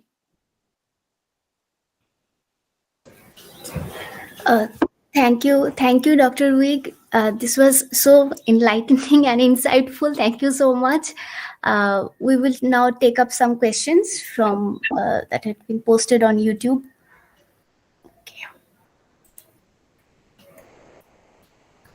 Okay, so there is a question from Anuprita Chatterjee. She's asking, what about the medicines that could stop poison from spreading? And what kind of complex surgeries did these texts refer to? Okay, thank you so much. So there are lots of examples of medicines that can spread, that can stop poison from spreading. I can think of examples that are given. So a text like this would say MAR, which is the term for snake. So snake poisoning, for example, would be dealt with. So it'll say this is this heading, and then it would go into details of how to cure that. So I can give you examples of complex medicaments that would include leaves, certain things that would be combined together to cure it. And the second question about complex surgeries, there are lots. To give an example from my own text, the Mattabe Hakim Alvi Khan, which is the case file, the Hakim actually goes into an example of what should be done if the child rotates in the womb. Even today, doctors struggle sometimes when the child sort of rotates and does not come out head first, but like feet first. And so what to do if the child is stuck in the womb? And then it goes into details of how the woman is supposed to, the midwife actually, not even the doctor, because the doctor technically cannot touch the female patient. The midwife is instructed to put a waxy cloth on her hand and supposed to insert her hand inside the cavity, rotate the child, put it and pull it out, and also pull out the morbid matter. So these kind of surgical details are given in different kinds of sources. It depends on what particular source you're looking at and what particular remedy you're looking for. The next question is from Dr. Tilotoma Mukherjee. She congratulates you for this paper, and she's asking whether the texts used only by the elites. I would like to club my question with this, that Sure. You talked about overlapping audiences, like when you said about there are 3 types of medical texts, and the one was like where occult practices was mentioned. So what are the intended audience? Like it was read by only the Hakims, the medical practitioners, and if you could Sure. elaborate on this. Sure. Thank you so much. Thank you both for the questions. I think what I was trying to put across then through the paper was that clearly, while most of these texts are produced for the elite audience, or for elite Hakims at least, we know that by the end of the 18th century and the more anonymous texts that I was talking about, I think they have a very wide readership beyond what we understand as elite. And I would say I would actually change elite into literate, in the sense that those who are able to read. I think that would be the category, because while most of the texts that I've talked about are available to the literate and read by medically literate audience from 16th century onwards, and even predating that, I think what the change that 18th century brings is that there is a level of orality in these texts that I speculatively argue at this moment were available and were being used by elite, literate, and beyond.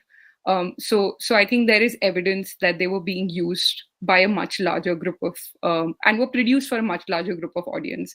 In terms of your question, I would say that that there is, from what I understand of the question, I think there's an understanding that occult practices would be beyond elite consumption.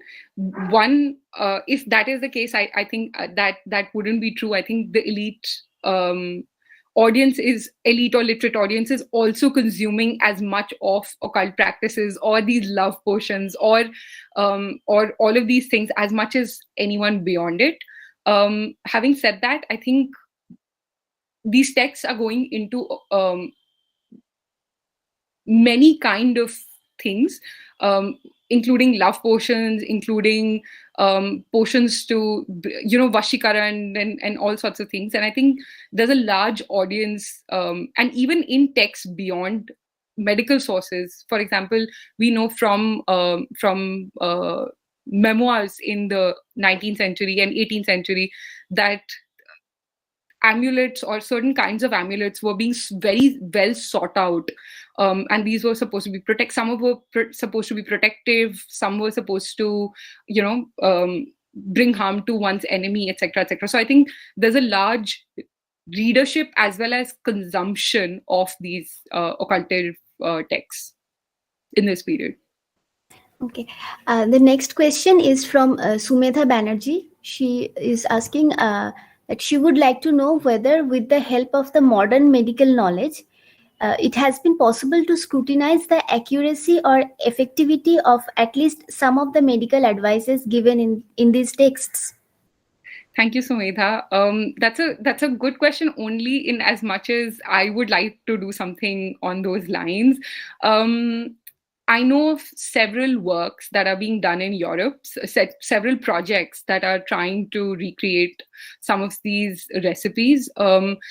There's also a project called Ayur Yoga, which is based out of University of Alberta, which is being run by Professor Dagmar Vujastek, and they're also trying to, I think it's mostly alchemical, but I know that they're trying to recreate some of these recipes and not using modern, quote-unquote modern medical knowledge, but sort of recreating them using their own technology and their own existing knowledge systems. I was myself part of a project in my postdoctoral work in Edinburgh. The project is called Renaissance Goo, and the project was run by Dr. Jill Burke. What it was trying to do was recreate recipes which were written down in European, sort of Western European, mostly Italian physician handbooks, and she was trying to recreate them using nothing else except the ingredients that were discussed in the text. It was as much exercise in failure as well as so, for example, we were trying to, in my time there, we were trying to recreate a sunscreen using olive oil and gum mastic, and some attempts were met with failure, some were met with success, and both of them taught us a lot about recreation of these medical recipes and what that would teach us about that time and medical knowledge of that time. Thank you. The question is from Dr. Muhammad Ashraf Dar. He's asking, the title of the work is Khufia Kok Shastra. Does it mean that such works were restricted? Thank you, Dr. Dar. So the title of the work, Khufia Kok Shastra, is actually, from what I know, late 19th century and early 20th century Urdu manuals would use that. In the 18th century, it's not Khufia Kok Shastra. It usually is Lazatun Nisa or Asrarun Nisa, which is secrets of women, but never Khufia Kok Shastra. It's usually Tasneef Kardan or translation of Kok Shastra. So that's a 19th or 20th century extrapolation onto the text and its Urdu translation. Having said that, I think it's not in as much, or it's not meant in terms of restriction as much as it's meant to talk about the secret knowledge that this textbook is giving you about that Koka Pandit has put in his text, Kok Shastra. There is a question from Sharanya Banerjee. She's asking if you could please elaborate on the availability of the herbs or medicines, especially for menstruation, suggested in these texts. Could they be indigenously produced or were they imported at times? Thank you for that question. So there are lots of recipes that are going about because menstruation is such an important factor, especially in these chapters on women. So there are scores of these recipes that are provided in case there is problem of menstruation or there are problems in menstrual cycle or what is understood as menstrual cycle in this period, which is also different. Were they available in as much as we understand the subcontinent? Yes, I think so. They were they would sometimes, so for example, the example that I gave you, Indian spikenard has various varieties. Some of it was indigenously produced, some of which was imported from, or import as we understand today, from different regions. And the text would go into details, and pharmacopoeias would go into details of where to produce or where to procure what from. So if a medicament would say, use Indian spikenard, you would have to use that variety. You couldn't use just any other spikenard, because then the efficacy would change. Similarly, there are lots of other examples. So for example, camphor. Camphor also was of different types, and you had to, the recipe would tell you which camphor to use, or rosewater from a different type of or a different territory, and it would tell you get rosewater from this, or rosewater distilled from these ingredients. So yes, if it was imported or if it was supposed to come from somewhere else, it would tell you that. Another question is from Akash Bhattacharya. As you were telling us, there are books which are dealing different body parts and their diseases. If we look at the early 19th encyclopedic texts like Vidya Haraboli in Bengali by missionary Felix Carey, he is also doing the same kind of thing. Is there any influence of these texts to later texts? Is modern physician actually borrowing from medieval texts? Okay. I think that I would answer that in two parts. One, of course, what we understand as modern physicians, obviously they are, especially in the subcontinent, they are borrowing quite a lot from what pre-exists in this period. So, for example, the text that I was talking about, Tibbe-Akbari, when Fort William College is established, that is one of the first texts that is translated into Urdu, and that's one of the first texts. So Professor Seema Alavi has written a lot about it as well. That this is one of the texts that has a very long afterlife, in as much as it's translated into Urdu, as well as it's translated into English as well. Or certain portions of it is translated into English that I found in the archives. What it does is that it shows us that obviously knowledge that was popular, or that was ubiquitous in the subcontinent, or at least the northern part of the subcontinent in 18th century, was being picked up and was being used by 19th century physicians who were both English physicians as well as physicians who were being taught in these colleges, in these medical colleges, and then were writing their own version of text. So obviously there is going to be an overlap between them. Having said that, to just say that is modern physician actually borrowing from medieval texts, I wouldn't say, I wouldn't put it across like that. I think there is a lot of overlap that happens within texts, and more study needs to be done before we say that modern physicians were borrowing from medieval physicians. Okay, there is another question from Turni Bishwas. Could you please tell us about some of the spells associated with the treatments? Can we find any protective icon, anthropomorphic or human, in these texts? Thank you. That's a really good question. I think there are lots of spells that are included, especially when they're looking for a child. I found mention of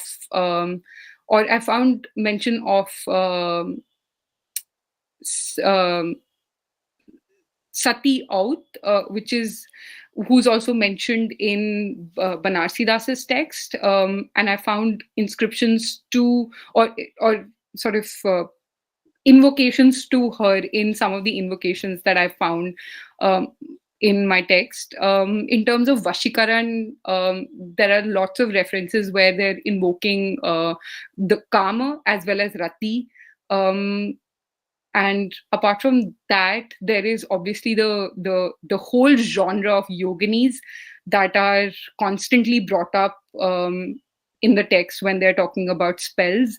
And Emma Flatts worked on them, as well as other people, David Gordon White, who've written about how these figures are sort of brought up when they're talking about protective spells. And they are also in my treatment. Sometimes they crop up, not in the medical text, mind you, but like in these 18th century texts when there is a mix of protective spells as well as medicaments that's happening side by side. Another question from Debaprati Mondal. Were there any female medical practitioners in the medieval period? Yes, there were many female medical practitioners in the medieval period, I believe so. Having said that, do we have mention of them as physicians in our text? Not to my knowledge, not till now. But there are many examples of female expert medical practitioners and a range of them. So the example that I showed you in my presentation was of a Kabila, which would be the highest form of female medical practitioner, to a Dai or a Nine, Dai would be what we usually translate as a midwife, but not, or a nursemaid. And I think her functionality encompasses both these roles. She can also be a medical practitioner of some sort. So you have Dais who in these medical texts are looked at with some suspicion that the Dai had said do this, but it turned out wrong. So there is that level. Then there are Nines who are basically, so I don't know how much you know about Nai or a barber surgeon. Their wives are also mentioned sometimes in the text as women with medical experience or medical knowledge. And then there is obviously the category of, so Nine would probably be at the same level or a little below the Dai. So Nine, Dai, and then this highest form, I think, that I found till now is Kabila, or a very experienced woman. And you know that she's top of the hierarchy because of two reasons. One, because when the medical practitioner or the Hakim is writing about her, he usually says that Dai did this, or I instructed the Dai to do this, or I instructed the woman to go to a Dai. The Dai gave this medicine, and after that she came back to me and she was fine. So those kind of examples you find. And second, their testimony was legally acceptable. That shows in the Fatwa-e-Alamgiri, if a case went to a case of about infertility or impotency or these kind of things went to a judge, they would ask for testimony of a female medical practitioner. And usually these female medical practitioners were Kabilas. So we know that female medical practitioners existed. They were flourishing in this period. A lot more needs to be written about those histories, and I've written about them in my thesis, but I hope to do more work on them in the future. Thank you so much. If I may ask one more question, that sure. These recipes were or maybe orally transmitted in the bazaars.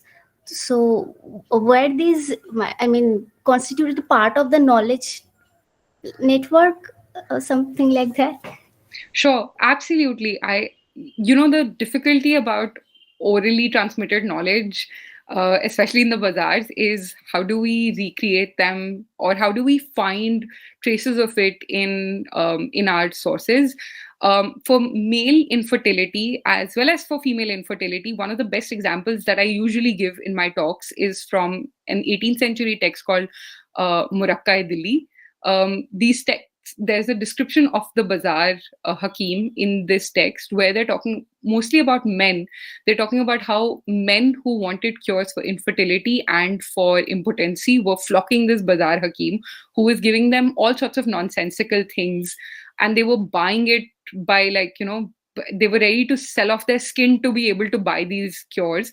Were these cures working? And the author himself is saying that there is no way of knowing if these cures worked or not, but they would still buy it. So we know that that these texts, that one, these texts, and second, these recipes produced in these texts are being used in the bazaars. But to be able to substantively say that this is how it was done is a little difficult. Thank you. Dr. Tilotama Mukherjee has another question for you. In these texts, are women's pleasure not significant at all? Thank you, Dr. Mukherjee.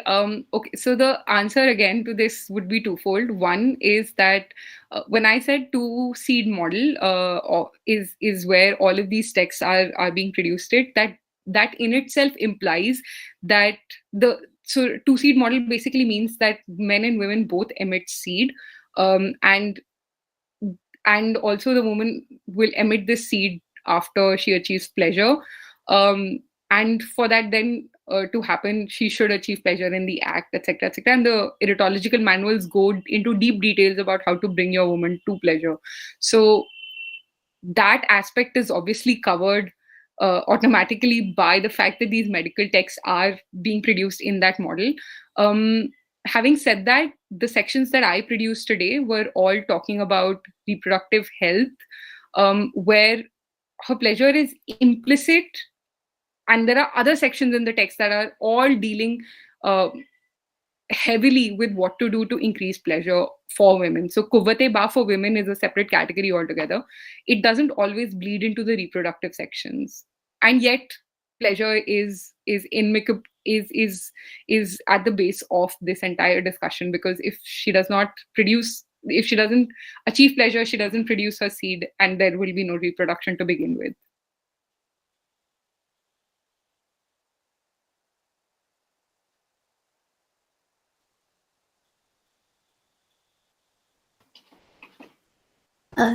Thank you so much. Thank you for answering all the questions. This was very captivating. Thank you. Now we will move on to the next speaker. Okay. Now moving on to the next presentation. A gentle reminder. Those who are not presenting, please mute your microphones. And if you have questions or comments, please type them in the chat box. We will take them up in the after the talk in the Q&A session. Our last speaker for this day is Dr. Deepanita Donde. I warmly welcome her. Dr. Deepanita Donde is a research associate at India branch office of Max Weber, Stiftung, New Delhi. Currently, she is working on a project that focuses on the traffic of images that migrated both physically and virtually from Central Asia to Indian subcontinent.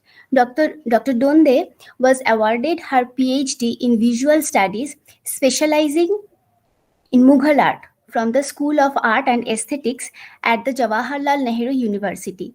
She received the Ryoji Sasakawa Young Leaders Fellowship Fund Award in 2014, the Nehru Memorial Trust Fellowship in 2015, and the Tokyo Foundation SRA Fellowship in 2016.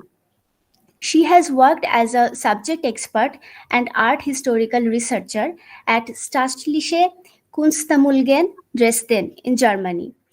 She had been assistant professor in the Department of Art History, Delhi College of Art at Delhi University from 2010 to 2013. She has also worked as the manager of collection management and research at Delhi Art Gallery from 2017 to 2019. She has numerous publications to her credits, the most recent being The Mughal Sikandar, Influence of the Romance of Alexander on Mughal Manuscript Painting, published in Journal of Arabic and Persian Studies, University of Calcutta in 2017. The Owl as a Visual Metaphor in the Art of Sadegh Hedayat, Hooting for 80 Years, published in India International Center and Indian Institute of Persian Studies in 2017.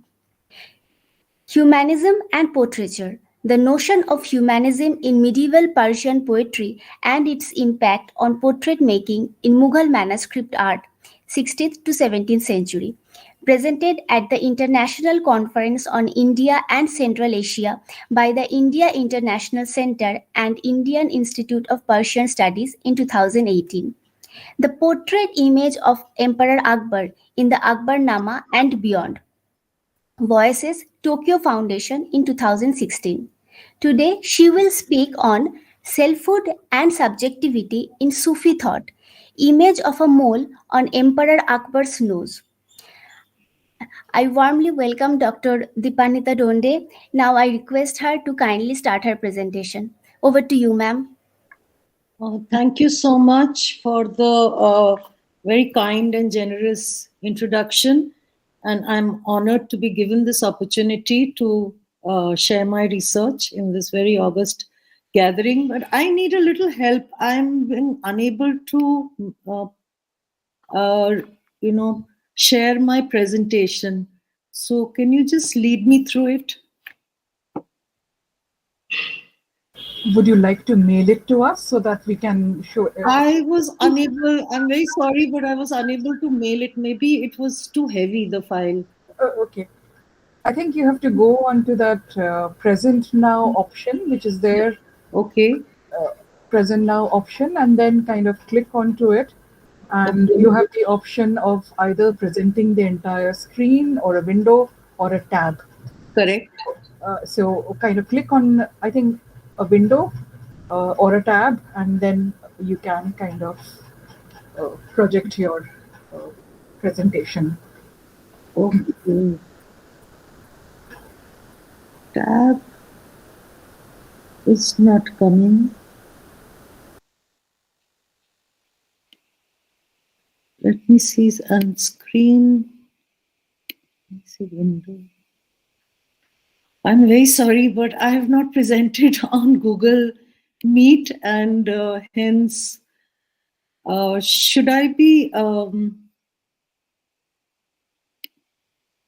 Now I have my presentation here, the PowerPoint, and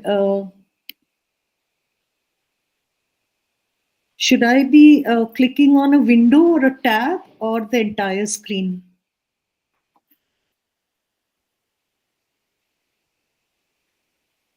If you can help me. Devdut, when you present, do you present a window or do you present a tab? Devdut, are you around? A window. Window. I see. Okay. A window. And then where do I find my presentation in the window? I'm so sorry. No, not a problem. Please see, there are a number of windows that must have come up once you have clicked a window. Just the Google Meet window is okay, there. You can even click on that. Okay. And then you have to press share. Okay, I just did that. And now? Then you can go to your presentation, whatever that is on the screen of your laptop. We can see your screen. I see. Like,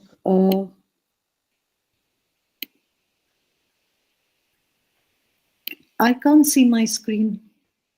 Is the PowerPoint open? The PowerPoint is open on my laptop, yes. Oh, so you just need to kind of click on that. That will do. You were sharing before this. Can you do that once again? Yes, I can do that. And yes. Okay. And so we can see that there are quite a few tabs open. Can you see just on the top? No, I am unable to see that.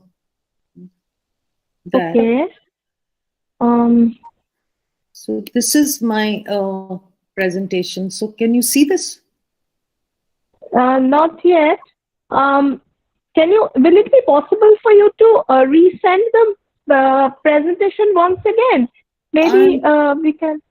I'm unable to send it because it's. Okay. Ma'am, if I may, you can share by on Google Drive, like sharing on That's Google what Drive. I was about to say. Okay. You can All send right. it through Google Drive. All right, I'll just do that. On Google Drive. I'm so sorry. took up this time. So that's fine. So let me stop sharing this. And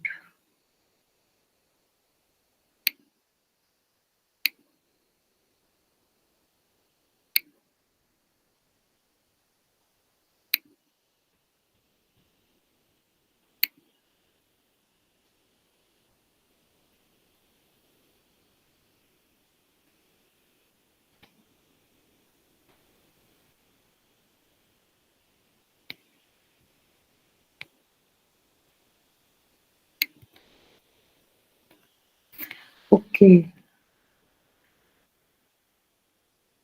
I will have to send it on Gmail, right?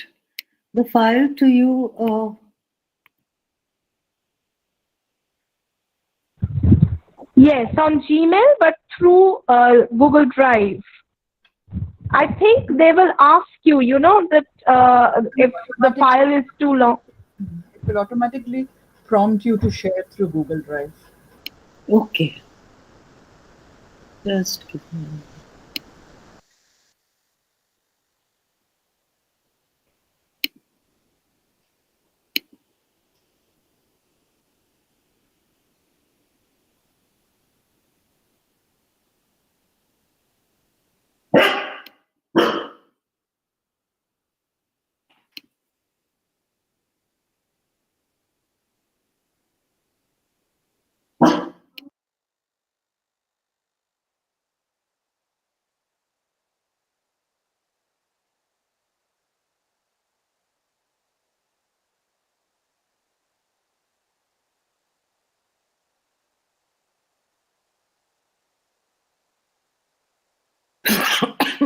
So it's just going, I mean, it's just sending. Okay. So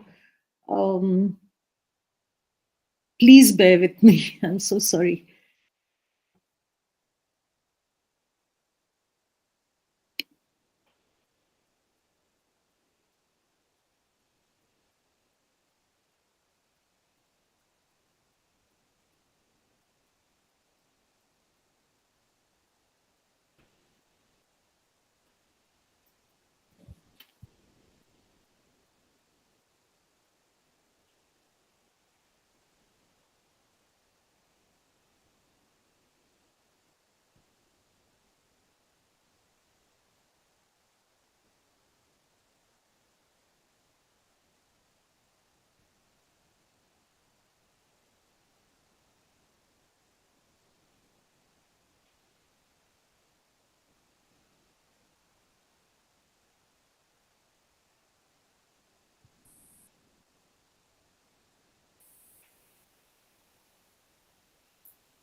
Yeah, so I've sent it, and could you just check, Tilottama, if you've received it?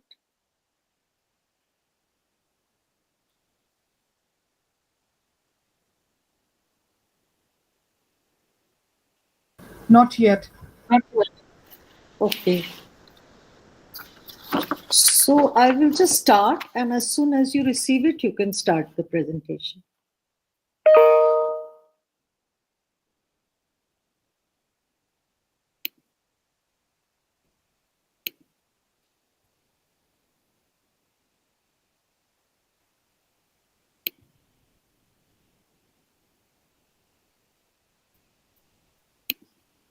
So can I just start, and hopefully you'll receive the presentation in a minute or two. And then I can take you through the images. Should I send it again on the other email? That I'll just kind of see what is happening. All right. Okay. So my paper is titled Selfhood and Subjectivity in Sufi Thought, Image of a Mole on Emperor Akbar's Nose. So in the 16th century India, portraiture displaying verisimilitude developed in the court of Akbar, who reigned from 1556 to 1604. This was an important shift in the history of Indian art, which had been depicting the human form for millennia, but without distinctness and individuality. Instead, iconographic formulae and conventions were used to denote individuals, seen in sculptures and in painting during pre-Mughal times. The absence of verisimilitude in Indian art was reversed during the reign of Akbar in the latter half of the 16th century. How and why did portraiture in true likeness gain currency during the reign of Akbar? The encounter with European art is acknowledged as the catalyst for the genesis of portraiture in Mughal art. Akbar evidently first met Europeans in 1572 during the campaign in Gujarat. Shortly after, Jesuit missionaries arrived at his court. Merchants from Europe too sought audience with him to get permission to trade with the Mughal Empire. Through them, European Renaissance art arrived at the Mughal court in the form of prints and paintings. Akbar was intrigued by European images and ordered his artists to study and copy them. Therefore, without any doubt, the technique of accurate portraits or mimesis, which includes studies from life, must have been derived from European art.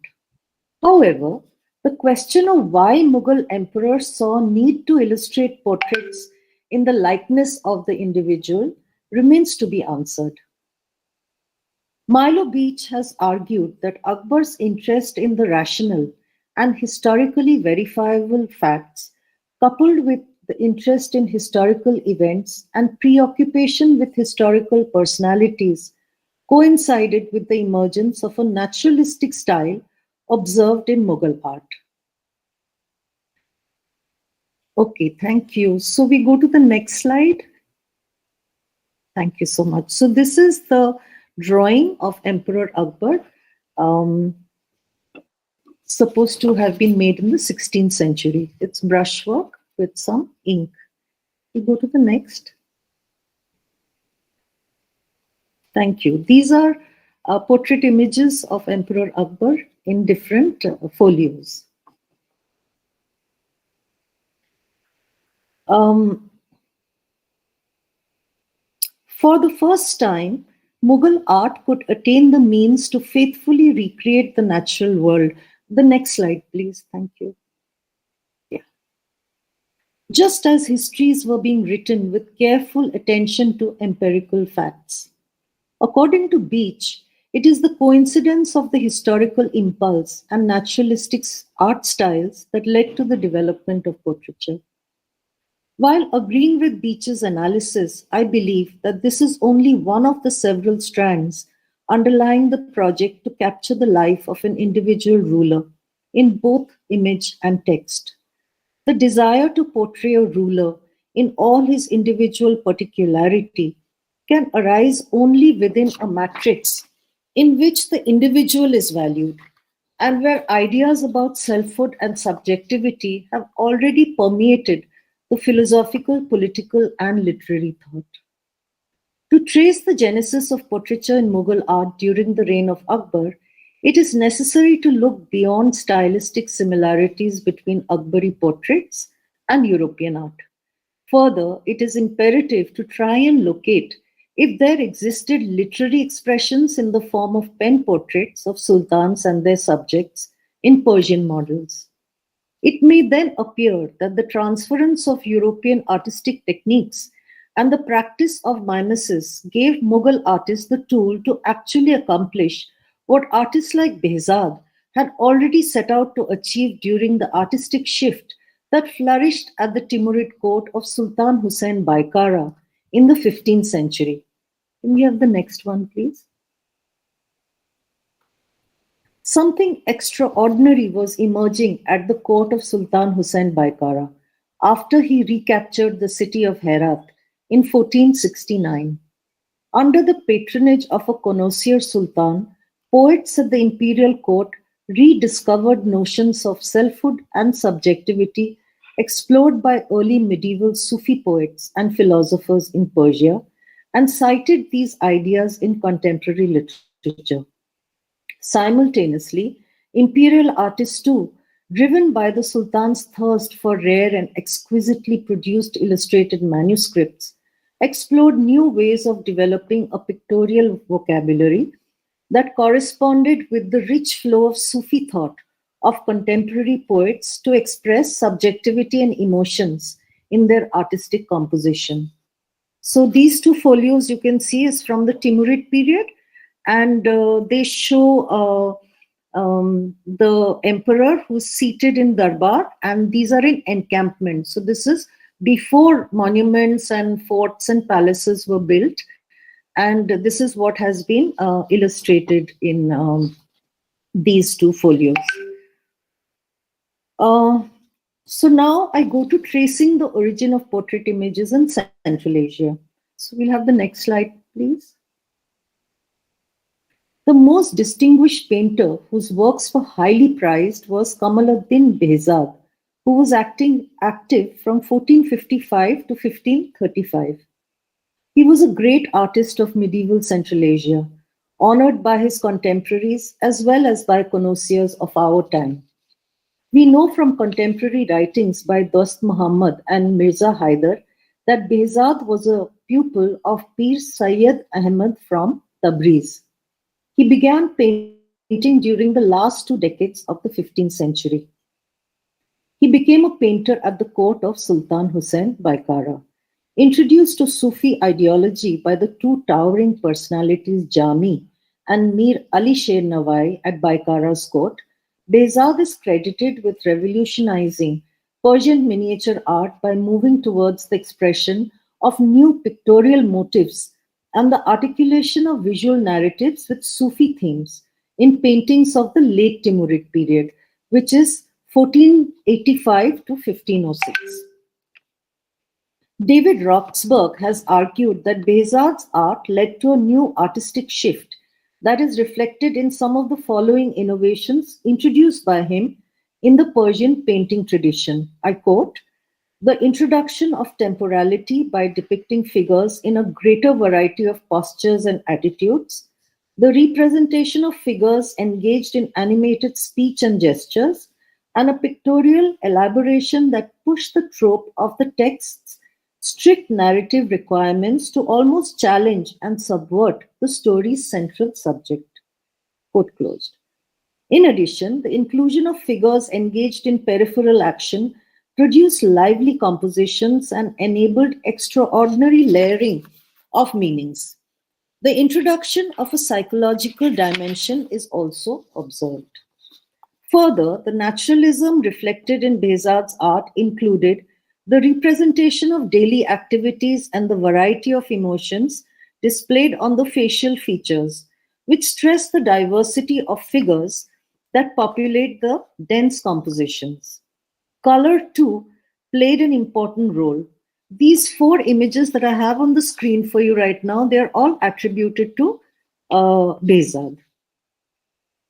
Behzad's palette introduced earthly tones, shades, and tints that went beyond the primary and restricted secondary color palette that had dominated Persian painting since early 15th century. Corresponding with the importance placed on valuing the individual in Sufi thought and responding to the new shifts in literature sweeping the Timurid courts during the last decades of the 15th century, Behzad developed the genre of portraiture. Can we have the next slide, please? I'm sorry. In true likeness for the first time in Persian manuscript art. These two images are again attributed to Behzad. Behzad developed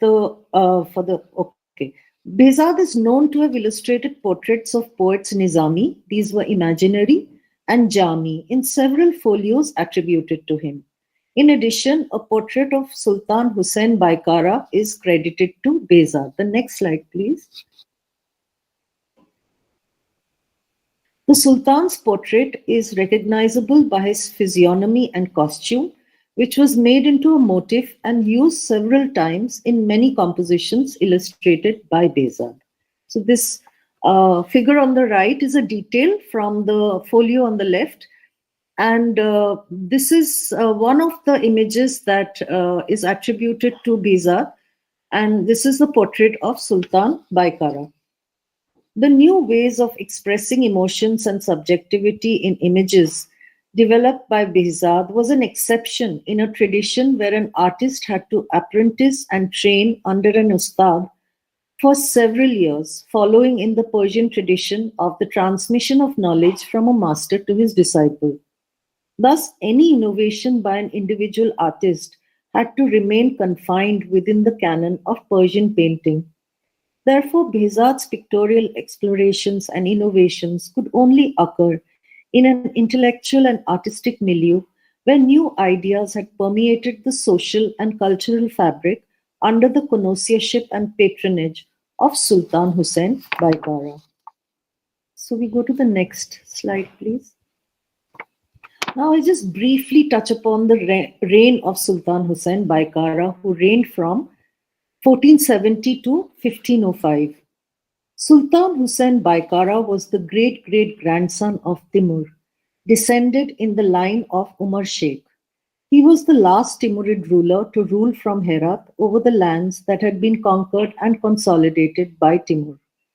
Hussain Baikara had overthrown the Turkoman rulers who had gained advantage over Herat and re-established the glories of Timurid culture by re-entering the city of his birth in 1469.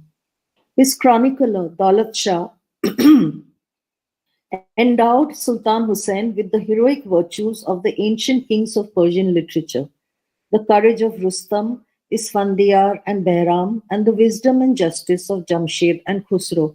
In this particular folio that I'm showing you, this is another painting which is attributed to Behzad. And on the left, you see the figure of Sultan Hussain Baikara seated. And it is on the right, you see the tracing or the charba, which was created by the master artist. And then this tracing was applied to make this folio on the left. And in this particular image, Sultan Baikara is emulating the figure of Alexander from one of the folios of the manuscript called Sikandar Nama.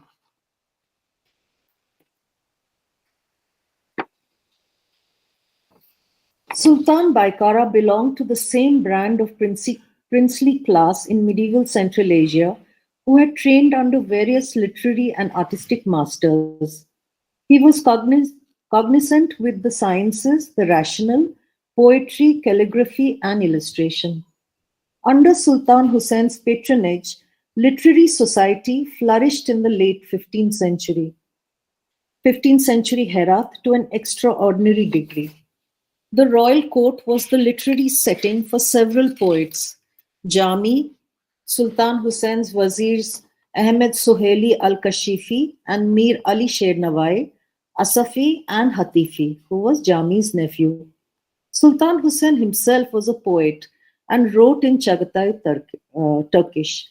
The day-to-day affairs of the court were conducted by his minister Ali Sher Nawai, one of the finest Chagatai Turkish poets of the day. Acknowledging the cultural flowering at the royal court, presided over by his cousin Babur, writing in his memoirs, noted, "The whole habitable world has not such a town as Heri had become under Sultan Hussain Mirza, whose orders and efforts had increased its splendor and beauty as 10 to 1, rather as 20 to 1.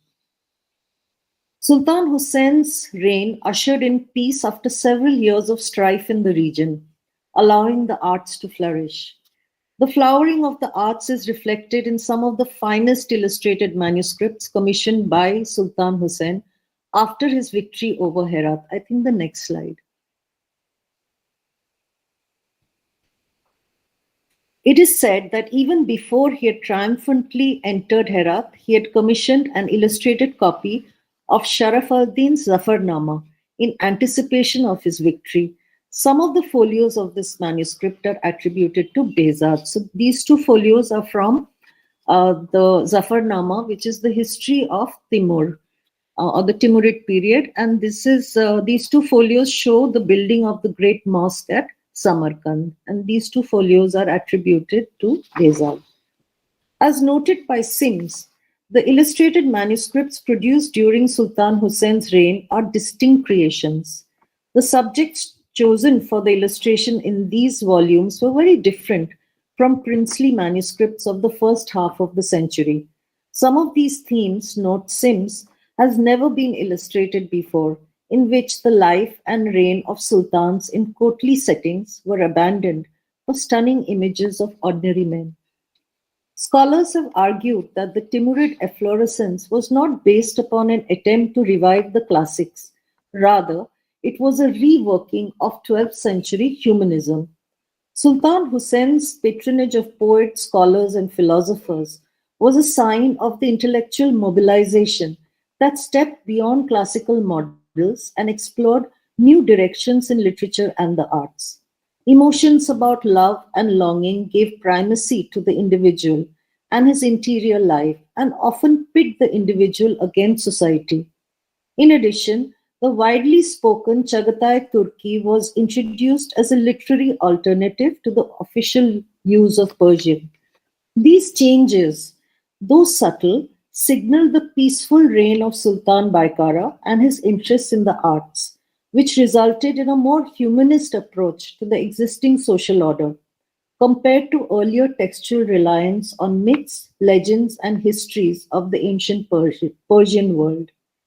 The new intellectual elite at Sultan Hussein's court relied more on the words of poets, philosophers, and writers than on the words of prophets and religious Orthodox Muslims. This shift, considering the words of scholarly men of different disciplines equally important compared with the words of the Prophet, gained legitimacy under the Timurid sultans. Now I'll again briefly talk about the formulation of the individual in Sufi thought. The emergence of the concepts of selfhood, personhood, identity, and subjectivity in the Ishraqi tradition excuse me, may have been one of the reasons that 15th century Persian poets sought new ways of portraying the subjectivity of key actors in their contemporary works.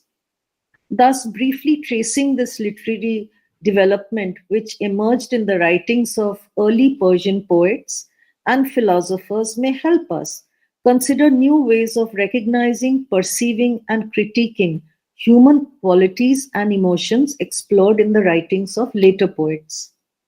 The Ishraqi philosophy, identified with Shia thought, was promoted by various thinkers of early medieval Central Asia and was in line with the theology promoted by Avicenna, who was active from 1980 to 1037. Ibn al-Arabi, who was active from 1165 to 1240, made the idea of the perfect man the central theme of Sufism. The Ibn al-Arabi school concerned itself with the issue of the transference of light from the divine to man, who in turn radiated this light to the rest of the world. This Insan-e-Kamil, or the perfect man, was favored by God and received God's light, which led him to perfection. In developing the theory of the perfect man, al-Arabi articulated the theory of Wahadat al-Wajud, the oneness of being, and discussed the issue of oneness through the metaphor of the mirror. Thus, light of God was the mirror in which the perfect man was reflected, displaying divine attributes likened to God. Therefore, if the perfect man was a reflection of God, then there existed no distinction between God and the perfect man. When an individual understood that there was no separation between him and God, then he embarked upon the path of ultimate oneness. Along with Insani Kamil, another important term to understand is the Arabic word nafs, which we heard in the presentation, I think, of Sajjad Rizvi. In his presentation, he described this nafs and nafsiya, which can also be translated as soul, psyche, spirit, mind, life, person, etc. Others have defined the term as the reality of what it means to be human, and its principle is nafs.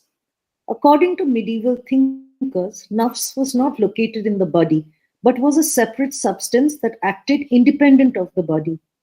Nafs then corresponded to the animating principle of the body or the immortal aspect of man's being. Therefore, the word nafs referred closely to the idea of soul. In the intellectual and culturally sophisticated court of Sultan Baikara, Nuruddin Rahman Jami, who was active from 1414 to 1492, further elaborated upon the Al-Arabi school of Sufi thought. In Jami's definition of man's relation to universe, man represented the microcosm, Alam-e-Saghir, mirroring the reflection of macrocosm, Alam-e-Kabir.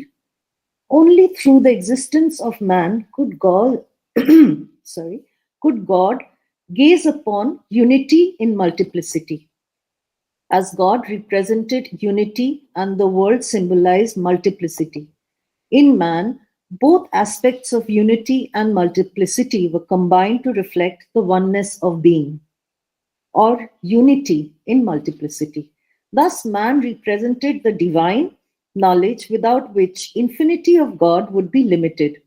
According to early medieval thinkers of the Ibn al-Arabi school, without man, there would be no world. This notion of the oneness of being is a significant philosophical shift as it places man and creation at an equipoise, where man is as important to God as God to man. This notion, as we shall see, also advances the trope of humanism, a Western cultural pattern of thought that attaches prime importance to the autonomy of the individual or human rather than divine or supernatural. The centrality of the individual then privileges thought or action in which human values and dignity predominate. Examining the interdependence between the human and the universe, what seems significant here is that the microcosm is not a reduced version of the macrocosm of lesser significance. Instead, it is deeply valuable. In Sufi discourse, universe and man were regarded as copies of sacred text. And these texts themselves served as prototypes of other types of literature. Thus, poetry, a category of texts created by humans, gained legitimacy as the reflection of sacred texts represented by the Quran. This poem, written by Jami, the next slide please, significantly articulates the value of a book and the importance it enjoyed in medieval times. This is, on the slide you see the poem written by Jami, and it's called Kitab, and I will just read out the translation. The book. When you are alone and cornered, the book is your friend. The book is wise, like the dawn radiant. A teacher without wages and obligation, who bestows knowledge on pupils and helps to find solutions. Enclosed like petals of unopened buds, every page priceless like a tray of pearls. Ever unchanging, unwavering from start to finish, if ever struck upon by a finger upon its lip. A speaking oracle imparting words of wisdom, conveying pearls of meanings in tens and thousands. At times, the secrets of the Quran it speaks. At times, the sayings of the Prophet it reveals. At times, the histories of the deceased are told. At times, the future events are foretold. According to Jami, book served several functions. First, he situates the book as a companion and a true friend, one who would never forsake you. Second, the book was a compendium of knowledge and wisdom. The ideas contained in the book had permanence. They were constant, unlike individuals whose ideas and emotions were subject to change. And most importantly, they served the task of equally presenting the words of prophets, the histories of the great kings, as well as predictions about future development in politics, culture, health, science, and society. The emphasis on the multiple functions of a book, articulated by Jami in the 15th century, strikes us as very meaningful. It suggests that the book was not only a source of religious pedagogy, but also a source of information and knowledge about other disciplines.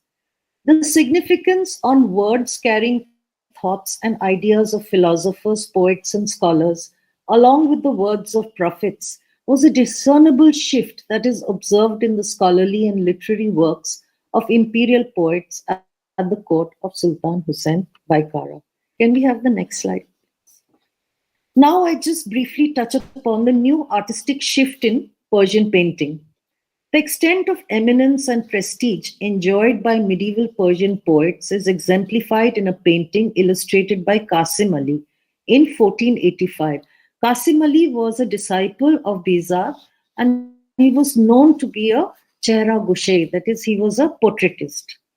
In the painting, Nizami's shade welcomes the poets Jami and Nawai in the Dream Garden. We are offered a glimpse of the literary and aesthetic atmosphere that pervaded the late Timurid court in Herat. The scene corresponds to an honorological experience of Mir Ali Sher Nawai. The figures of great Persian poets, past and current, are arranged in hierarchy, with the figure of Nizami, who was active from 1141 to 1209, seated prominently in the center. The composition of Qasim Ali is poetic and lyrical. Recognized as a portrait artist, Ali carefully illustrated the constellation of poets, each with distinct particularity and individuality. The most important figure is that of Nizami, seated in a cluster of 3 men on a horizontal carpet set in a garden surrounded by flowering bushes and trees. Nizami, a 12th century Persian poet, was respected as a learned scholar and master of a lyrical and sensuous style, and credited with creating a bridge between pre-Islamic and Islamic Iran. In the composition, the figure of Nizami is seated to the left facing 2 men, Jami and Nawai. The posture of Nizami is upright as he sits with his feet tucked under him, with both arms outstretched in greeting to welcome Jami, Herat's spiritual leader. The image of Nizami reflects the figure of an old man with white beard and white turban indexing scholarly pursuits. There is an assortment of books, a pen, and an inkstand arranged in front of the 3 poets, further enhancing the literary mood reflected in this gathering of poets. The seated figure of Jami is slightly bent forward towards Nizami, honoring the great poet in this imaginary meeting located in a Timurid garden in springtime. Jami's one hand is raised towards Nawai, who is being introduced to Nizami. Nawai's head is bowed in reverence and his hands are covered beneath the long sleeves of his grey chappan, a sign of utmost respect. Nawai is shown here as the disciple of Jami, as the latter's hands are left uncovered, a sign recognized as a mark of higher rank. Both Jami and Nawai, however, acknowledged the absolute superiority of the long-deceased Nizami, whose ideas and narratives were adapted by poets in 15th century Herat. They are shown seated closest to him. Seated on Nizami's right upon a carpet placed diagonally is the 14th century Indian poet Amir Khusro Dahlvi. Khusro was a Sufi musician, poet, and scholar from India who wrote his Khamsa, challenging the virtuosity of Nizami's epic of the same title. A book is placed before his figure. Seated next to Khusro is the figure of Sadi Shirazi, a 12th century Persian poet and prose writer, recognized as one of the greatest poets of the classical literary tradition.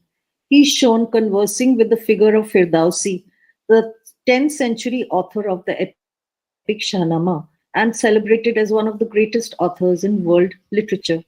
The figure of Sanai is seated next to Firdausi holding a book. The figures of Anwari and Khagani are shown seated across a flowing brook with flowering bushes on the right of the composition, standing deferentially, almost like an attendant. Behind the seated figure of Nawai is Hassan from Delhi. Qasim Ali's composition of an image mirroring an imagination may reflect the Platonian concept of an image being the copy of a copy, in the way the artist has copied an imagined idea, first imagined in a dream by Nawai and then communicated to Qasim Ali. Apart from the imagined constellation of great poets from Iran, Central Asia, and India, belonging from the 10th to the 15th centuries, shown with particularity and distinctness, the subjectivity of the poets is accentuated by the display of selective books arranged before them. The inclusion of great literary works associated with distinguished poets who no longer exist, shown in the composition, alludes to the circulation and diffusion of ideas, thoughts, and philosophies contained in them, which continue to exist in present times. Thus, the image could be said to function as Bilderfahrzeug. Now, Bilderfahrzeug really means image vehicles, and it's a term which is coined by German art historian Aby Warburg, who was active from 1866 to 1929. In the context of the particular image, it refers to the creative expression of cultural as well as transcultural memory.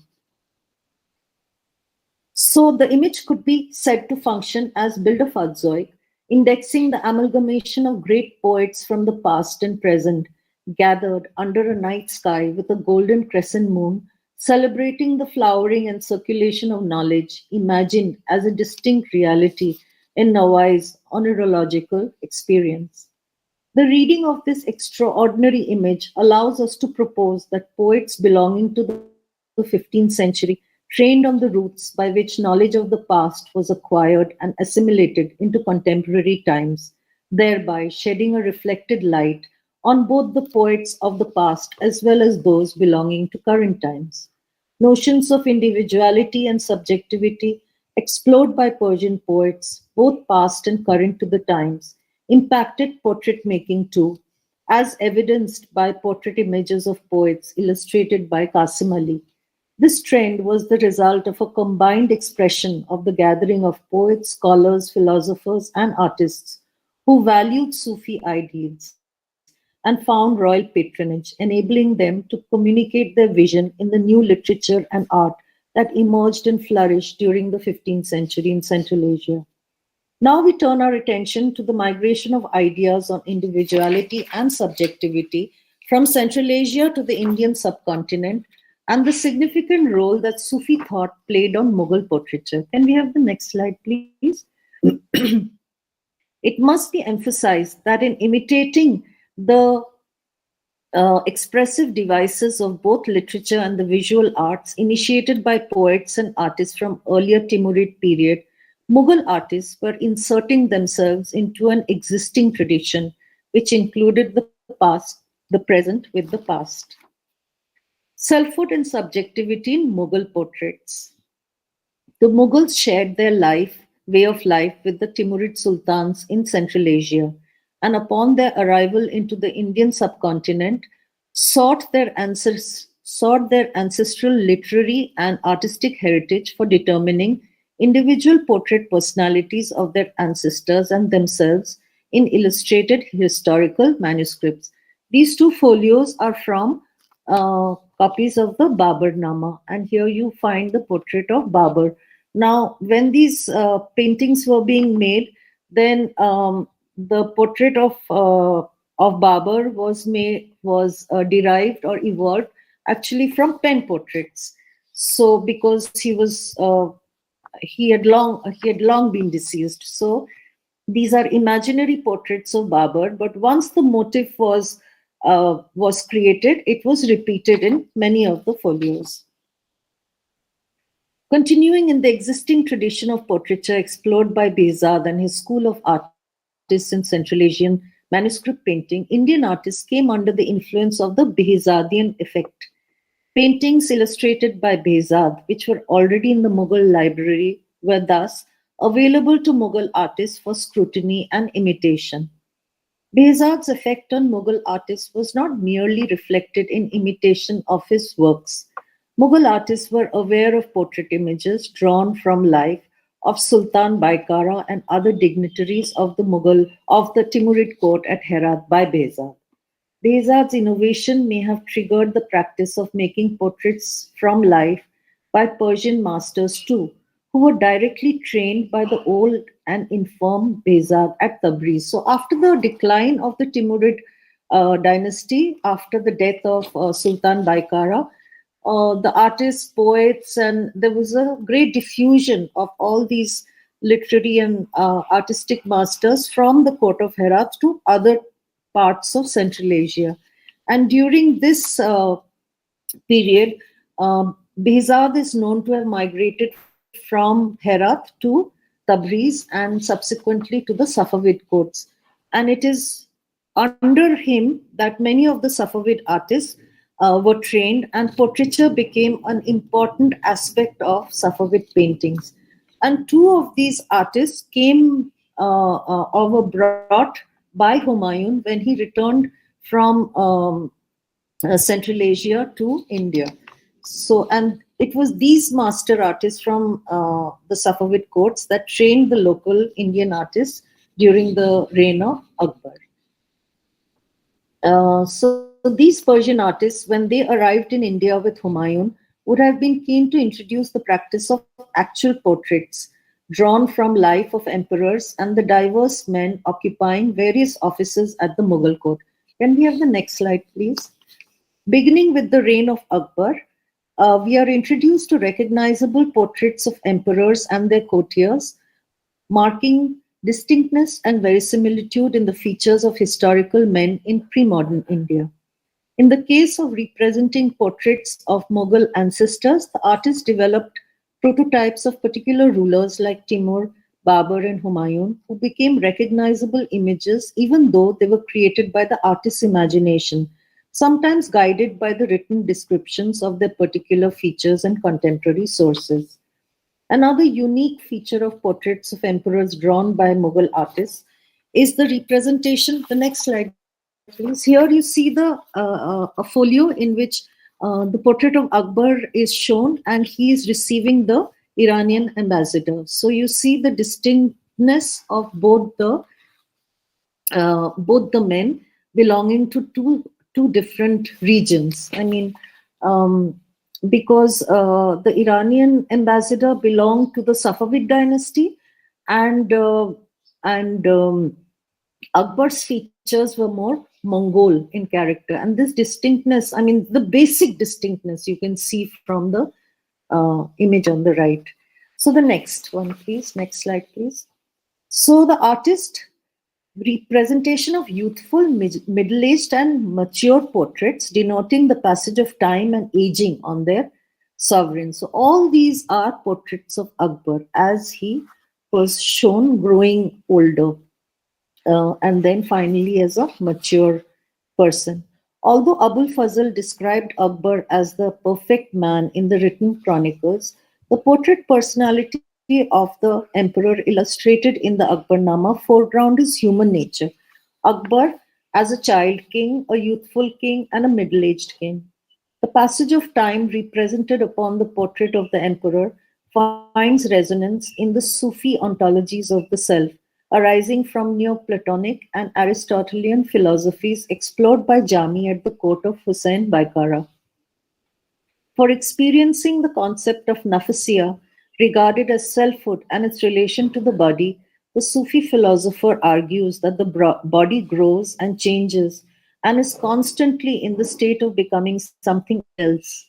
Therefore, the medieval artist was already aware of the different stages that the body underwent: youth, adulthood, and aging, in order to comprehend the idea of selfhood and subjectivity discussed by early medieval Sufi philosophers. Migrating to the Mughal court, these ideas were claimed, absorbed, and expressed upon the body of the emperor in various folios of historical manuscripts, illustrated by contemporary artists. Thus, portraits of Akbar in the historical and biographical manuscripts reveal certain distinctive characteristics in the personality of the emperor, which require closer examination and engagement with the rich literary discourse prevalent during the times. This poetics between text and image led to a shift in the position of the human or individual in the intellectual history of the times. As I hope to show with a detailed analysis of a posthumous portrait of Akbar, illustrated during the reign of Jahangir, who reigned from 1605 to 1627, this shift was crucial for the crystallization of concepts of the individual, which produced a need for the depiction of individual lives and personalities. European naturalism provided the means to fulfill a desire that had already arisen in the Timurid intellectual milieu. The techniques offered by European art found fertile ground in Mughal India because of the convergence of earlier lineages of thinking on the subject of individuals, self and selfhood in medieval Persian literature. So now the main part of this paper, the image of a mole on Akbar's nose. Can we have the next slide, please? The portrait image of Akbar is observed in many illustrated historical manuscripts produced during the emperor's reign. It is best represented in the folios of the Akbarnama, or the Book of Akbar. The folio Akbar receiving his younger brother Mirza Muhammad Hakim, painted by Govardhan from the second Akbarnama, shows the portrait of Akbar drawn in his likeness. Govardhan's painting is one of the finest examples of Neem Kalam. Neem Kalam is actually a style of illustration which emerged during the last decade of the 16th century at the Mughal court. The artist drew the image with fine brushwork and restricted his palette to shades and tones of limited colors like brown, grey, green, and red, which is observed in this painting, which I'm presenting. The sheer beauty of draftsmanship, delicacy of tint, which emphasize volume and depth of every figure and object, and the artist's mastery over verisimilitude displayed on the portraits of the emperor, his brother, and other members of the emperor's coterie makes this folio a masterpiece to behold. The artist displays his dexterity in every aspect of the composition. The architecture shown at the back of the seated emperor and on the top register is very finely executed. All lines recede to a single point perspective. The curtain held up by a string and bunched towards the right in the upper story wall is rendered with fine shading using the technique of stippling, adding depth and volume to the folds of the fabric. The attention to detail by Govardhan is exemplified in the patterns of the carpet placed below the throne. Tiny colorful birds are shown flying around the emperor's feet, as if his divine presence beckoned these little birds, like honeybees attracted to a flower's nectar. Below a rolled up red canopy, Akbar is shown seated on a six-sided Timurid throne, painted with delicate details that include gold patterns engraved upon the sides. The emperor is dressed in a white transparent muslin jama that reaches elegantly below his knees. The jama is tied on the right, embellished with white and gold tassels. A black and red sash with tiny bandhni patterns, it's a tie-and-dye fabric dyeing technique popular even today, is wrapped around the emperor's waist, fringed with gold patterned edges and placed lightly over his folded leg. Ornamented with minimum jewels, Akbar is shown with two richly engraved daggers tucked into a golden cloth tied at the waist. The next image, please. The portrait features of Mirza Hakim, shown in 3/4 profile, has been rendered with utmost fineness. His eyes look up towards Akbar, whose eyes are focused into the distance. Each strand of the Mirza's beard is painted individually with light and dark tones, resulting in a thick textured beard. It is, however, the portrait image of Akbar that demands our special attention, which is the portrait of Mirza Muhammad Hakim is on the left, and the portrait of Akbar is on the right. By now, I think the portrait of Akbar is already recognizable to my audience. A 3/4 profile with Mongol features, a drooping mustache, and a soft double-layered chin indicates Akbar's portrait, recognizable from earlier folios. However, besides the stunning artwork, the artist's inclusion of a significant anatomical detail on Akbar's face allows me to suggest that Govardhan's painting could be honoring Jahangir's description of his father in his memoirs, the Tuzuke Jahangiri. Jahangir ascended the throne in 1605 after Akbar's death.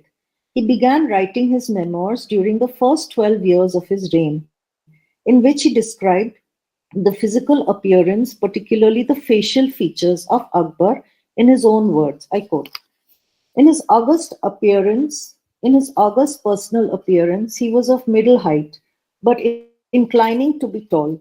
He was of the hue of wheat. His eyes and eyebrows were black, and his complexion rather dark than fair. He was lion-bodied, with a broad chest, and his hands and arms were long. On the left side of his nose, he had a fleshy mole, very agreeable in appearance, of the size of half a pea. Those skilled in the science of physiognomy considered this mole a sign of great prosperity and exceeding good fortune. Excuse me. Jahangir describes a particular feature of his father's face, which, if the emperor had not described it in the above passage, would not perhaps have been known to us. Obviously, everybody who saw Akbar, including his artists, must have noted the mole on the emperor's face.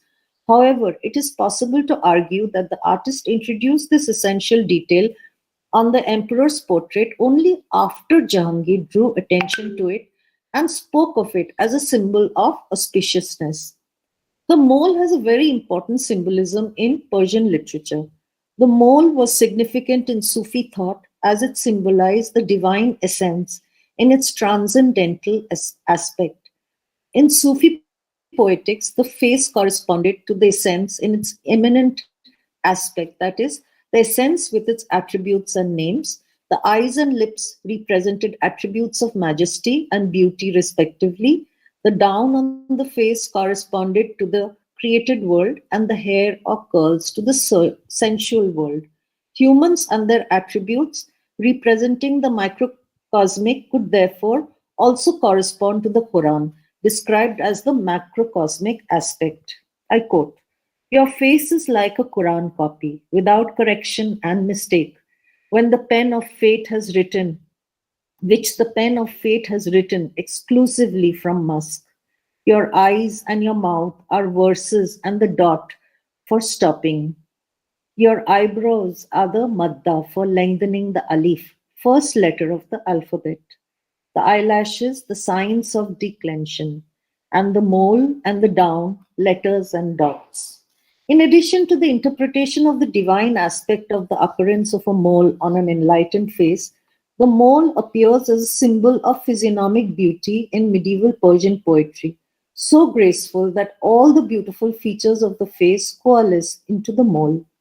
Exalting the beauty of the city of Shiraz, can we have the next slide, please? And comparing it to a mole on the face of his beloved, Hafiz, the Persian poet, declares, that's his verse, just for one glimpse of the mole on my beloved's face, which is the beloved city of Shiraz, I would readily give up the splendors of Hindustan, Samarkand, and Bukhara. Legend has it that when Timur asked Hafiz how he dared write a poem gifting away the great wealth of the cities of Hindustan, Samarkand, and Bukhara, which Timur had conquered and beautified, for the sake of a gaze on Shiraz, the poet's beloved home, Hafiz, with great wit, had responded, "That is why I am the poor Fakir Hafiz." The mole on the left side of Akbar's nose was a marker of God-gifted physiognomy, corresponding to the attributes of the perfect man stated in medieval Persian texts.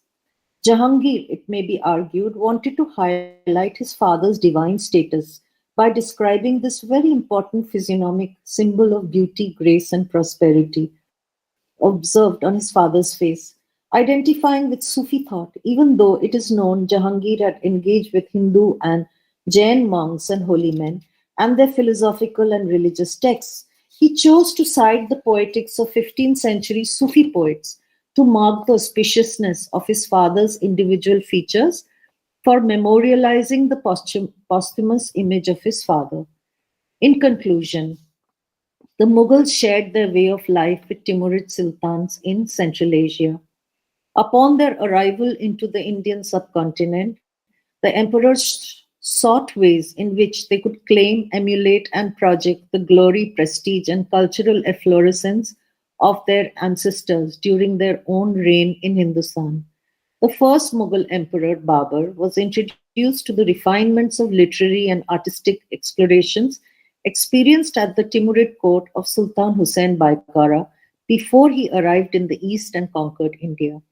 He was known to have brought with him several Timurid manuscripts, including illustrated ones containing paintings by Behzad that were later inscribed with signatures of Mughal emperors, acknowledging and validating the value of the calligrapher and the artist who produced these masterpieces. The second Mughal emperor, Humayun II, contributed to the Mughal cultural capital by bringing Safavid artists to India, some of whom were trained under the legendary Behzad. These master artists brought with them the technique and knowledge of making distinctive portraits and were credited with the training and mentoring of local artists who were initiated into the Persian canon of painting. During the reign of Akbar, a project to illustrate the histories of, I think the next slide. No, I'm sorry. During the reign of Akbar, a project to illustrate the histories of the Turco-Mongol dynasties was undertaken. The historical manuscripts that were produced included the Jami al-Tawarik, the history of the Mongols, the Tarikh-e-Khandani-e-Timuriya, the history of the Timurids, several copies of the Baburnama, memoir of Babur, the Humayun Nama, biography of Humayun, and 3 known copies of the Akbarnama, the life and reign of Akbar. Thus, a need for distinctness and particularity for distinguishing the portraits of various rulers of the Turco-Mongol dynasties could have arisen, due to which Mughal artists may have sought the artistic practices explored by Behzad and his school of artists for determining individual portrait personalities of Mughal emperors and their ancestors. In this regard, the introduction of techniques of verisimilitude achieved by European artists, observed in the prints and paintings which were brought by Jesuit missionaries to Akbar's court, may have provided the suitable vehicle for Mughal artists to either transpose or emulate into their own artworks. Thus, we can summarize that the intention of Mughal artists was not to copy the European way of painting, but rather to apply a selective use of European naturalism for indexing the individuality of their patron, setting him apart from other rulers.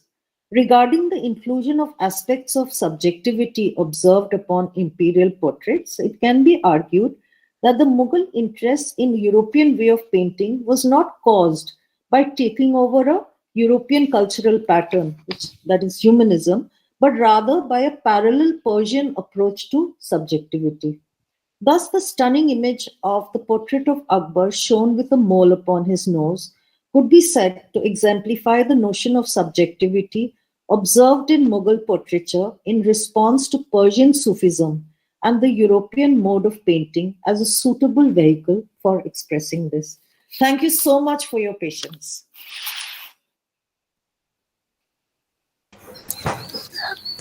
Thank you, ma'am. Thank you so much for this interesting presentation. We will now take up the questions that we have received from YouTube. Okay. There is a question from Debapratim Mondol. Did the Mughal painters get influenced by traditional Indian paintings and Puranic tales? Thank you for your question. It is true that before the Mughals arrived in India, there was already a tradition of manuscript painting, which was brought from Central Asia to India by the Sultanate rulers. But the explorations in these particular paintings were like the colors were very primary. There was no depiction of any kind of emotions or gestures. So they were a little stiff, the figures, and very basic. That was the Sultanate period.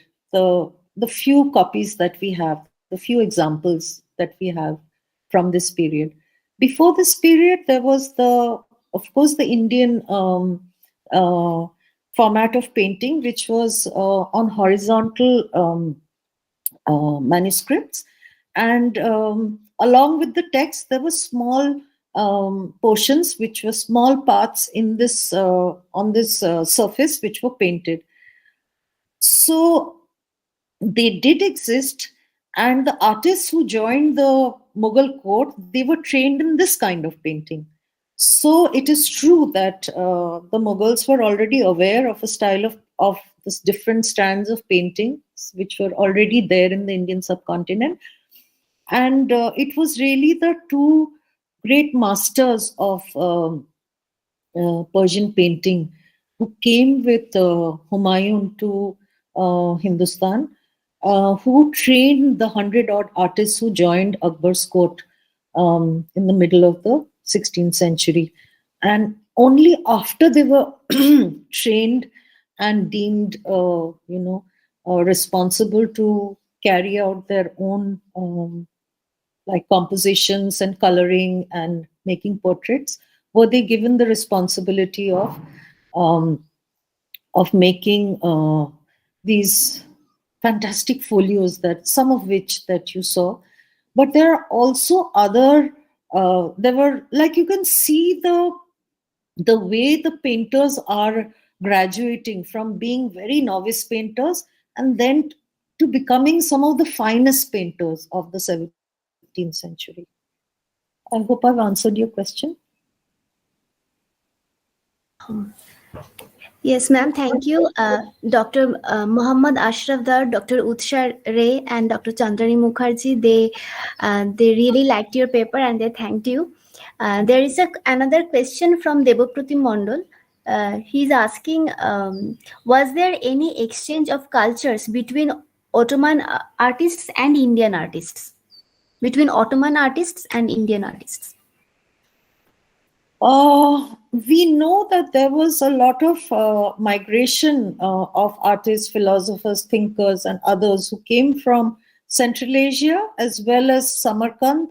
Samarkand, and from the north, as well as from Safavid artists who came to the Deccan.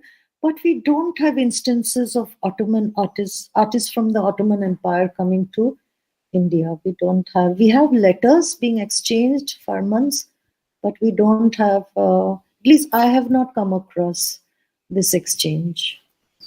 But we know that the Ottomans were definitely aware of the greatness and the power of the Mughal Empire, and perhaps other scholars may be looking at this.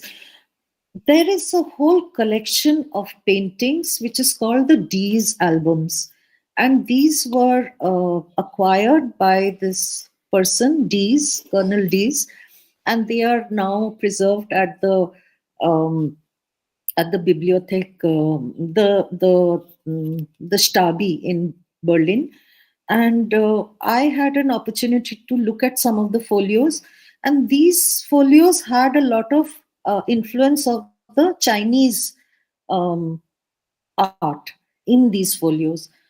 But it's also, but some of these folios I feel I have not really explored it, must have come to Mughal India. And somehow that these then later were again shifted after Nadir Shah came to India and took away most of these paintings which were there in the Mughal library, and they somehow reached the Ottoman Empire. So there is this kind of flow and circulation of these images, and one of the reasons for this is that these paintings were very portable, so they could be moved around very easily, and these were also the spoils of war, and they were highly valued objects, these illustrated manuscripts.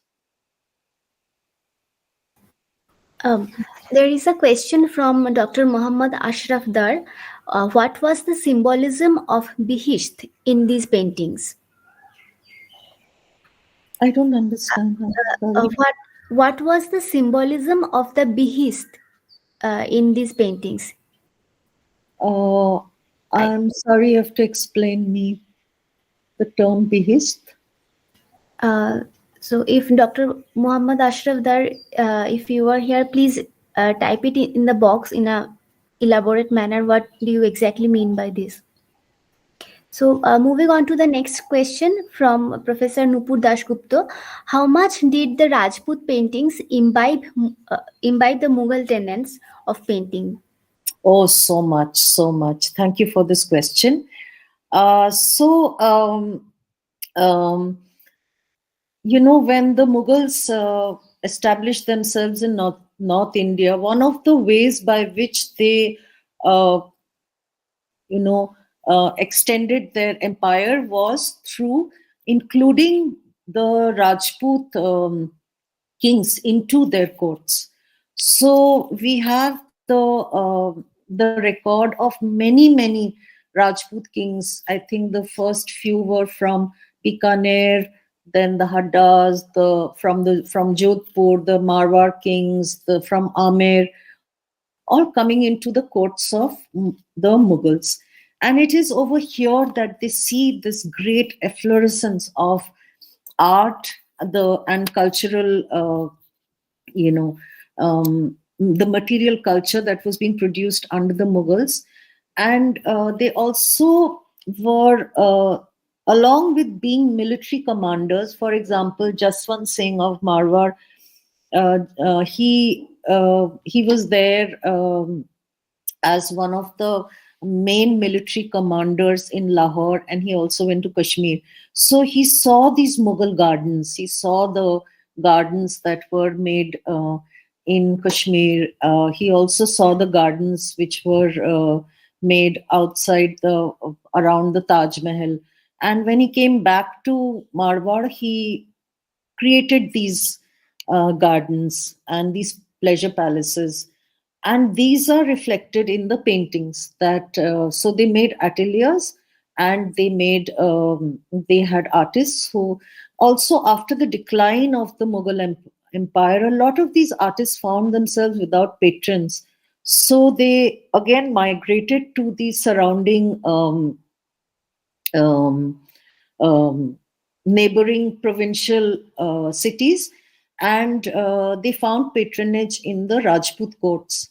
And what is very interesting, because very recently I've been studying these portraits of Rajput Rajas, Maharajas, the Ranas, the Raos of Bikaner, Mewar, Marwar. And I see that there is a shift from these standing portrait images of these rulers, which were assembled into albums, which are called murakkas for easy reference, to these Maharajas in these imaginary gardens with mountains at the back, lots of rivers and ponds with ducks and birds and lotuses. So they changed the landscape. They put themselves in these paintings, so they were again drawn from life, and they were distinct portraits. But now, instead of just being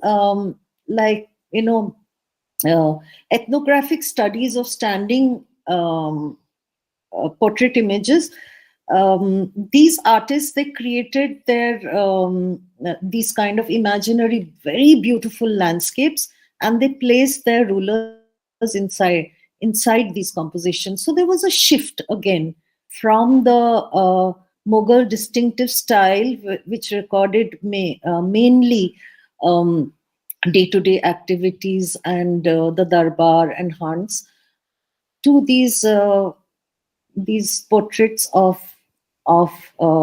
emperors, of Maharajas in garden landscapes. So there is a shift, and but there was a lot of paintings which were made, and during the time of the Mughals, they illustrated a lot of Central Asian and Persian texts like the Shahnama. Then they were Sikandar Nama, the Laila Majnu. These other stories which were illustrated, many copies were illustrated. Whereas in the Rajput courts, they took up the Indic texts, that is Mahabharata, the Ramayana, and also these folk stories like Dhola Maru in Rajasthan. So these texts were illustrated, as well as the Baramasas and the Ragamala series of paintings, and a lot of bhakti paintings like Krishna and Radha in these poems like Baramasa, in these poems like Rasika Priya, and these kind of subjects were taken up for illustration. Thank you. Going back to the previous question of which was put forwarded by Dr. Muhammad Ashraf Dar, he's asking what is the symbolism of heaven in these paintings? I don't think I can answer this question very honestly, because I have not really studied it. But there have been mention of these in the confluence of the birds. I haven't studied these texts actually. My main emphasis was Shahnama and Sikandarnama, so I will not be able to answer this question very honestly actually. So I excuse myself actually. Okay. Ma'am, there is another question from Anuprita Chatterjee. She's asking you to kindly elaborate on the geometric shapes and symbols used in Mughal paintings.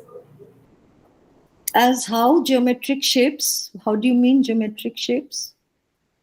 Well, this is the question. This is from the YouTube platform, so I think she will elaborate it in a while. I'm not sure about geometric shapes being used specifically. I mean, unless you're talking about the monuments, the fort at Fatehpur Sikri, which was illustrated a lot during the time of Akbar. So, but I don't understand geometric shapes as in abstract forms. That was not explored during the time of the Mughals. So, I'm not sure how to answer this.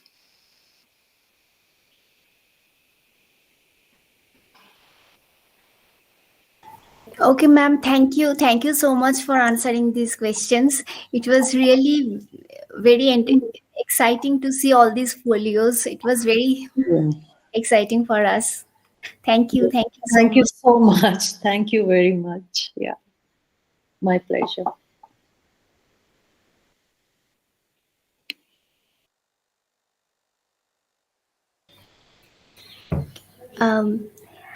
On behalf of the Department of History, Jadavpur University, and on behalf of all the students of medieval and early modern enthusiast students, I would like to thank all the esteemed speakers for this wonderful and stimulating papers, for taking us on this wonderful journey that began with defining emotions of defining emotions from multidisciplinary perspective to understand Sufi practices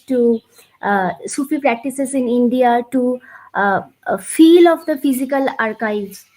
And now when we are seeking more online access, Dr. Rajarshi Ghosh reminded us that how this feel of physical archive is also important to redefining Mughal authority from the borderland, and how to use legal documents and legal cases to bring out the complex relation between Dutch officials and local economic actors, to the very pressing question of how to interpret incidents of violence in medieval Indian history.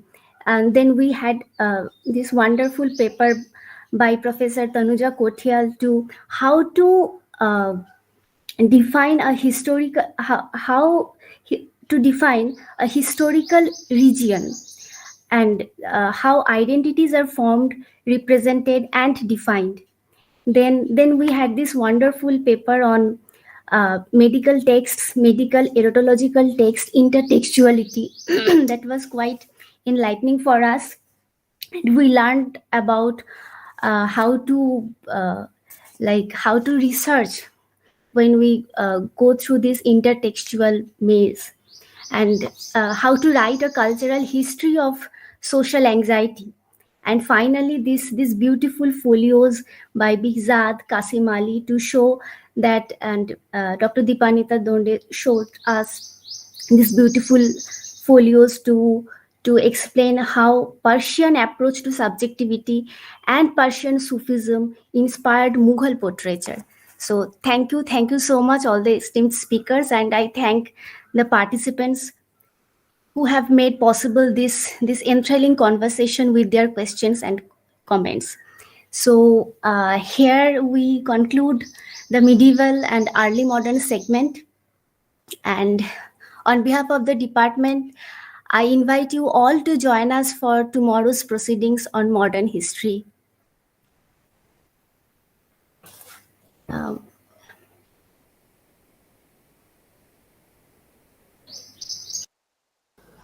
Thank you everyone for joining these two sessions today and as well as on the 25th, and kind of look forward to more such interactions in the future. So thank you so much, and thanks a lot to our volunteers, without which we could not have time. And the volunteers. Thank you.